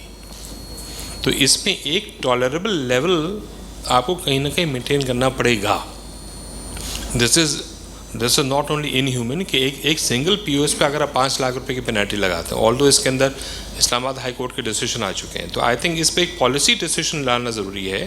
ایک ٹالریبل لیول آپ کو مینٹین کرنا پڑے گا کہ ایک ہفتے میں اگر فار ایگزامپل ہم بڑے سپر میگا اسٹورز کی بات کر رہے ہیں جہاں پہ ایک دن میں 70 سے 80 ہزار انوائسز نکلتی ہیں، تو اس میں 4 انوائس 5 انوائس کی بیسس پہ آپ اس کو سسپینڈ کرنا اور 5-5 لاکھ روپے کی پینالٹی لگانا، آئی تھنک آپ بھی سمجھ سکتے ہیں it will simply be landing in courts. یہ میری بہت سمپل سی ریکویسٹ ہے. نہیں اس میں ہو رہا ہے، یہ ایسا نہیں ہے بالکل جو یہ کہہ رہے ہیں. مجھے تو شاید پتہ نہیں آپ کا کیا ایکسپیرینس ہوگا، ہمارے ایکسپیرینسز میں ہمارے کلائنٹس کو وارننگس بھی آ رہی ہیں کہ یار یہ دیکھو آپ آف لائن کر رہے ہو, اور پھر 72 گھنٹے میں ان کا جب اپڈیٹ ہوتا ہے بولتے نہیں کلیئر ہے. ٹھیک ہے. اور جیسے آپ نے کہا ٹریبونل میں بھی, اسلام آباد میں بھی پرسوں بھی ایک آرڈر آیا ہے اس قسم کے کوئی چیزوں کا. مگر دیکھیں ایک بات, یہ اس سے زیادہ ضروری ظفر پتہ ہے کیا ہے, وہ یہ ہے کہ جنہوں نے نہیں لگایا پہلے آپ ان کو پکڑیں. آپ یہ ان ایکوٹی جو کریٹ کر رہے ہیں نا, جیسے آپ نے ٹیکسیشن ڈائریکٹ ٹیکس میں جو ان ایکوٹی کریٹ کی ہے, اس طریقے سے انڈائریکٹ میں بھی ان ایکوٹی اگر آپ کریٹ کر دیں گے تو ظاہری بات ہے وہ جو بیٹھے ہیں زاہد صاحب تو گھر بیٹھ جائیں گے. بٹ ٹھیک ہے, اللہ دیتا اسٹور بیچے گا سامان سارا, یہی ہوگا. I'll also just add, یہ جو کہہ رہے ہیں, I mean this is there that if your system does go down, you know, internet connection goes down, you've got 72 hours to upload the invoices again, and they're accepted after 72 hours. So that provision is there. We're also enhancing the system further that you as a retailer will soon be allowed to say if your system has gone down, you'll be able to select different options, कि internet has gone down or software has failed, etc., and you'll be able to self-declare. And then that self-declaration can be verified later. تو وہ بھی ہم لا رہے ہیں system میں, ایک وہ تبدیلی آ رہی ہے اس سسٹم کے اندر, and it will come. But I think like Ashfaq Saab is saying, the main thing is that you should not be going after the people who've already put up the system. You should try to first spread the system, broadening the tax base, get it put as many places as possible, جیسے حامد صاحب نے بھی کہا. And when the political will is there and the system is, you know, broad enough, that's the time when you should go into detail and find out if somebody's messing around with the system. Great.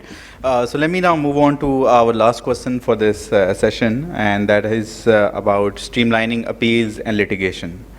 So is waqt, and this is specifically, I think this workshop is jointly organized by Pakistan Business Council, تو ان کا بھی اس میں input تھا کہ یہ سوال ہونے چاہیے. تو اس وقت جو ایشو ہے کہ ہمارے ایز وی ٹاکنگ اباؤٹ کہ کافی لیگل کیسز چل رہے ہیں, اینڈ ایف پی آر میں there is a whole mechanism to deal with appeals. تو اس وقت اگر دیکھا جائے, these are the rough figures that are from the web, جس میں تقریباً 90,000 کے قریب کیسز ہیں جو یا تو کمشنر اپیلس کے پاس ہیں یا ہائی کورٹ پہ ہیں یا سپریم کورٹ میں. سو ڈفرینٹ ان کے چیزیں چل رہی ہیں. اور دیر آر کنسرنس کہ جو ٹیکس آفیشلز ہیں وہ انجسٹ ڈیمانڈس ریز کرتے ہیں فرام دا بزنسز, اور جس کی وجہ سے, اور وہ موسٹ آف دا ٹائم وہ لیگل فارمیلٹیز کو بھی نہیں کر رہے ہوتے, and they come with a goal of just extracting as much revenue as they can.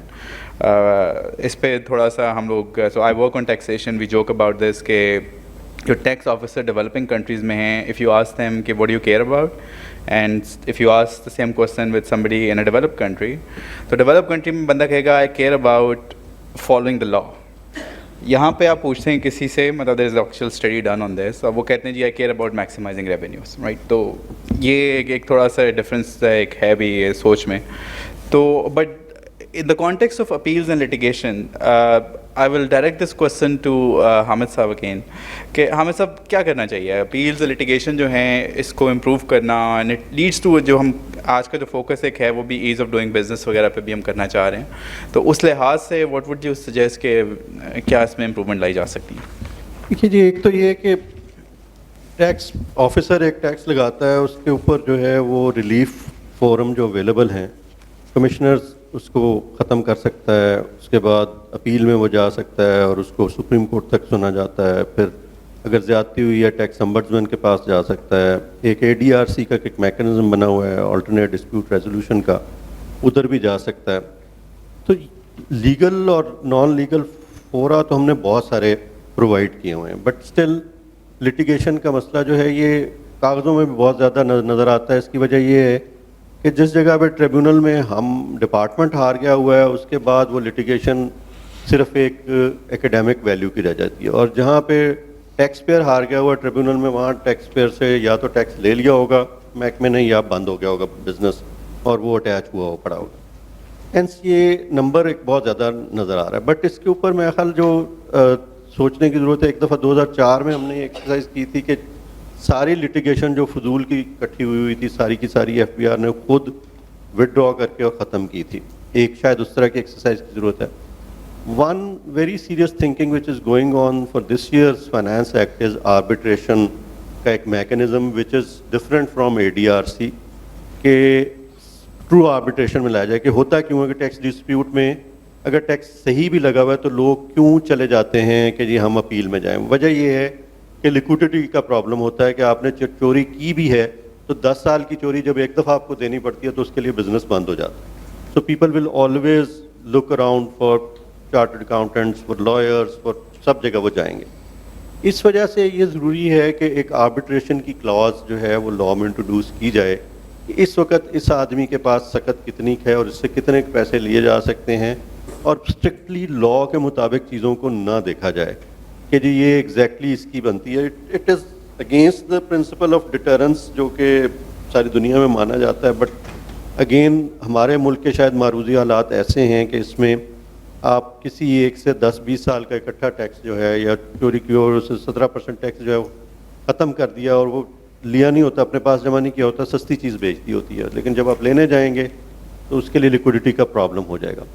So I think the best solutions are one, review of all litigation by FBR and weeding off the cases over there, or number 2, going for a arbitration scheme for 5 to 10 years جس میں disputes جو ہیں اس کو tax payments کے ساتھ link کر کے ختم کیا جا سکے ہائی لیول پہ, فرام ٹیکس پیئر بھی آ جائے, یہاں سے کمشنر یا چیف کمشنر بیٹھ جائے, اس کو ویلیڈیٹ آربٹریشن کا جیسے ہائی کورٹ کرتا ہے, ان کے وہ جو آربٹریشن لا کے تحت سیکشن 13 سے 19 کی پاورز ادھر دے دیں, وہاں سے ویلیڈیٹ کرا کے ختم کر لیں. دس از مائی پرسنل اوپینین, اور اس میں میرے خیال ایف بی آر میں کافی کام ہو بھی رہا ہے.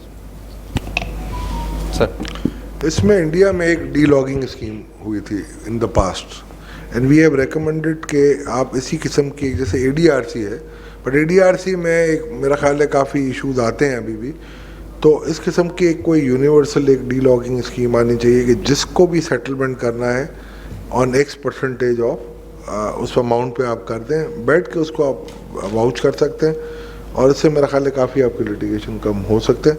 اور دوسرا یہ ہوتا ہے کہ جس طریقے سے فریولس نوٹسز آتے ہیں ڈپارٹمنٹ کی طرف سے, تو وہ بھی بند ہونے چاہیے. اگر وہ بند ہو جائیں گے تو آٹومیٹکلی آپ کا ریشو لٹیگیشن کا کم ہو جائے گا. Anyone else from panelists like to add here? Audience pe like to move to the audience. Mic please yahan pe dijiyega.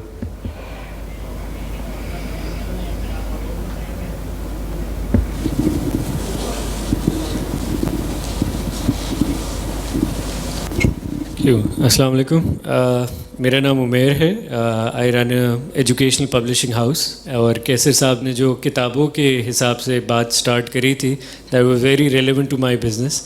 10 years ago we had a printing press جس کے اندر ہم اپنی کتابیں manufacture کرتے تھے, سب چیز کرتے تھے. Due to the sales tax refund جو ملتے تھے ہمارے کمپیٹیٹرس کو, کیونکہ وہ امپورٹ کرتے تھے پیپر, اس کی وجہ سے ہماری جو پروفیٹیبلٹی وہ نیچے. پھر جیسے زید صاحب نے بولا کہ وہ ای او بی آئی, پی او بی آئی اور یہ سب انہوں نے ہمیں بہت تنگ کرا, اور مطلب ٹیکسیشن سسٹم کی وجہ سے وی بیکیم ان کمپیٹیٹیو, اور ہمیں وہ بند کرنا پڑا because we were going through regulation and everything. پھر ہم نے بولا ٹھیک ہے ہم لوکلی آؤٹ سورس کرتے ہیں. اب جب ہم لوکلی آؤٹ سورس کرتے ہیں تو کوئی ہمیں وہ دینے کو تیار نہیں ہے انوائسز.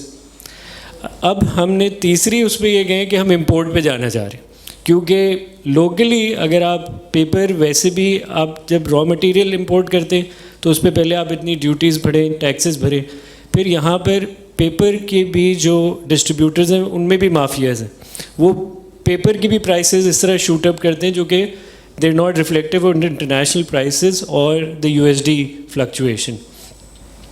تو اب جب ہم امپورٹ پہ گئے ہیں, اور جب مجھے اس کے لیے اپنے آپ کو سیلس ٹیکس رجسٹر کرانا پڑ رہا ہے because you have to if you want to import, تو میرا سیلس ٹیکس کنسلٹنٹ کہہ رہے although you are exempted from sales tax because you work for bucks, آپ پھر بھی ریٹرن فائل نہ کریں, بیکاز جیسے سر نے مینشن کرا کہ یہ اب موت کے فرشتے, یا اس نے ورڈ یوز کرا ڈونٹ لیٹ دا ہاؤنڈز ان, صحیح.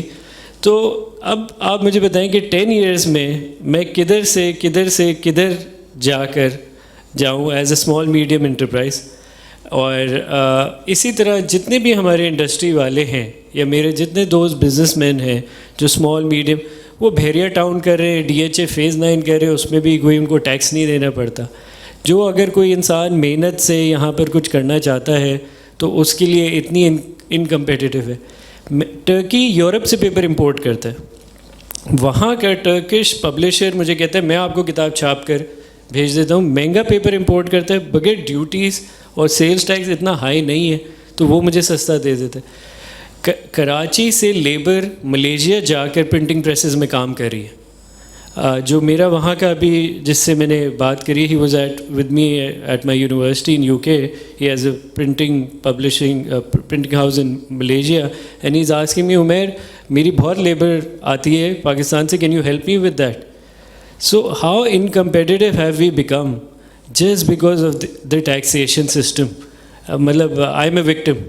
اور ابھی بھی آئی ایم کنسیڈرنگ, وہ مجھے کہہ رہے ہیں کہ آپ ایک اور کمپنی کھولیں 100 ملین تک جب تک پہنچتی رہے تو نئی نئی کمپنیز کھولتے رہے تاکہ آپ ٹیکسیشن مطلب اس میں جائیں نہیں آپ. سو یہ I was waiting for all of it, maybe کہ یہ جب ہو جائے, I am sure it's not, but یہ ایک سارا وہ ہے. تو where do people like us go? Thank you. Ahmed sir, would you like to take that? It's unfortunate کہ ہمارے ملک میں اور جنرل opinion یہی آ رہا ہے کہ and for that both مطلب tax department and tax advisors کسی حد تک, لیکن زیادہ تر ٹیکس ڈپارٹمنٹ کے ہمارے ینگ آفیسرس خاص طور پہ وہاں پہ ٹریننگ یہ دینی چاہیے کہ don't be too harsh with the businesses, اور ان کے مسئلے کو سمجھنے کی کوشش کریں اور صرف لاء کی کلیئر اپلیکیشن کے اوپر بالکل نہ جایا کریں بلکہ بزنس کو بھی دیکھا کریں. On the other hand this particular sector paper والا جو ہے, اس میں سولہ صاحب زیادہ بہتر جانتے ہیں, but there are some vested interest in it, اور وہ حالانکہ لو کوالٹی پیپر ہے بٹ بہت ہائی ڈیوٹیز آف پیپر کے اوپر. اور پیپر جو ہے ایک ایسی چیز ہے جس کو الٹیمیٹلی یا اس نے کسی لکھنے پڑھنے کے کام ہی آنا ہے, اس نے کسی اور لگژری آئٹم کے کام نہیں آنا. It's unfortunate in a country like Pakistan کہ اس کے اوپر ڈاکٹر روبینہ بیٹھی ہیں, میرا خیال اگلے سیشن میں اس پہ بات بھی ہونی چاہیے کہ پیپر پہ ٹیرفس اور ڈیوٹی اسٹرکچر جو ہیں وہ کس طرح کے ہم نے بنائے ہوئے ہیں, جبکہ ہمارے پاس اب یہ سمجھ لیں کہ آف سیٹ پیپر جو ہے فائن کوالٹی کا ہمارا ابھی کوئی پیپر مل جو ہے وہ اس کو بنانے کے قابل نہیں. گتا بناتے ہیں, کورس کاغذ بناتے ہیں, پروٹیکشن ہم نے خام خواہ کی ان کو دینے کی خاطر, یا پھر ہم بہت زیادہ بھی کھل جاتے ہیں تو ہم کہتے ہیں جی IOCO میں لے جائیں اور آپ کو صرف کتابیں جتنی بنائیں گے اتنا کاغذ آپ کو دیں گے. اس طرح کے میکنزمس کی بجائے there are certain items like paper یا مشینری, ان کے اوپر ہماری ٹریٹمنٹ یہ ہونی چاہیے کہ مشینری کو کسی نے کھانا نہیں, را مٹیریل کو کسی نے کھانا نہیں, کاغذ کو کسی نے کچھ نہیں کرنا. یہ کسی نہ کسی آگے پروڈکٹیو کام میں ہی آنا, اور زیادہ کاغذ کا کام ایجوکیشن میں آنا ہے یا آفس ورک میں آنا ہے. سو اس کی ڈیوٹیز کو apart from the general milieus in the society, اس کے جو ٹیکسز اینڈ ٹیرفس ہیں اس کو دوبارہ سے ایک دفعہ دیکھنے کی اس بجٹ میں ضرورت ہے. Thank you. So we are now at the end of the session. I will request Shfaq Sahab to just say concluding remarks on the session. Shfaq Sahab, please. Ji, thank you very much.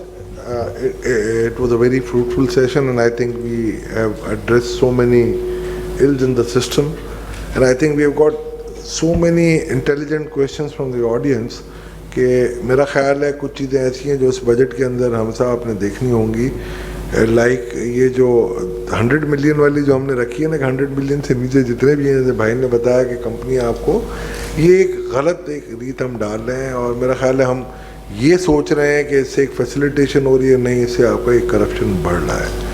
دوسرا جو harmony between the provinces and جو federation ہے اس کو آپ ٹھیک کریں. If you want we can play our role.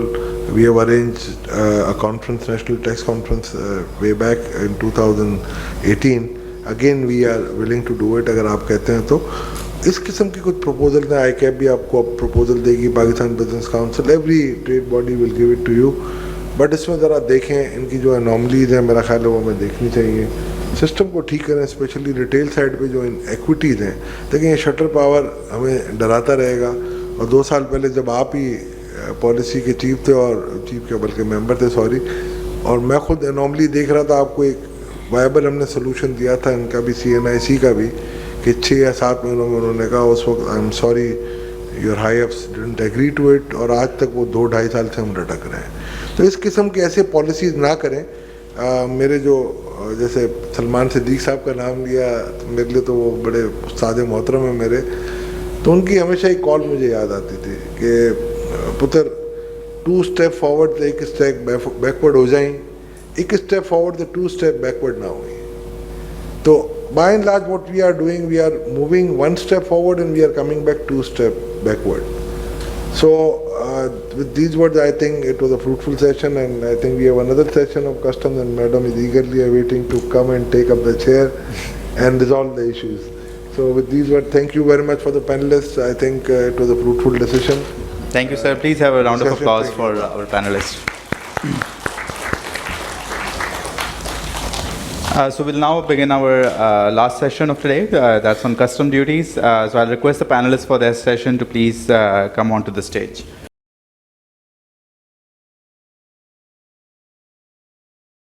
Ji, thank you for sticking till the last session. I know it's becoming a long day, but hold tight. We are almost there. We also have Avari after, so hopefully that will be great. So let me start off by introducing the panel for this session. We have a very esteemed panel here. This panel is being chaired by Ms. Rubina Athar, and this crowd needs no introduction to Madam. Madam is a chairperson for National Tariff Commission, and she has led the fight on tariff regime in Pakistan for a long time. So I'm really excited to have you here.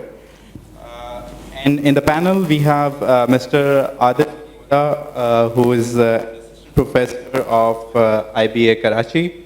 Adil Saab, thank you so much for agreeing to be panelists on this.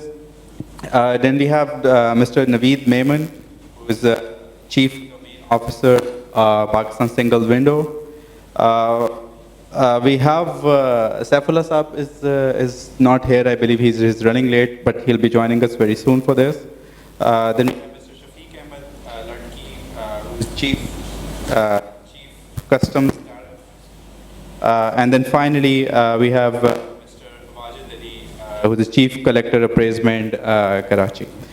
So I warmly welcome all of you here. It's a great pleasure, and we're looking forward to reforming the customs tariff regime in Pakistan.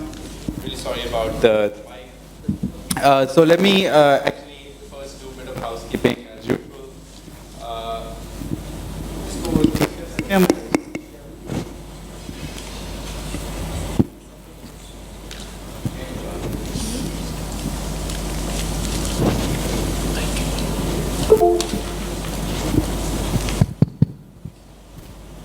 So this session is again going to follow the similar outline. We'll have 5 minutes for a first panelist who I will pose a question for.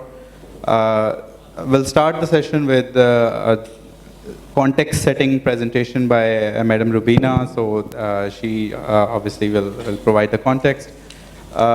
Again, I would request कि हमारा जो focus है वो है to identify recommendations for the next budget. हमारे जो tax regime, tariff regime में anomalies हैं उनको get rid करना और revenue generation की तरफ जाने की तरफ. तो ये 3 main focus हैं जिस पे हम करना चाह रहे हैं आज की discussion को focused. So let me start off by giving the floor to Madam Rubina. Ma'am, if you may please take us away with your presentation. Thank you very much. I think what you are looking at is the whole of the customs department sitting here. So, but I think it's important in a sense that even though it's much simpler and documented, the custom duties, but it has a great impact on industrial production and industrial outlook. So even though it's not as complicated as income tax and sales tax, but we need to see what are the reforms needed in the customs tariff structure as well as the custom procedures. If we look at the revenue side, almost more than 55% of the revenue is right now coming from trade-related taxes, including customs, sales tax, withholding tax. Ji, please. Okay, I can do that. Sorry. So basically, after many discussions and research and all that, international as well as local, I think whole problem in the custom tariff and procedures can be categorized into three. First, that tariff rates are very high. And if you see it regionally or globally, they are much higher than rest of the economies of the world. At the same time, these rates are complex in nature. And I think people dealing with customs would know that there are a number of SROs, concessionary SROs, and there are a number of schedules. So for any one product, there would be multiple rates. So this is, we call it's complex. When we move to custom procedures, these procedures are also complex and inefficient. So why I'm saying inefficient? Because they are not able to deliver what they are meant for. And we can, I think, later on through questions, we'll discuss that also. Tariff policy as such, which is not as such a policy lately, but we have tried to build some sense of it. But tariff policy is characterized as inconsistent, non-transparent, and revenue-oriented. So far, it has been used as a revenue instrument. And when we are talking about the revenue generation, we have to understand that customs duties are not a revenue instrument. They are actually to regulate trade and reallocate or allocate resources in the economy. Lately, customs duties को as a import compression भी इस्तेमाल करने की एक terminology ईजाद होगी, which were not there before. Earlier, it was only a revenue-oriented technology or terminology. Now, as a result of this complexity in the tariff structure, हुआ क्या है? That over the time, it has eroded competitiveness of the manufacturing industry. At the same time, it has lowered productivity of the manufacturing industry. And then if you know, we have the lowest productivity globally and regionally. And high customs tariff is one of the reason for this. It also leads to increased markups in the industry. When you put a higher tariff on the output, so there is a recent study by World Bank which says that 1% increase in output tariff actually leads to 4% increase in markup, which means same amount of increase in journal prices. Another very serious outcome or effect of this policy or this tariff structure had been anti-export bias. I think people sitting here do understand what anti-export bias is. Anti-export bias is that when we put higher tariffs on a product, on a final product, it becomes more attractive for a manufacturer to sell it in the local market rather than export. So this is an anti-export bias that we have created. And then there are a number of products in the tariff structure which are right now at 20%, which adds to another 6%, and then regulatory duty, and sometimes the duty goes to 50 to 60%. So if a person has a 50-60% protection, why would it sell in the open market or in the foreign market? जो सबसे बड़ा impact इसका हुआ है वो small medium enterprises की productivity पे हुआ है. Large enterprises do avail some other schemes, but the small enterprises जो हैं वो कोई और schemes avail नहीं कर सकते, लिहाजा उनकी productivity पे सबसे ज़्यादा impact हुआ है. Since we have high tariffs, तो एक्सपोर्ट्स को इनकरेज करने के लिए हमें लामहला कुछ बहुत सी स्कीम्स इंट्रोड्यूस करनी पड़ी which are operated by the customs. जैसे एक्सपोर्ट फैसिलिटेशन स्कीम्स हैं, DLTL schemes and all these schemes to facilitate exports. But many researchers have shown कि जी ये सारी जो एक्सपोर्ट की स्कीम्स भी हमने बनाई उनसे भी कोई फ़ायदा उस तरह से नहीं हुआ, because these schemes are again inefficient and they have जो एक्सपोर्ट डाइवर्सिफिकेशन थी या ओवरऑल एक्सपोर्ट ग्रोथ थी उसमें कोई हेल्प नहीं की. Another, I think, very serious impact of this had been कि जी जो domestic टैक्सेस से रेवेन्यू जनरेट करना था वो डिस्करेज हुआ. सो क्योंकि कस्टम से आपको स्ट्रेट फॉरवर्ड 1% कस्टम ड्यूटी बढ़ाई तो इतना रेवेन्यू डायरेक्टली आ गया. So FBR emphasized and FBR relied more on increase in rates of custom duties rather than collecting revenue from income tax and sales tax. So these were, I think, this was the background in which in 2019 some sense of reform in the form of national tariff policy started. और उस वक्त जो tariff policy का बिल्कुल idea जो था वो यही था कि ये जो पीछे हमने कुछ प्रॉब्लम्स रेज किए हैं उन प्रॉब्लम्स को रिजॉल्व किया जाए. I'll just show you in the next slide the details, but I think with that national tariff policy कुछ चीज़ें जो बेहतर हुई. The first of all, this was the first time that policy was separated from implementation. Earlier, FBR used to make the policy and FBR implemented it. Now this has been changed and now policy is formulated in Ministry of Commerce and still FBR is the implementer. Another important thing was the institutionalization. So a proper institution was created under this tariff policy. Tariff Policy Board, which is headed by Commerce Minister and have membership from all the economic ministries. So this was something new in a sense that this was never before when it was operated by FBR. This was not as such institutionalized. And I think third important thing which this policy has done is that it has provided a clear direction now. And I would show in the next slide what that direction is. And I think there is an effort right now not to move two steps backward and move at least one step forward. Now, this was the main objective of the policy, was to improve competitiveness of manufacturing, increase employment, and enhance exports. So these were the three main objectives. And the strategy, which is right now we've been doing for the last 3 years, is to gradually reduce all kind of custom duties, including regulatory and additional custom duties.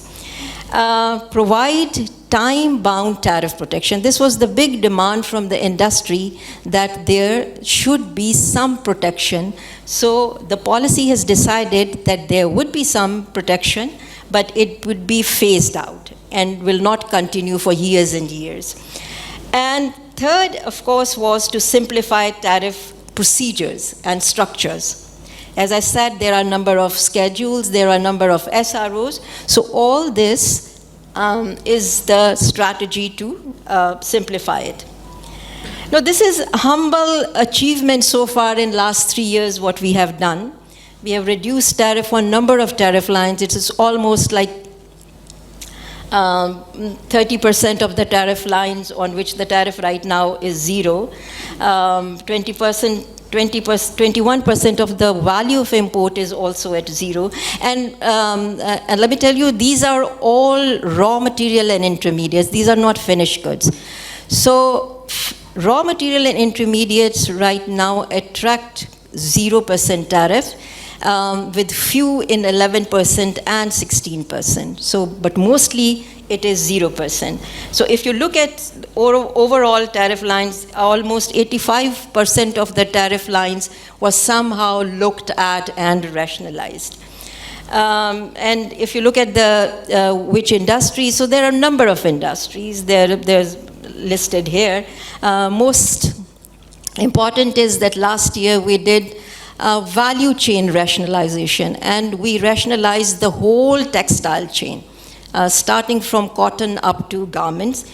And in this year, what we are trying to do is to rationalize tariff on iron and steel and packaging industry, textile, remaining technical textile, auto parts. So there are many other industries also.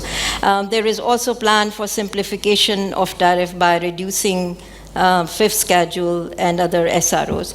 Simplification of custom procedures, checking revenue leakages, smuggling and under-invoicing, and reducing trade costs. So these are some of the proposals for this year, and we would rather like from the audience to give their proposals on these sectors and on these issues also. So that's all from my side. I think this is just want to set the background on which we can further move the discussion. Awesome. That's great. I think this is very comprehensive picture of where we are, and it sounds like the policy, the way it is designed, is in the right direction. But obviously, there are going to be a lot of challenges towards achieving those goals and the targets that are set there. So let me start off by actually, Saifullah Saab is here. Saifullah Saab is representing Custom Agents Association. So this question that Ma'am Rubina also laid out here about rationalizing tariff structures, and there's a lot of improvement happening on that front. There are a lot of tariff lines which are moved to the 0% rate. But Saifullah Saab, I would like to start with you by if you can just reflect on that, what is the further room for improvement there, and how should we further rationalize tariff structure, and if there are any concrete recommendations for the next budget or any anomalies that you see in the regime that might need fixing as far as custom tariffs are concerned. So please.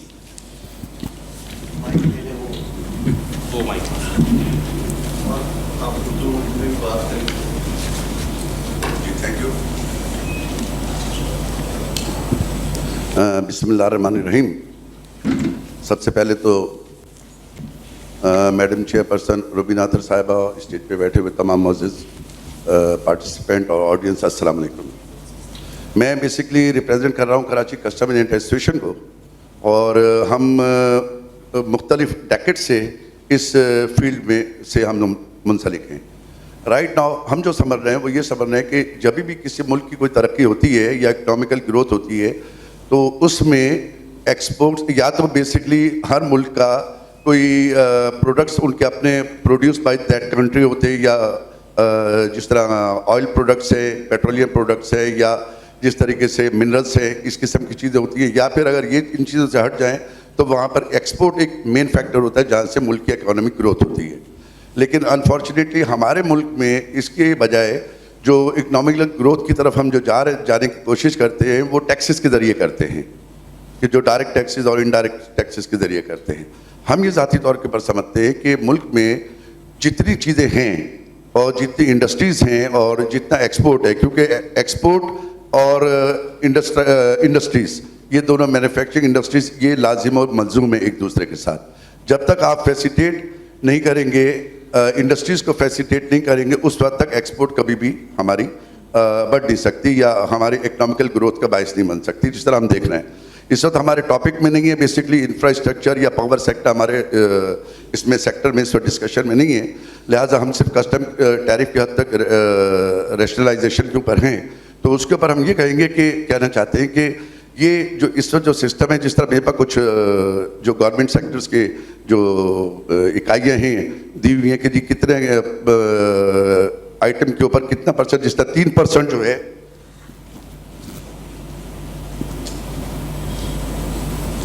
अगर हम tariff को उठा के देखते हैं तो 3% जो tax duty वाले आइटम्स हैं वो तकरीबन 2700 हैं। 11% वाले आइटम जो हैं वो 1100 के लगभग है, 1100 के करीब है। 16% वाले आइटम जो है 500 के लगभग हैं। 20% वाले आइटम जो है 24% के लगभग हैं। अच्छा, इसमें अब ये बड़ी अचंभे वाली बात होती है या एक बड़ी डिफ़िकल्ट सिचुएशन आती है इंपोर्ट की स्टेज के ऊपर कि इंपोर्ट जब कमर्शियल होती है या इंटरमीडिएट्स और रॉ मटेरियल जब कमर्शियल इंपोर्ट होते हैं और इंडस्ट्री इंपोर्ट करती है तो इंडस्ट्री को बेनिफिट दिया जाता है, डिफरेंट एसआरओस के ज़रिए दिया जाता है या डिफरेंट सेक्टर्स के ज़रिए दिया जाता है। लेकिन वही प्रोडक्ट्स अगर कमर्शियल इंपोर्ट होते हैं तो उनके ऊपर टैक्सेस लगते हैं।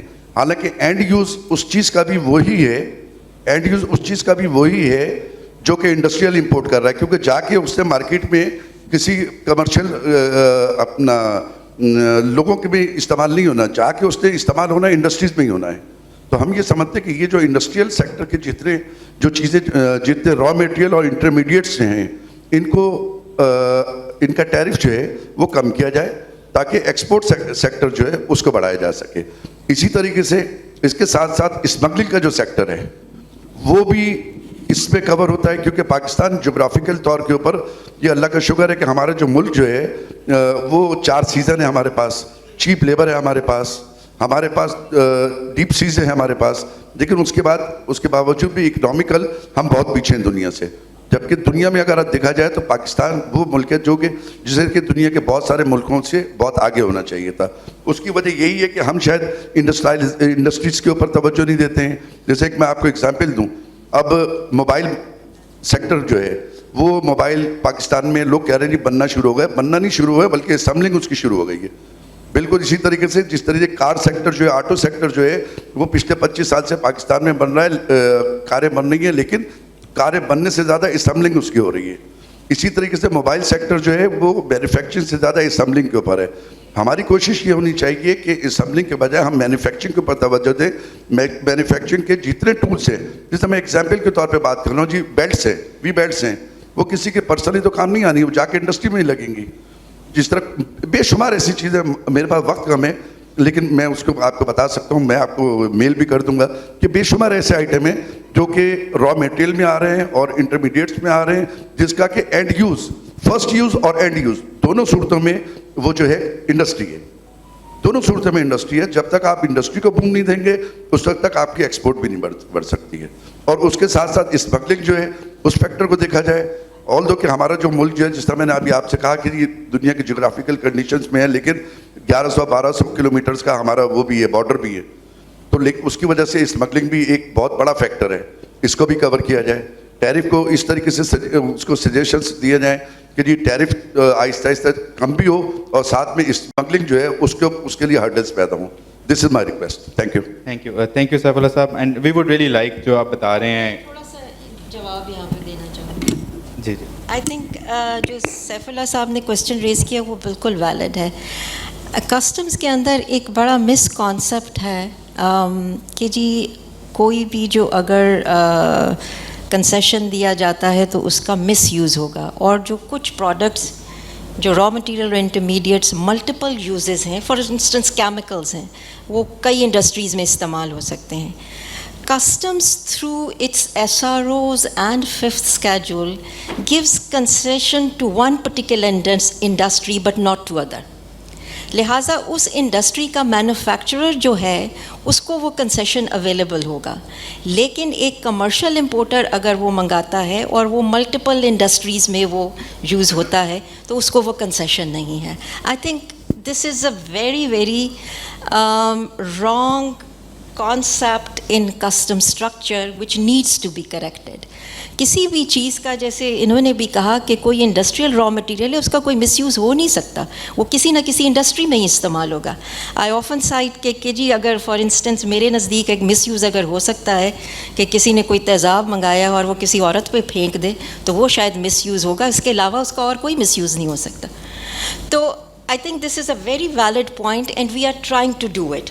जो भी मैंने यही कहा कि जी ये जो हम कोशिश कर रहे हैं फिफ्थ स्केड्यूल को रिड्यूस करने की और एसआरओज़ को रिड्यूस करने की, this is basically the purpose उसका यही है।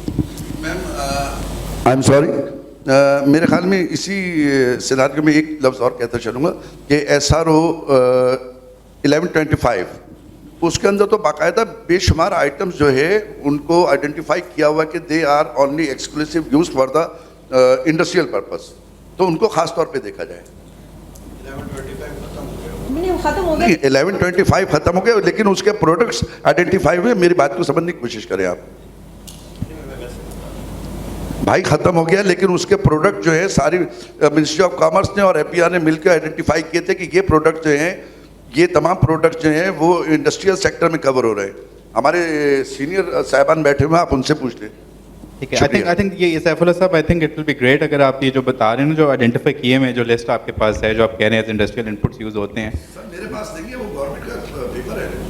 ठीक है, वो I think we can make that part of a recommendation कि ये चीज़ें ऐसी हैं जो कि अभी तक रैशनलाइज नहीं हो रही प्रॉपरली.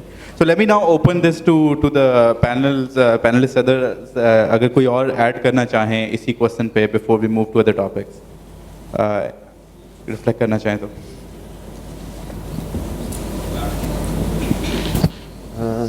रिगार्डिंग सैफ साहब क्वेश्चन के जिसमें रॉ मटेरियल, अगर हम टैरिफ की ओवरऑल स्ट्रक्चर देखें तो पाकिस्तान कस्टम टैरिफ वो है वो कास्केडिंग प्रिंसिपल पे है कि जिसमें रॉ मटेरियल है वो been kept on lower slab, then intermediate products हैं, देन फिनिश्ड प्रोडक्ट्स जो हैं वो हाईएस्ट स्लैब पे रखी गई हैं. जो नॉन एसेंशियल आइटम्स आ जाते हैं वो आ जाते हैं. मैडम ने जिस तरह खुद बताया कि more than 2000 tariff line are already zero rated. जो रॉ मटेरियल हैं जो कमर्शियल इंपोर्टर मंगवाए या मैन्युफैक्चर मंगवाए, there is hardly any difference. चाहे वो मंगवाए वो जीरो पे ही आएंगे. तो ये तो एक पहला आपका कॉन्सेप्शन कि जी उसको अलाउ नहीं है, वो कुछ स्पेशल आइटम्स होते हैं. It's not that every tariff line commercial importer को मना है और मैन्युफैक्चर को मना है, उसमें कोई चक्कर नहीं है. कमर्शियल को बल्कि इसलिए ज़्यादा दिया जाता है कि मैन्युफैक्चर के पास एक लिक्विडिटी प्रॉब्लम हो जाता होता है कि यार वो डायरेक्ट अगर नहीं मंगवा सकता, एक कमर्शियल इंपोर्टर ने मंगवाया हो वो उससे थोड़ी सी चीज़ें लेके रख लेता है अपने पास. तो जो चंद एक रह गए हैं वो हमने एसआरओ या शेड्यूल में, एसआरओ या शेड्यूल जो हैं वो जीरो रेटेड को नहीं डील करते. जो टैरिफ में जीरो रेट हैं तो वही आपको उसमें करेंगे. वो स्पेशल इंडस्ट्री ओरिएंटेड वो कुछ दिए जाते हैं इंसेंटिव्स. बाकी जिस तरह मैडम ने कहा कि we are looking into those things, वो डेफिनेटली हम देख रहे हैं. 5th शेड्यूल को भी हम ये करेंगे. बट ये नहीं है कि जी कमर्शियल को और वो सब मना है, सब कुछ मना नहीं है. 2000 tariff line anybody can import, right. चलें, इसमें कोई चीज़ें होंगी तो. सर मैं कहना चाहूँगा तकरीबन अगर साउथ एशिया में देखें आप तो 25% का एवरेज रेट, तो सॉरी वो वहाँ पे एवरेज रेट पाकिस्तान को जो एवरेज है 26-25% के करीब टैक्सेस का. साउथ एशिया में अगर देखा जाए तो वहाँ पे तकरीबन 15 या 16% के लगभग है. मैं जो बात कह रहा हूँ मैं कतई तौर पे फिनिश आइटम की बात ही नहीं कर रहा हूँ. मैं तो बात कर रहा हूँ ना, मैं क्रिटिसाइज डिपार्टमेंट कस्टम को कर रहा हूँ. मैं मैंने सिर्फ एक जवाब आपको दिया. It's not about criticising total. मैं तो पॉलिसी की बात कर रहा हूँ. नहीं सर, लेट मी कंप्लीट. मैं तो इंटरमीडिएट्स और रॉ मटेरियल की बात कर रहा हूँ. मैं फिनिश गुड्स की तो बात ही नहीं कर रहा हूँ. चीफ साहब भी जो कह रहे हैं वो यही है कि जी जो वही मैंने जैसे कहा कि 2-2,500 टैरिफ लाइन्स तो ऐसी हैं जिनके ऊपर जीरो है, वो कमर्शियल हो चाहे मैन्युफैक्चर हो, कोई भी हो. But still there are number of raw material intermediates which have a different rates for commercial importer and concession given to industry. So आपकी बात भी बिल्कुल ठीक है और आप भी सही कह रहे हैं. लेकिन मैम सेल टैक्स और उसमें फ़र्क है. विद होल्डिंग टैक्स का भी 8 से 10% का फ़र्क आ जाता है. 2 से 3% आपका वैल्यू एडिशन वो मैन्युफैक्चरर को नहीं देना पड़ता, कमर्शियल को देना पड़ता है. और फिर विद होल्डिंग में भी 5 से 6% का फ़र्क है. तो अब इसको अगर कम्युलेटिवली लेंगे तो 8 to 10% का फ़र्क आ जाता है. फिर भी रहता है जी. मैं ऑडियंस से अगर कोई सवाल करना चाहें इस टॉपिक पे, इससे पहले हम we have other questions here, but अगर कोई ऐड करना चाहें इस पे रैशनलाइजेशन.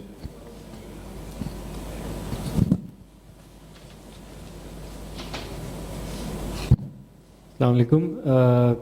ये जो हमने इकनॉमिक्स में बेसिक में पढ़ी जाती है, नॉट रियलाइजिंग कि कंपनी कोई मुल्क कितना करप्ट है नहीं है, इसको हटा के भी कि जितने हाई टैरिफ्स होंगे उतनी आपकी स्मगलिंग बढ़ेगी, मतलब विदाउट सेइंग दैट.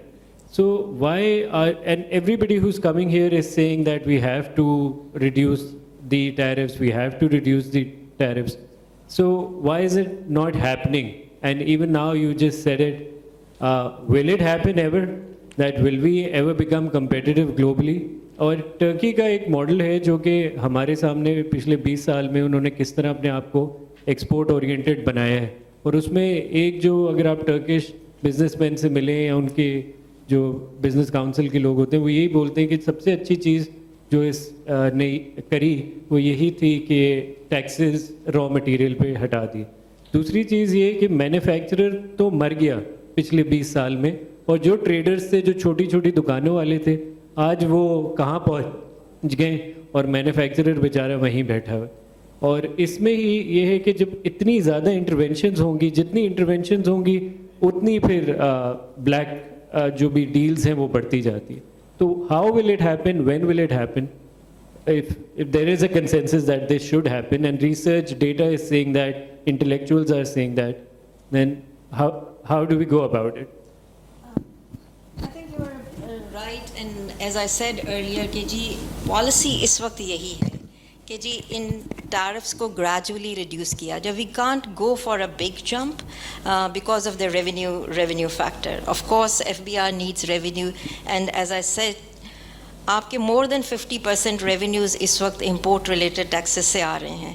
So ہم drastically reduce نہیں کر سکتے. That's why we used it gradually. So what gradually we are doing is کہ جی ہم نے سب سے پہلے raw material اور intermediates پہ tariff کم کیا تاکہ انڈسٹری جو ہے اس کو سستا raw material ملے. In the next few years we are trying کہ جی آپ کے اس کے بعد آہستہ آہستہ جہاں پہ ابھی بھی raw material intermediates کہیں 16 پہ پڑے ہوئے ہیں یا 11 پہ پڑے ہوئے ہیں ان کو کم کر کے 3 اور 0 پہ کیا جائے.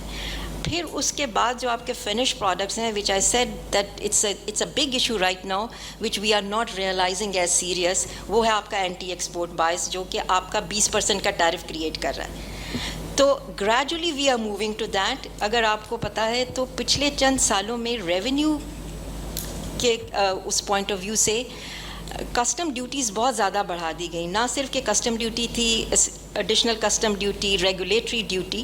سو we are gradually reducing them. ہم نے اے سی ڈی ریڈیوس کی, ہم ریگولیٹری ڈیوٹیز کو بھی ریڈیوس کر رہے ہیں. So we are moving in that direction. It will take time obviously.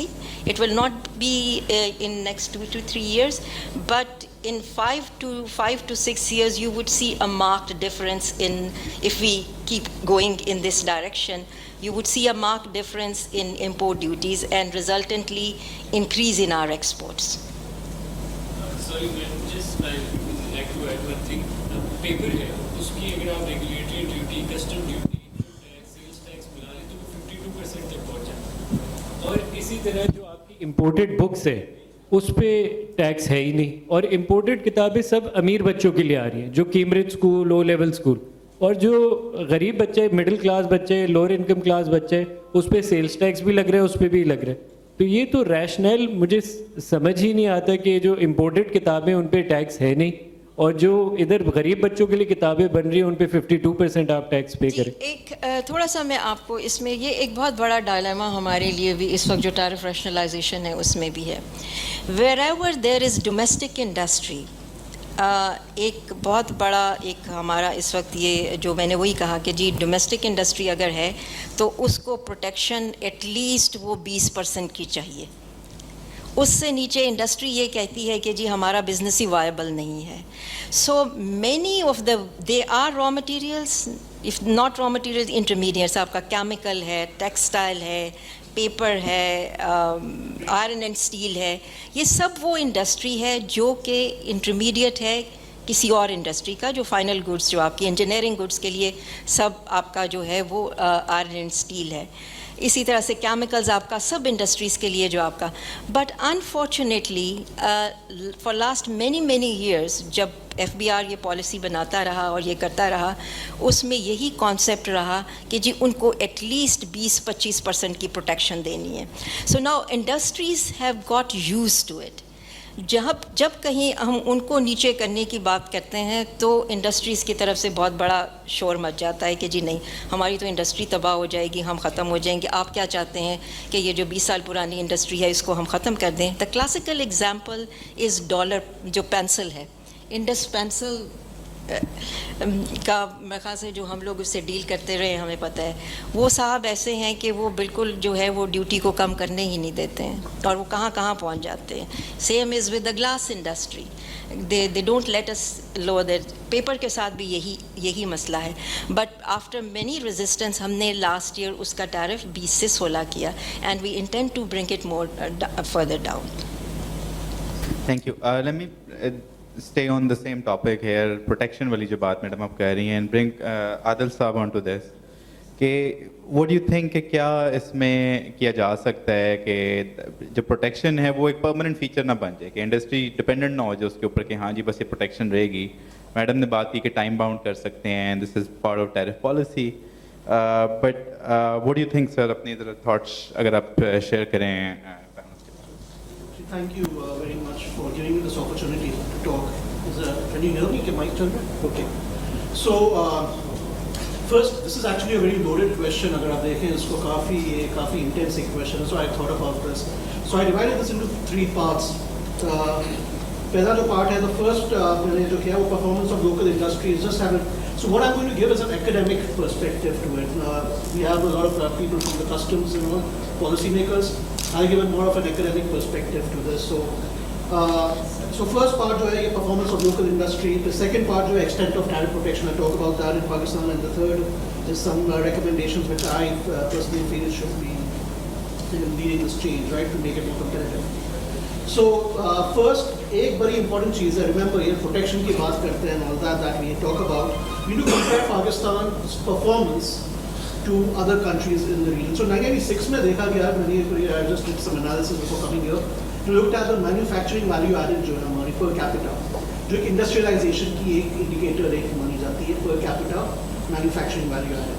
तो देखा 1996 में we were better, we were higher than India, Bangladesh and Vietnam.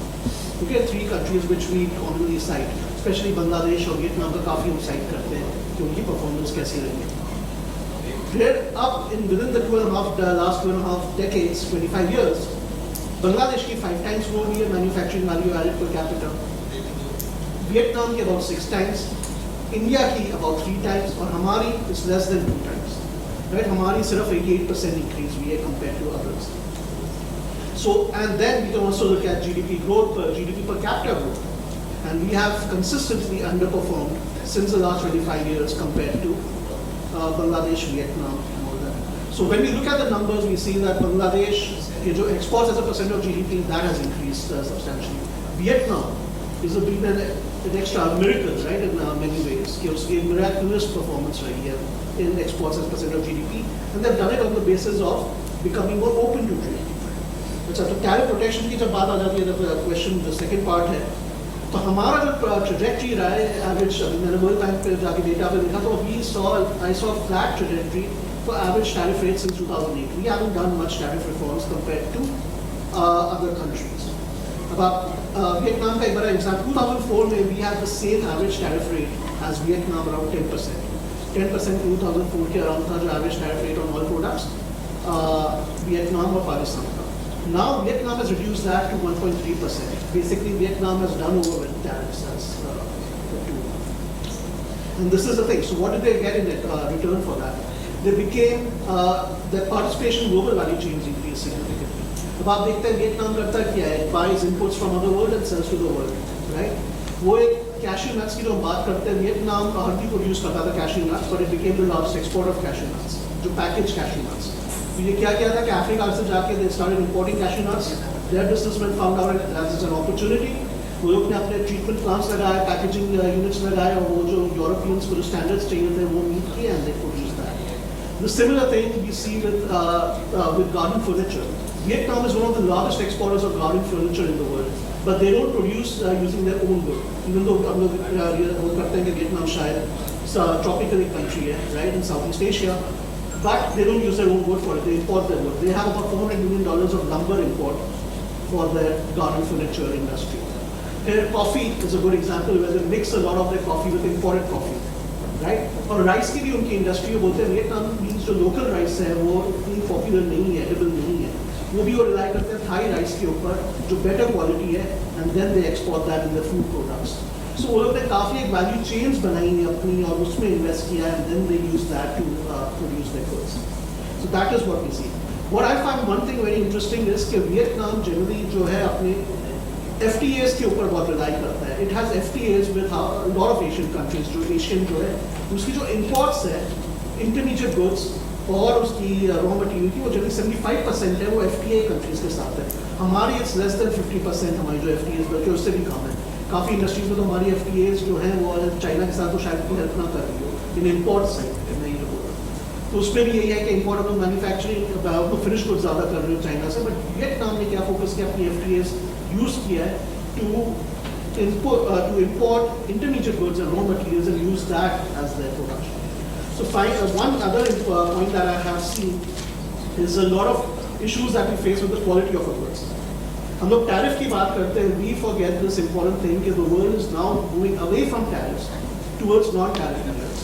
technical non-tariff measures where they use certifications, they use labeling, requirements, conformity assessments, ये सब use की जा रही हैं अब to produce the goods. तो आइडिया क्या है कि आप जो import कर रहे हैं वो ऐसे goods कर रहे हैं जो दुनिया को फिर आप जब exportable good बनाते हैं वो दुनिया में बिके, राइट? सो एक बड़ा एग्जांपल है, किसी ने मुझे कहा था कि चाइना का ये है कि चाइना अपना जो लेदर इंपोर्ट करता है it has to meet certain standards. तो वो कहता है कि पाकिस्तान में जो हम लोग जो लेदर एक्सपोर्ट करते हैं, हमारी जो लेदर रॉ मटेरियल जो चाइना को जा रही थी वो अनफॉर्चुनेटली वो शायद स्टैंडर्ड्स ना मीट कर रहे. तो वी में हैव दोज प्रॉब्लम्स. तो हमें फिर वो उसका एक हो जाता है हमारी इंडस्ट्री को अफेक्ट, जो एक रॉ मटेरियल की जो इंडस्ट्री थी हमारी जो एक्सपोर्ट कर रही थी. अब वही है क्यों, बिकॉज यूरोप ने स्टैंडर्ड्स लगाए हुए अपने फिनिश गुड्स के ऊपर कि अगर आप इंपोर्ट करेंगे तो आप हमें बताएंगे कि कहाँ से ये प्रोडक्ट एक्वायर किया गया है, कैसे एक्वायर किया गया है, रॉ मटेरियल किस तरह फ्रेंडली, कोई एनवायरमेंटल फ्रेंडली मेथड्स है कि नहीं वो रॉ मटेरियल एक्वायर करने के लिए. तो इवेंचुअली वो आपके अफेक्ट करता है ग्लोबली कंपेरेटिवनेस को. तो वी नीड टू इंश्योर कि हमारे जो स्टैंडर्ड्स हैं, हमारे NTS नॉन टैरिफ मेजर्स हैं, वो हम हार्मोनाइज किस तरह करते हैं ग्लोबल रिक्वायरमेंट्स के साथ, so that eventually we are able to export. So this will comes up कि फिर अल्टीमेटली जो last point I want to stress on this is कि importers as we have said earlier must be facilitated. One thing is investment means naturally अगर आप manufacturing site लगा रहे हैं तो आपकी कैपिटल की डिमांड है, आपको इनपुट चाहिए, टेक्नोलॉजी की डिमांड है, राइट? बट व्हेन वी सी हम लोग देखते हैं कि काफ़ी जो इंपोर्ट्स हमारे जो कैपिटल मशीनरी है और दैट उसके ऊपर कैश मार्जिन लगा दिया, या हमारे जो प्रॉब्लम्स इस तरह क्रिएट कर रहे हैं कि हमारे काफ़ी चैलेंजेस यहाँ पे होते हैं, हम लोग एक्वायर नहीं कर पाते राइट इनपुट बिकॉज हमारे ट्रेड मिशंस में चैलेंजेस हैं. तो ये वगैरह सब ऐड करते हैं हमारे कॉस्ट ऑफ डूइंग बिजनेस में, व्हेन हम जब we are not able to get those imports that we need, right, to actually boost our exports and become competitive. So there's a whole link between imports and exports which has been highlighted previously. वो एक बड़ा important है, we need to focus on that and ensure that our producers are able to get the inputs जहाँ से where they need, right, most effectively, so that they can produce and sell to the world. तो उसके वजह से हमारी फिर industry भी locally competition का जो है पूरा वो आइडिया वो हमने एम्ब्रेस करना चाहिए, उससे इनोवेशन होगा and that will eventually lead to the exports and more competitive. मैं थोड़ा सा इस पे, I think as I mentioned earlier, in the policy we have put it that it would be whenever there is protection, it would be phased out, time bound and phased out. I give you one example. जो मैंने कहा कि जी जो protection already है उसको तो नीचे करना इस वक्त there is a political economy to it.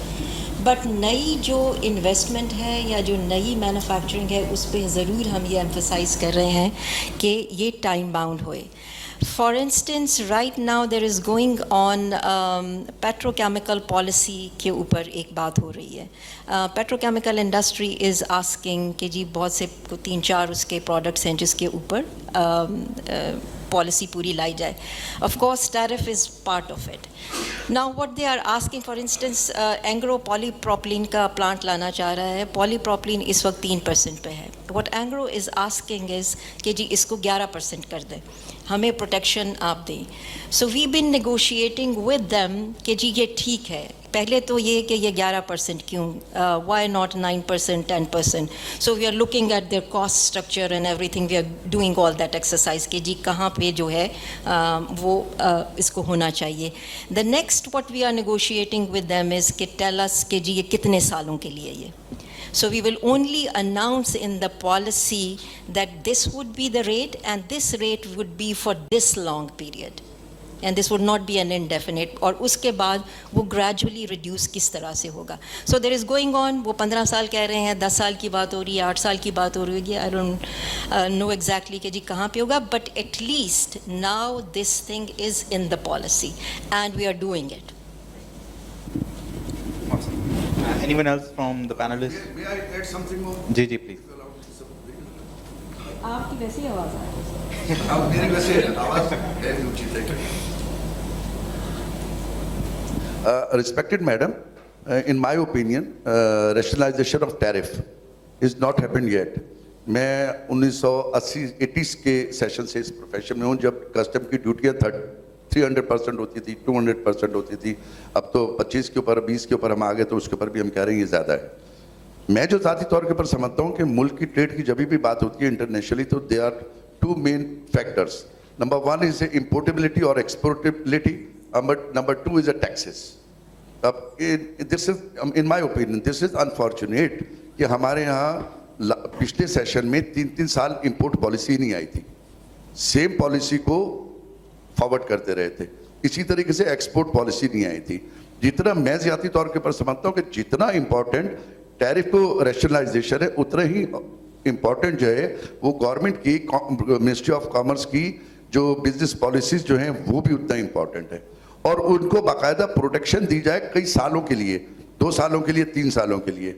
Suggestion آ جاتا ہے, الاؤ بھی ہو جاتا ہے, اگلے سال وہ پالیسی ختم ہو کے چینج ہو کے نئی پالیسی بن جاتی ہے. تو جو آدمی جو بزنس سیکٹر کا جو آدمی ہے وہ وہیں پہ ہی فلورش ہونے کے بجائے وہ اسٹک اپ ہو جاتا ہے. تو میں ذاتی طور کے اوپر سمجھتا ہوں کہ آج کا جو سیشن جو ہو رہا ہے اس میں جتنا امپورٹنٹ آپ ریلائزیشن آف ٹیرف کہہ رہی ہیں اتنا ہی امپورٹنٹ, بلکہ اس سے زیادہ امپورٹنٹ منسٹری آف کامرس کی امپورٹ اور ایکسپورٹ پالیسیز ہیں, کیونکہ وہی ٹارگیٹ دیں گے, وہی سب کچھ کریں گے, تو آگے بعد میں یہاں سے پھر پالیسیز بنتی ہیں. This is my opinion, further up to you. Thank you. Thank you, Saifullah Saab. If anyone from audience want to ask a question.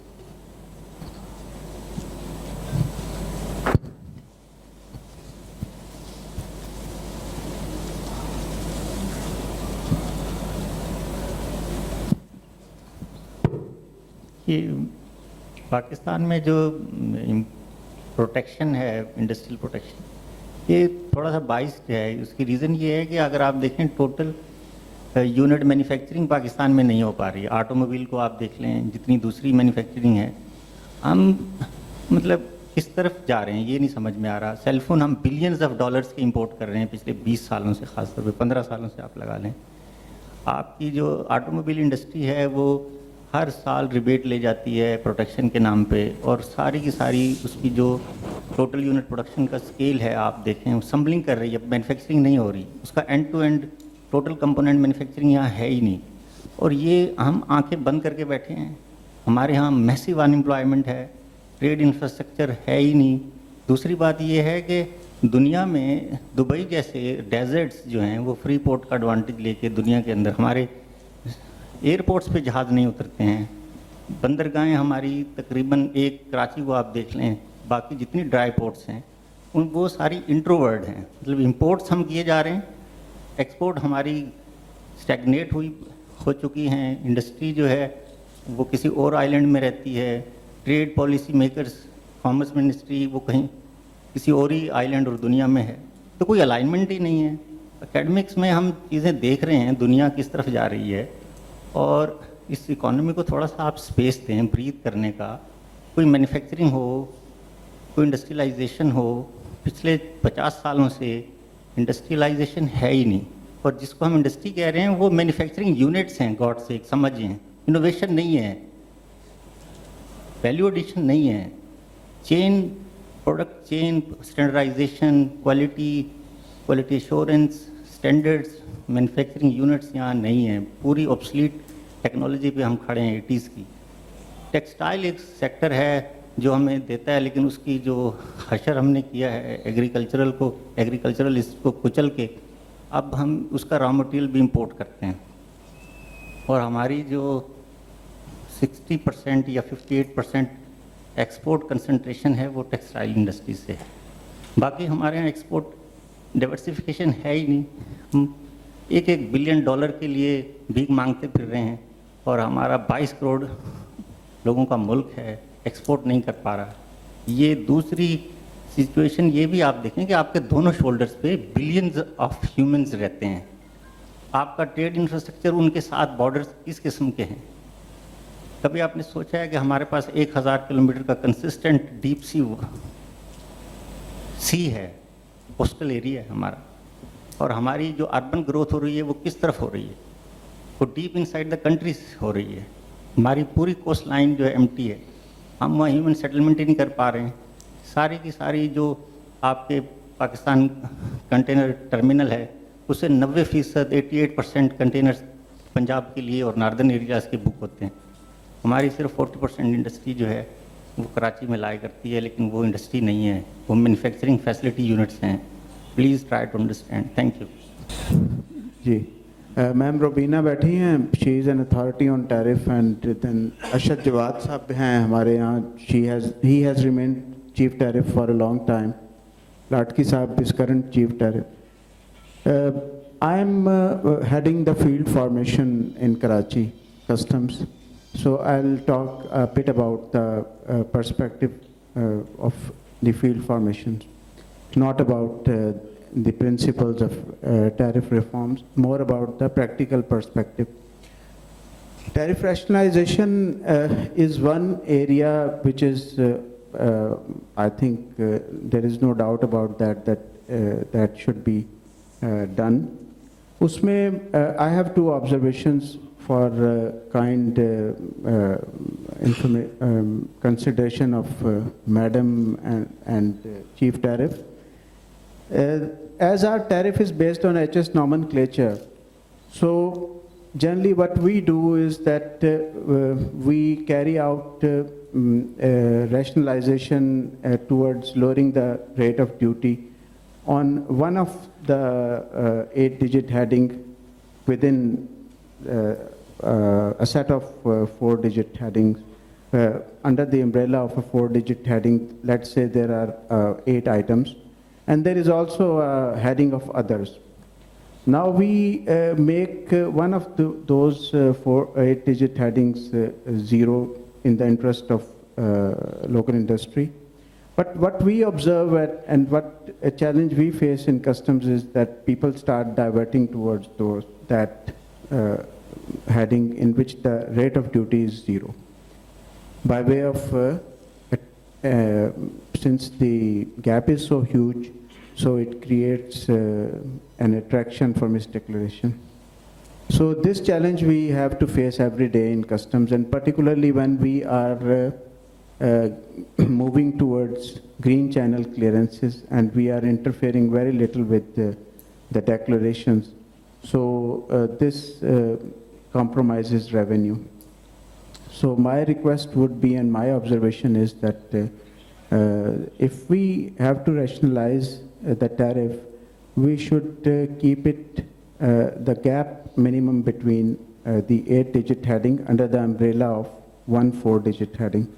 So that is my observation, Madam.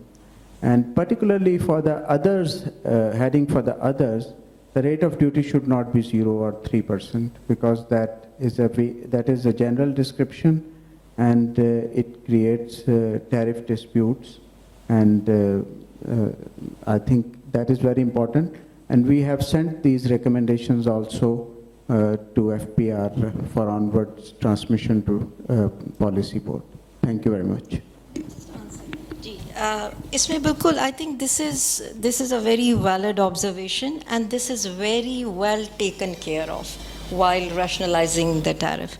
ये बिल्कुल आप सही कह रहे हैं कि जी there would be incidences of misclassification and जो आप उसे कह रहे हैं declaration, in case if there is within that 4-8 digit there is a huge tariff disparity. So इसको बिल्कुल देख के किया जाता है. I think you would hardly find anything. अगर आपने कभी notice की हो तो ज़रूर please उसको point out. Okay. The second thing is this other heading. जो लोग custom से वाकिफ़ है उनको बहुत अच्छी तरह से पता होगा कि जी ये other की heading. So there are number of जो ऊपर classify नहीं हो सकी हैं चीज़ें, वो सारी की सारी others में चली जाते हैं.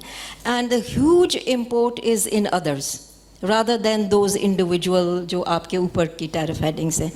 For that now we have, हमने अशद को याद होगा पीछे भी ये किया था. This year there is a strong recommendation or exercise with FBR कि नई tariff headings create की जाएं, क्योंकि जो 10 चीज़ें उस अदर में आ रही हैं उनकी क्योंकि ऊपर डिस्क्रिप्शन नहीं है इसलिए वो अदर्स में है. अगर उनको एक अपनी डिस्क्रिप्शन दे दी जाए, एक नई टैरिफ हेडिंग 8 डिजिट पे बन जाए, तो वो अदर्स में से निकल के आपके नॉर्मल उसमें सिस्टम में आ जाएगी, 8 डिजिट पे आ जाएगी.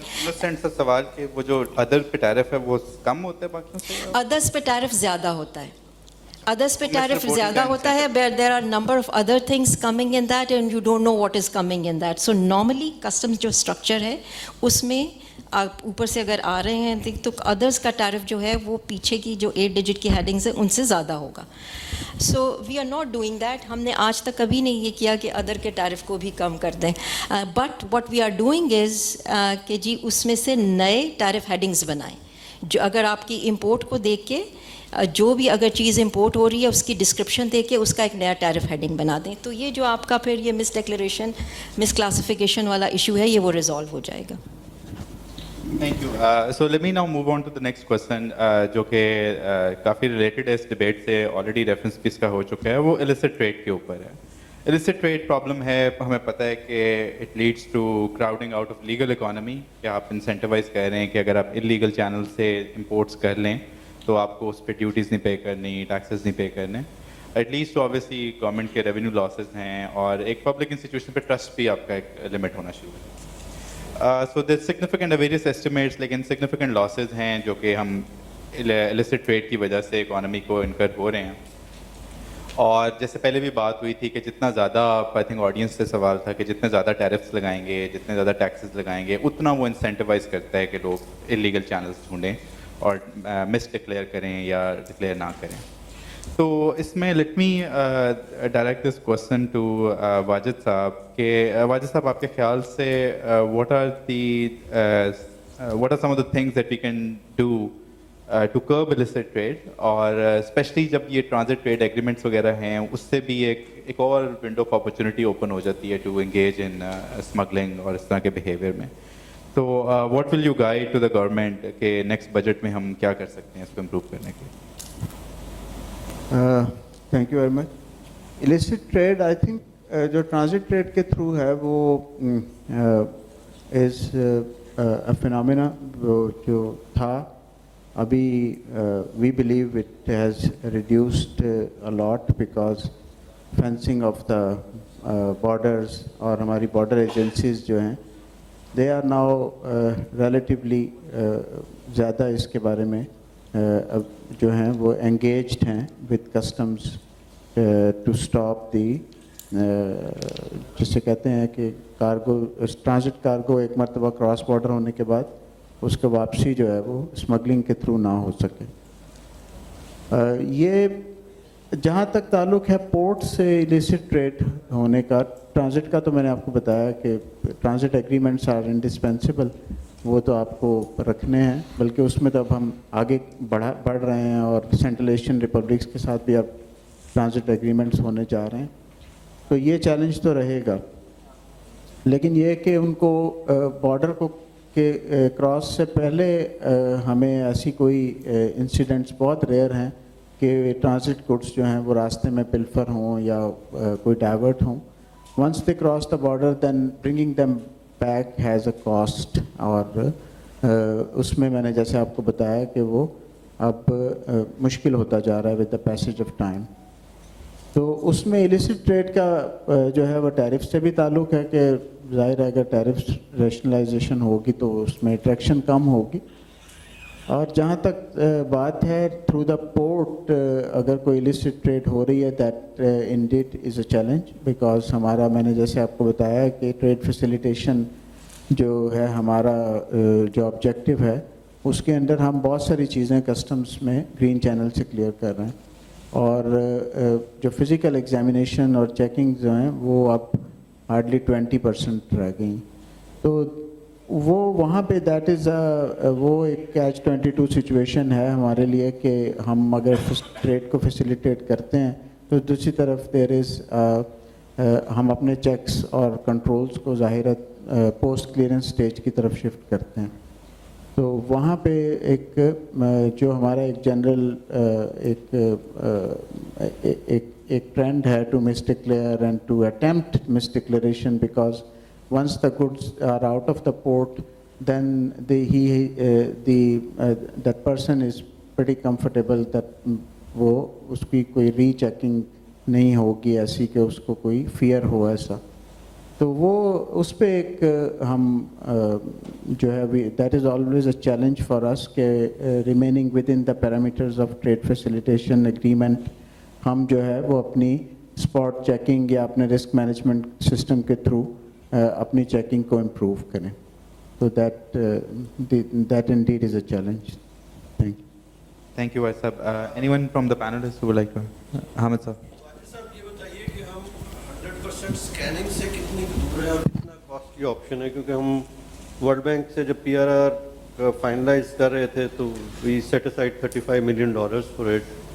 कोई और मुल्क कर सका है, कोई और पोर्ट कर सकी है, और हम कर सकेंगे कभी इसको कि 100% स्कैन कर सकें पोर्ट को, या ओरिजिन पे जहाँ से है वहाँ से स्कैन होके आ रही हो, ऐसा कुछ हो सकता? सर बहुत आपने इम्पोर्टेंट आपकी ऑब्जर्वेशन है और बहुत टाइमली है, बिकॉज इस पे हम काम कर रहे हैं ऑलरेडी. 100% स्कैनिंग की तरफ जो है PRR के अंडर ही we have this automated entry exit system के नाम से एक प्रोजेक्ट है. I am also a part of it. और ये हम जो हमारा SAPT टर्मिनल है, we have selected it as a pilot terminal, जिसके ऊपर के हमारी कोशिश है कि within next 1.5 year we are able to install 2 pass through scanners. और जैसे शिप से कंटेनर ऑफलोड होगा, before going into the stacking area it will just pass through that scanner and we will have the image of the container without adding any cost, scanning cost to the trader, and without adding any time for in the clearance process. तो ये हम इस तरफ move कर रहे हैं sir, and work is underway.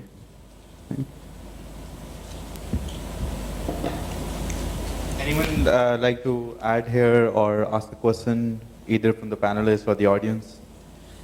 All right, चलें. Let me then move on to the next question, जो कि again similar domain में है, और this is again coming from Pakistan Business Council. और एक feeling ये है कि and I know there is significant work being done on this. Naveed साहब यहाँ पे हैं हमारे पास. He's leading Pakistan Single Window. तो नवीद साहब, can you update us के where we are on this, और is there room for further improvement? क्या इस पे किया जा सकता है कि dwell time हम कम करें और ease of doing business जो है उसको promote कर सकें? ड्वेल टाइम जो अभी भी अगर हम लें पाकिस्तान के पर्सपेक्टिव से, तो जो हमारा कस्टम्स का ड्वेल टाइम है, अगर हम उसको डिक्लेरेशन और फिर कस्टम्स क्लियरेंस से अगर लें तो इट्स अराउंड 2.75 days. लेकिन अगर हम ड्वेल टाइम को we start calculating from the berthing of the vessel and then cargo clearance, it's around more than 7 days. So फिर इसमें काफ़ी चीज़ें आ जाती हैं. कस्टम्स के एंड पे तो एक प्रॉपर रिस्क मैनेजमेंट सिस्टम है जो कि रन होता है, जिसकी 51% जिसमें ग्रीन से क्लियरेंस होती है. ऑन इम्पोर्ट साइड और एक्सपोर्ट साइड पे इट्स अराउंड मोर देन 75% जो कि ग्रीन से क्लियर होता है. बट अगर हम जब बाकी रेगुलेटर्स की तरफ जाते हैं, जिसमें पोर्ट रेगुलेटर्स हैं, जिसमें बाकी जो रेगुलेटरी रिक्वायरमेंट्स हैं जो कि पूरी करनी होती हैं, तो वो सारी चीज़ें जब हम उनको अकाउंट फॉर करते हैं तो almost 90% of the departments are 100% manual, paper based. There is no concept of risk management systems. जो अगर किसी ने कोई डॉक्यूमेंट जमा कराना है तो इन एनी केस जमा कराना है और हर कंसाइनमेंट के साथ कराना है. अगर किसी ने NTN की कॉपी जमा करानी है तो वो 24 जगहों पे जमा करानी है और सेम जमा करानी है. तो एक स्टडी हुई थी पोर्ट कम्युनिटी सिस्टम के पॉइंट ऑफ व्यू से IFC की कुछ अर्सा पहले, तो उसमें ये चीज़ें पॉइंट आउट हुई थी कि अराउंड कोई मोर देन 54 डॉक्यूमेंट्स हैं जो कि हर जब कोई वेसल आता है तो डिफरेंट डिपार्टमेंट्स के पास जाके जमा कराना पड़ता है, और 22 किस्म के एडिशनल डॉक्यूमेंट्स हैं जो कि फिर डिफरेंट स्टेजेस पे कलेक्ट होते हैं पूरी क्लियरेंस के दौरान.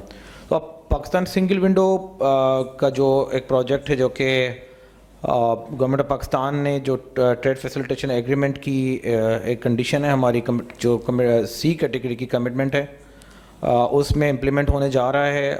Customs is the lead agency.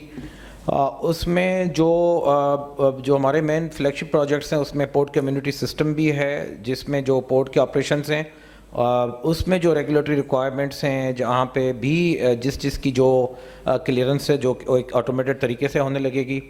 اور اس کے بعد ہمارا ایک انٹیگریٹڈ رسک مینجمنٹ سسٹم ہے جو کہ سب کے رسک کو کور کرے گا، جس میں ریگولیٹری ڈپارٹمنٹس بھی آ جاتے ہیں.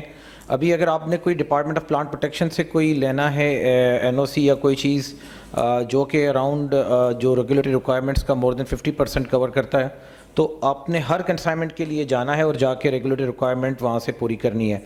بٹ اف ہم انٹیگریٹڈ رسک مینجمنٹ کے تھرو آتے ہیں تو ہمارے پاس اب ان ریکوائرمنٹس کے لیے بھی گرین چینل چلنا شروع ہو جائے گا ریگولیٹری ڈپارٹمنٹس کے لیے.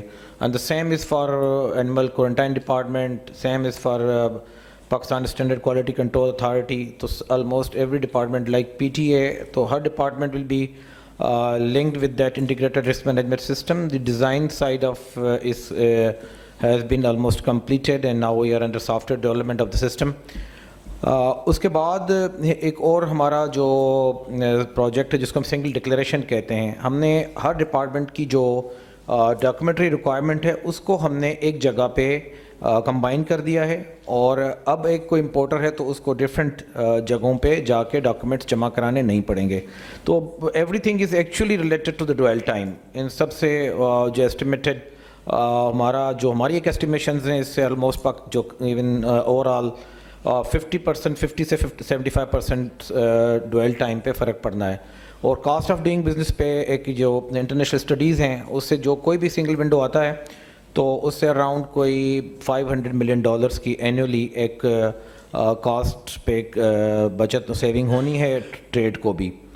اب ایک اور ہمارا جو اس میں جو پروجیکٹ ہے، جو کہ اس پروجیکٹ نہیں لیکن ایک ہمارا ایک انیشیٹو ہے جو کہ ہم نے اس سے بہت بڑا آئی تھنک کاسٹ پہ بھی فرق پڑنا ہے اور ایز آف ڈوئنگ بزنس پہ بھی فرق پڑنا ہے، جو کہ ابھی کسٹمز جب آپ کی ڈکلیریشن فائل کرتے ہیں تو آپ کوئی بھی اگر آپ نے کلیئرنس کرانا ہے تو آپ duty and taxes upfront pay کر رہے ہوتے ہیں.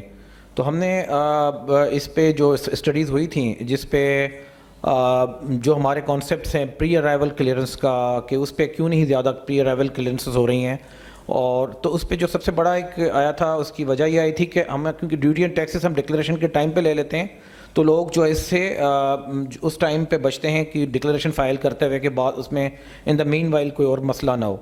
تو ہم نے اس کی جو ریگزٹ ایک ایس آر او میں چینج تھی وہ امپلیمنٹ ہو چکی ہوئی ہے. اب بجٹ میں ہم چینجز کچھ ہیں، افیکٹو ریٹ آف ڈیوٹی کس جگہ پہ کیلکولیٹ ہونا ہے، اور جو ریلیونٹ چینجز ہیں وہ ہم پروپوز کر رہے ہیں، وہ انشاءاللہ اس جو ہمارا بجٹ ہے اس میں امپلیمنٹ ہو جائیں گی. تو انشاءاللہ پلان یہ ہے کہ 1 جولائی سے ہم پری پیمنٹ سے پوسٹ پیمنٹ کی طرف چلے جائیں، جس سے ایک اور لوگوں کو ایک پہلے ہی پتہ ہوگا کہ ان کا کارگو کس طرح سے پروسیس ہونا ہے. اگر کوئی کلیئرنس ہے تو ان کو کلیئرنس کا پتہ پڑ جائے گا، اور وہی ٹرمینلز کو بھی پتہ پڑ جائے گا کہ یہ کارگو گرین سے کلیئر ہونا ہے، یلو سے ہونا ہے، یا ایک ایگزامینیشن میں جانا ہے، تو وہ بھی ایک اپنی پراپر ایفیشینٹ قسم کی ریسورس پلاننگ کر سکیں گے. تو اس کے علاوہ ایک اور ہم نے کانسیپٹ جو کہ ان ریگولیٹری ریکوائرمنٹس کے لیے انیشیٹ کیا ہے، اس میں وہ ہے کانسیپٹ آف بلیو چینل، کہ جی آپ کلیئر کرا لیں، اور جو اگر کسی کی سیمپلنگ ہے اور like Pakistan standards quality control authority کی کافی زیادہ سیمپلنگ ہے تو وہ سیمپلنگ پریمیسز سے ہو جائے، وہ پریمیسز پہ جا کے سیمپل اٹھائیں، اور ہمارے پاس جو سسٹم میں پروویژنل کلیئرنس آ جائے اور ہم اس کو کلیئر کر دیں، پورٹ ایریا سے نکل جائے، اور بعد میں جو بھی سیمپلنگ ہے وہ وہاں کے ان کے گوڈاؤن سے یا ویئر ہاؤس سے ہو جائے، اور بعد میں ہمارے پاس سسٹم میں وہ اس کو ہمیں کمیونیکیٹ کر دیں کہ جی یہ کمپلائی کرتا ہے ریکوائرمنٹ سے یا نہیں کرتا. تب تک امپورٹر کو وہ ریسٹرکٹ کرتے ہیں کہ وہ اس کی فردر سیل نہ کرے. لیکن اگر کوئی کسی کی ریکوائرمنٹس کمپلائنٹ نہیں آتی تو پھر اس کا ایک ہم نے میکینزم رکھا ہے کہ انٹیگریٹڈ رسک مینجمنٹ جو سسٹم ہے وہ اس کے پوائنٹس اس میں کم کرے، تو پھر نیکسٹ ٹائم اس کو ہم اس فیسلٹی وہ اویل نہ کر سکے. تو ڈویل ٹائم کا جو بیسک کانسیپٹ آئی تھنک جو ہمارے پاس جو سب سے بڑی اس کی ریمیڈی ہم کہیں کہ اس کو امپروو کرنا ہے تو اس کا یوز اسٹل ٹیکنالوجی ہے، ٹیکنالوجی اور اس کا آپٹیمم یوز. دنیا بھی اسی طرف جا رہی ہے، مشین لرننگ، آرٹیفیشیل انٹیلیجنس کا یوز ہو رہا ہے، پورٹ آپٹیمائزرس یوز ہو رہے ہیں کہ پورٹس کی ایفیشنسی بھی بڑھائی جائے اور کلیئرنس کے پروسیسز کو بھی زیادہ سے زیادہ ایفیشینٹ کیا جائے. تھینک یو جی. نوید صاحب، پاکستان سنگل ونڈو جو ہے اس کی اورینٹیشن فار ڈویل ٹائم تو لیکن آج صبح سے بات ہو رہی تھی ان لینڈ ٹیکسز کی، اور اس کے اوپر بہت زیادہ ان کی ڈپینڈنس ہے اس انفارمیشن پہ جو امپورٹ سے جنریٹ کرتی ہے, کیونکہ ہر چیز میں جو پاکستان میں بن رہی ہے وہ زیادہ تر اس میں کوئی نہ کوئی یا امپورٹ ڈائریکٹلی یوز ہو رہی ہے یا انڈائریکٹلی یوز ہو رہی ہے. سو پاکستان سنگل ونڈو میں اس کا کوئی الگوریدم ہے کہ اس کا یوزر اگر آئی آر ایس یا ویسے ایف بی آر اس کو یوز کرنا چاہے تو اس کے پیچھے تھنکنگ ہے کہ یہ پیچھے پروسیسز اس طرح سے الائنڈ ہیں کہ آگے یہ الگوریدم چل کے تو یہ جو ویلیو چین ہم اسٹیبلش کر رہے ہیں یا ادروائز لوکل ریونیوز پہ امپورٹر کتنا ٹیکس دیتا ہے اور آگے چل کے کدھر بیچتا ہے, اس کا کوئی یعنی اس کا جیسے آپ نے کوارنٹین والوں سے لنک سوچا ہوا ہے تو اس کا آئی آر ایس لنک یا F B R link for revenue maximization apart from the dwell time, اس طرح کی کوئی تھنکنگ ہے یا نہیں؟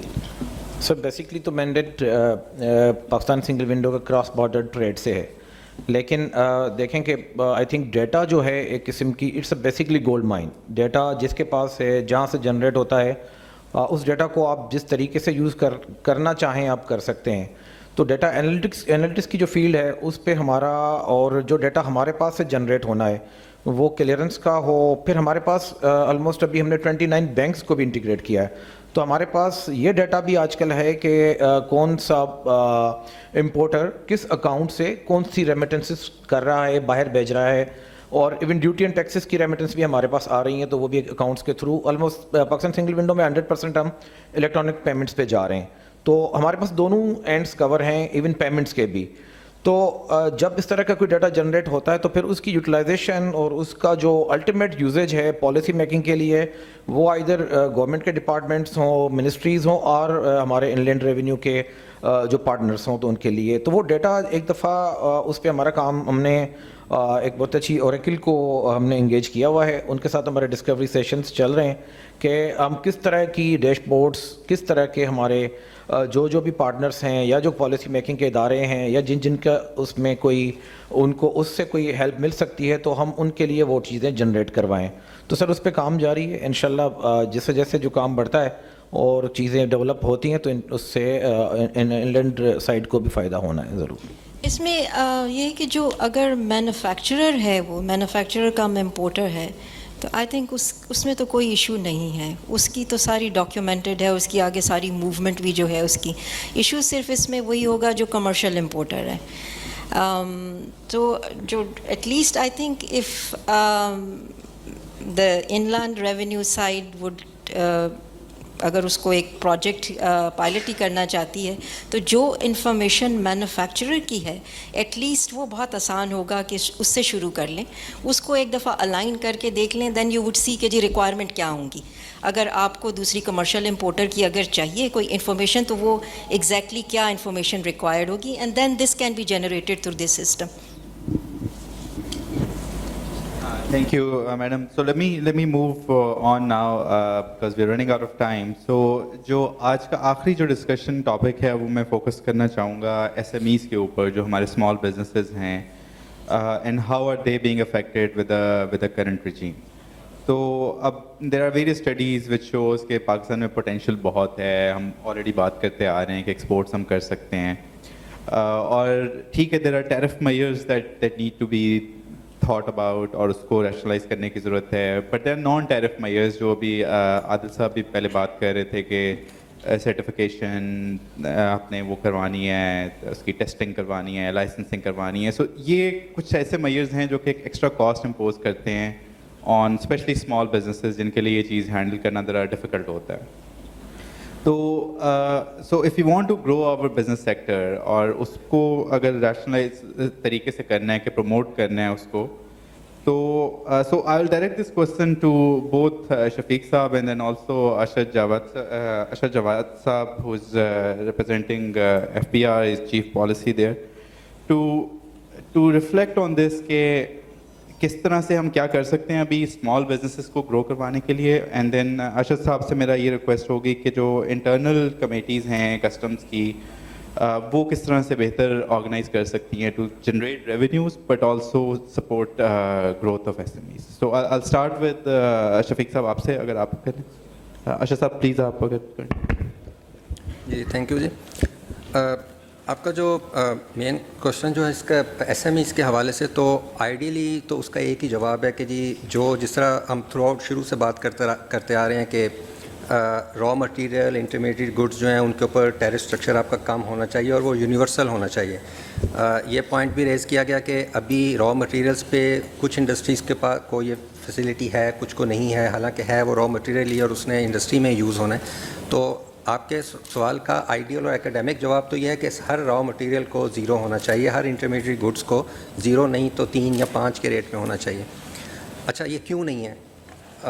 ابھی بھائی نے بھی سوال کیا جی جب آپ سب کو پتہ ہے اور یہ کوئی مطلب کوئی راکٹ سائنس نہیں ہے کہ یہ آپ کیوں نہیں کرتے، تو اس کا مطلب وہ میں بالکل آؤٹ رائٹ جواب تو نہیں دے رہا ہوں، لیکن وہ اس کا اس سوال کا جواب بھی آپ ہی کے لیفٹ رائٹ موجود ہے کہ جس طرح آپ کا کاغذ کا اگر فیلڈ ہے تو کاغذ کے فیلڈ میں آپ ہی کے ایک بھائی ہیں جنہوں نے وہ فیکٹری لگائی ہوئی ہے، جس طرح میڈم نے ابھی بتایا، اور وہ یہ چاہتے ہیں کہ جی کاغذ کے اوپر کبھی بھی ٹیرف جو ہے وہ 20% RD بھی اس کے اوپر لگوائی ہوئی ہے، اس سے کم نہ آئے.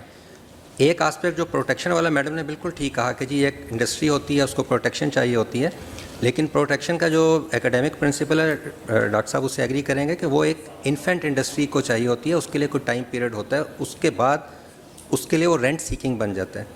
ہمارے یہاں ایشو یہ ہے کہ آپ انڈسٹری کو جو جینوئن پروٹیکشن ہے وہ تو ڈیفینیٹلی چاہیے، اس کو کوئی انکار نہیں کر رہا ہے، لیکن ہمارے یہاں اس کو ایز اے رینٹ سیکنگ معیار کے طور پہ استعمال کرتے ہیں. اور اگر فرض کر لیں آپ کا کاغذ ہے وہ اس وقت 100 روپے کی اس کو پروٹیکشن ہے، تو آپ کا لوکل مینوفیکچرر وہ 100 روپے کے اوپر اس کو نہیں بیچ رہا ہوگا، وہ اس کو اس ریٹ پہ بیچے گا جو آپ نے 20% RD لگا کے اس کو 120 پہ کیا ہے، تو باوجود اس کے کہ اس کی کاسٹنگ کم ہے وہ اس کو 120 روپے پہ بیچے گا. تو اگین میں بہت زیادہ آپ کو اس کا فرینک جواب نہیں دے رہا ہوں، لیکن یہ آپ کے لیفٹ رائٹ ہی موجود ہیں لوگ جو یہ سارا کچھ مطلب رینٹ سیکنگ والی جو چیز ہے.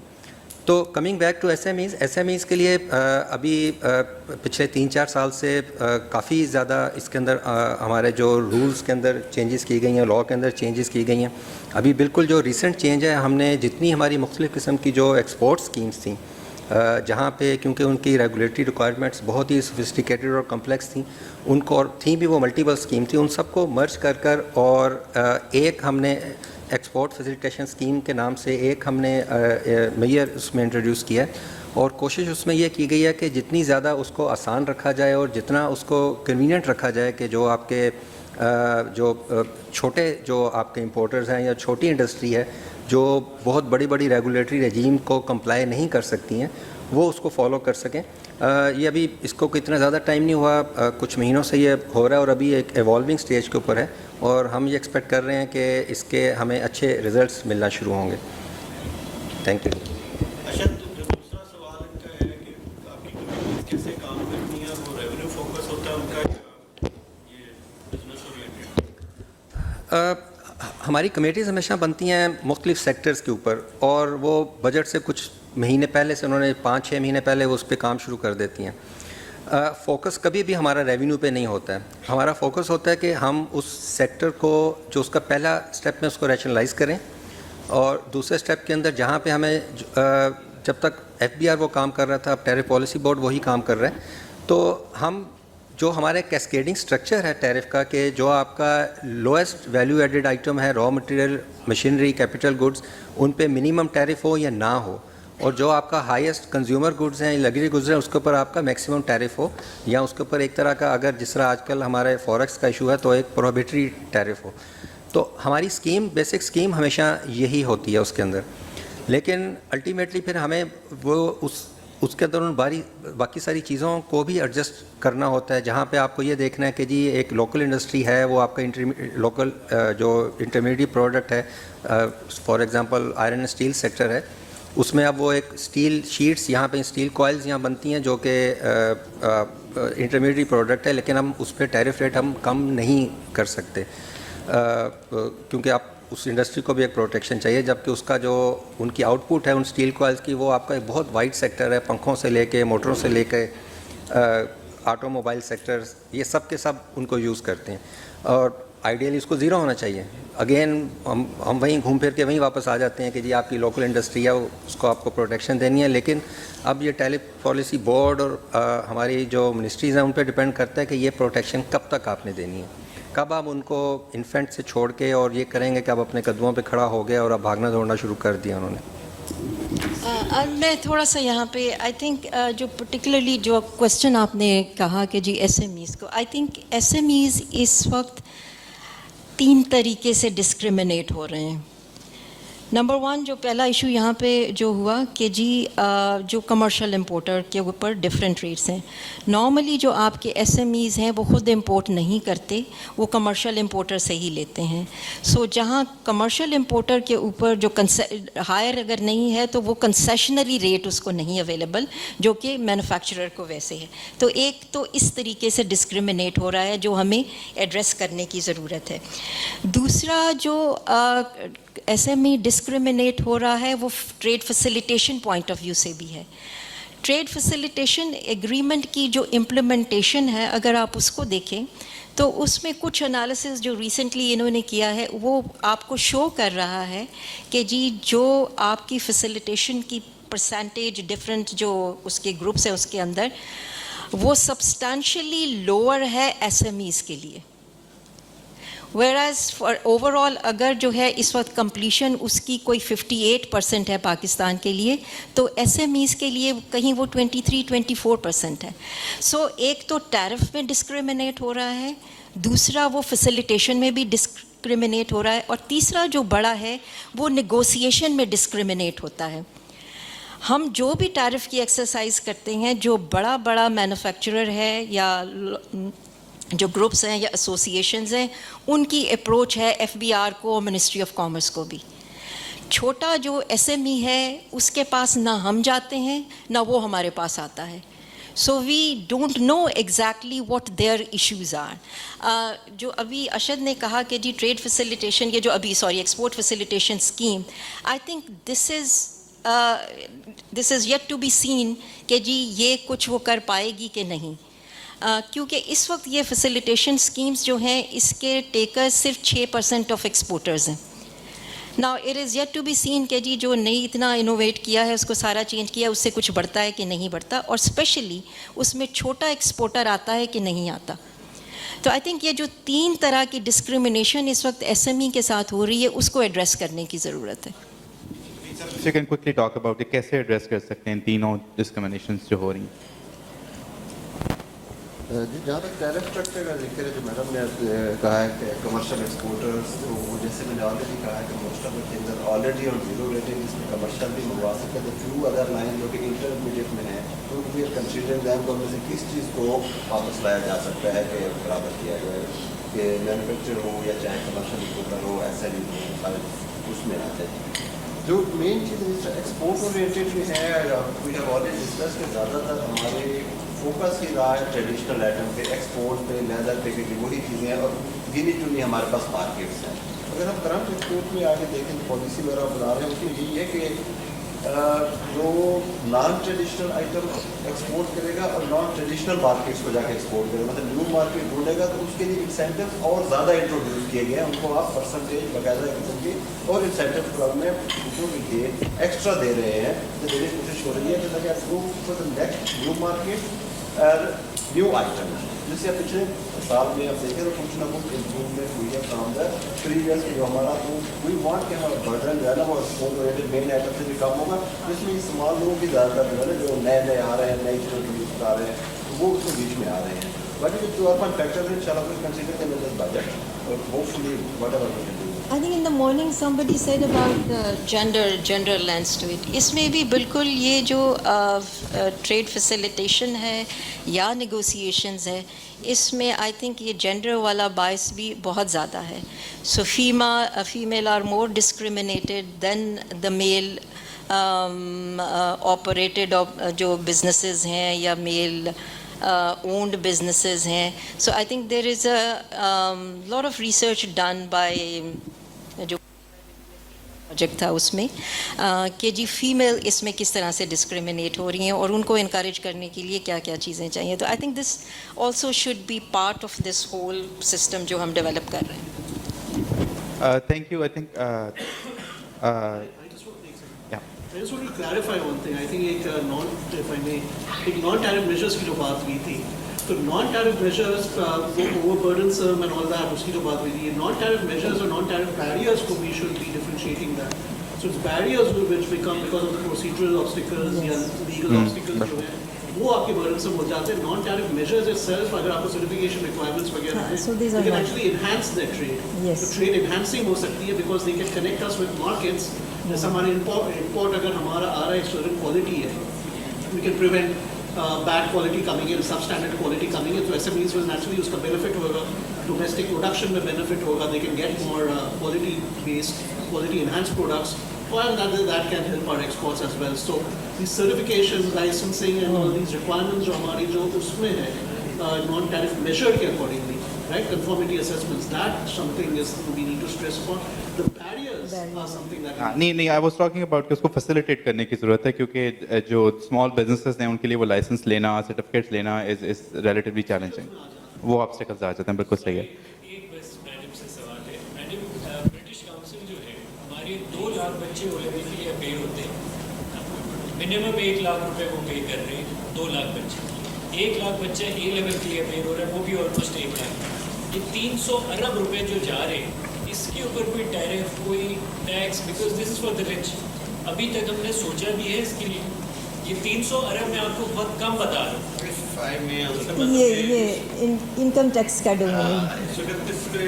लिटिगेशन चल रही है, बट जो हमारे लोकल टैक्स ऑफिसर्स हैं उन्होंने उसको टैक्स लगा दिया है. अब इस वक्त domain of double taxation agreement में एक परमानेंट एस्टेब्लिशमेंट बनती है या नहीं बनती, तो इस वक्त बोर्ड में वो अंडर कंसिडरेशन है कि इसमें कैसे इसको टैकल करना चाहिए और किस तरीके से.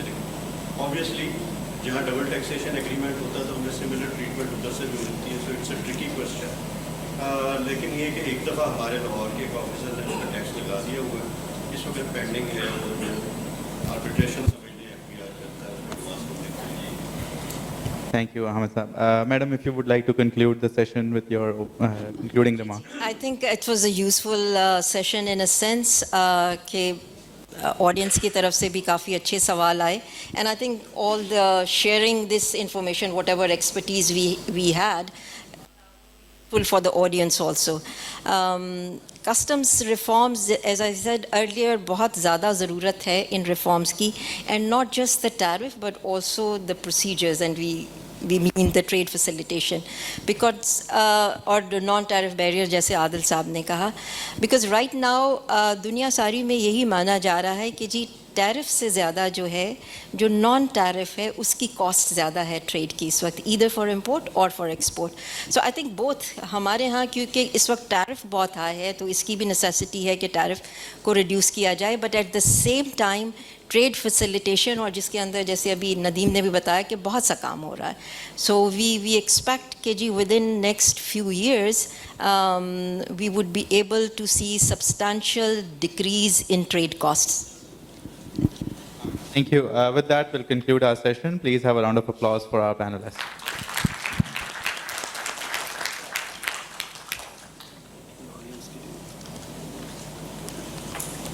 So there is अफ्तारी की arrangement, तो आप kindly आपको जो हैं वो guide कर देंगे. So it's just outside, so please feel free to get iftar.